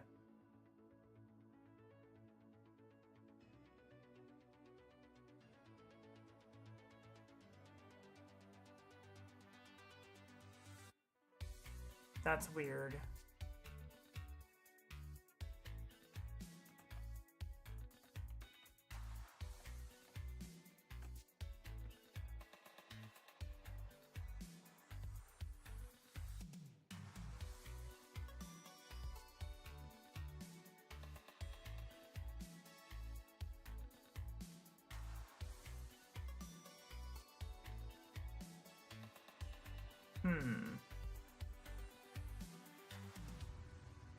It's not moving towards.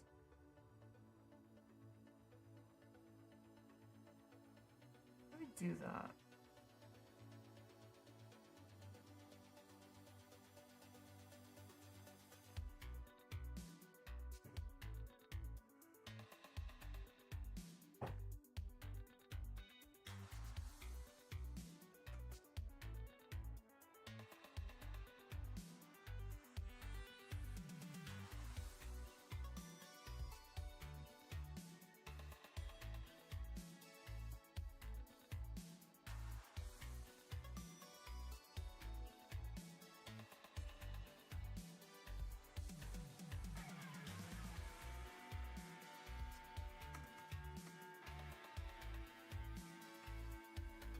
Alright, so now we're back to this.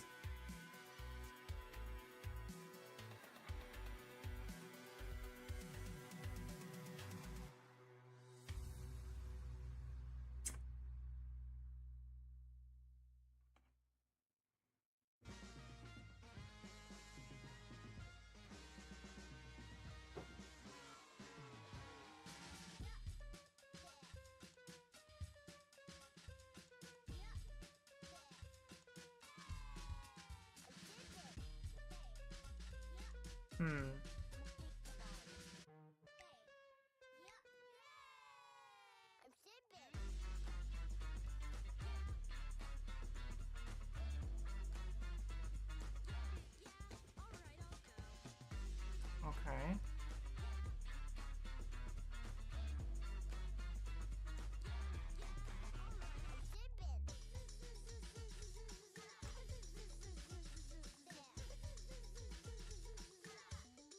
Add to the Z minus 16.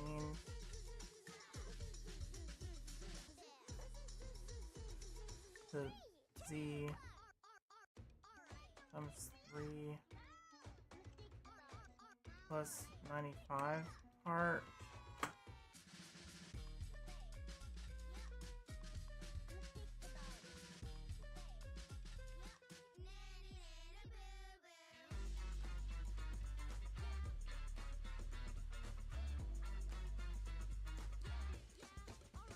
Let's try that. Time.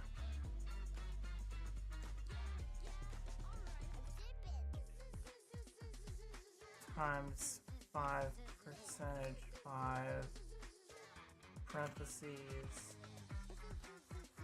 times 3.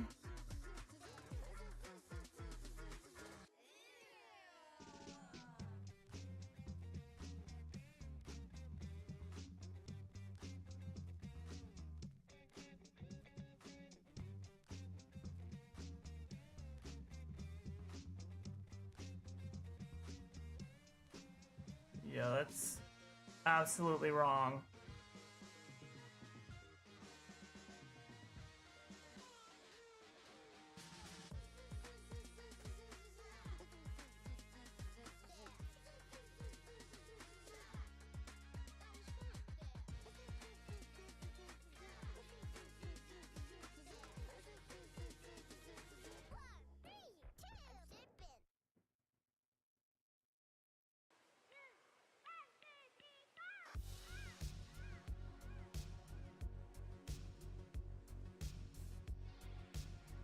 Yeah, like it's coming towards the player.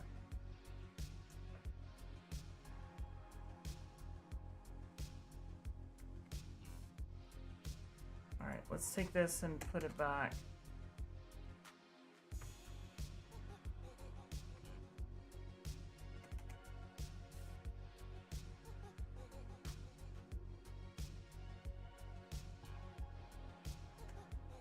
Take that part out.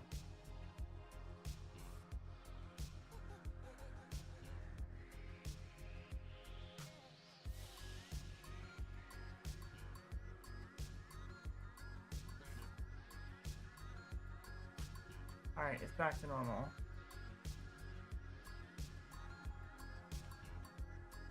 It's so weird.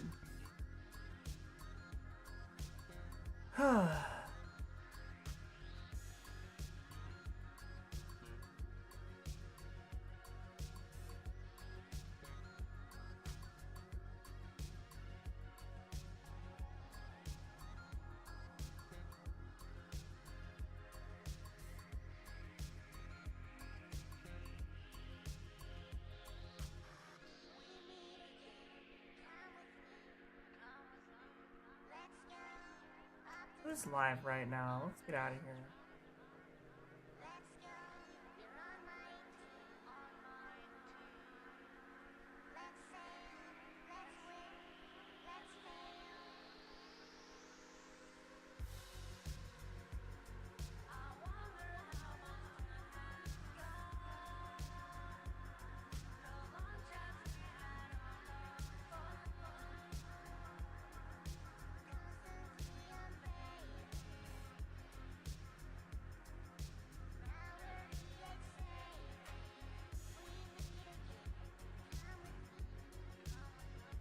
Alright. I think it's time to call it a night. So you all are gonna go to Dyson ATV, Dyson AVT, who is a sweetheart, and who are we going to on VStream? Who are we gonna pop in on?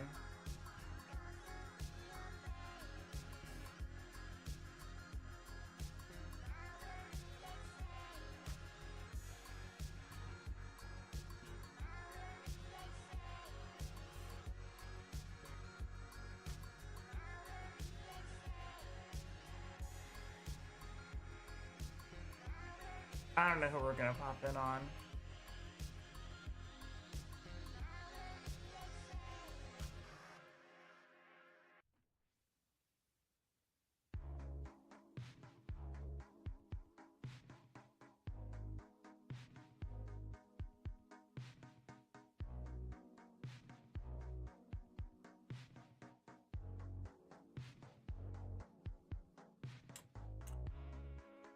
Yeah, I don't know.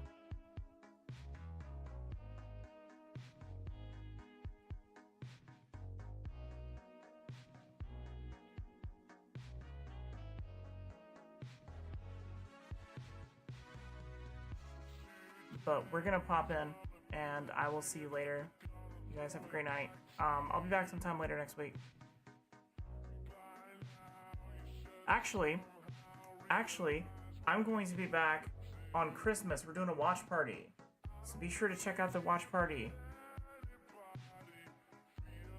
Yeah, we're doing that.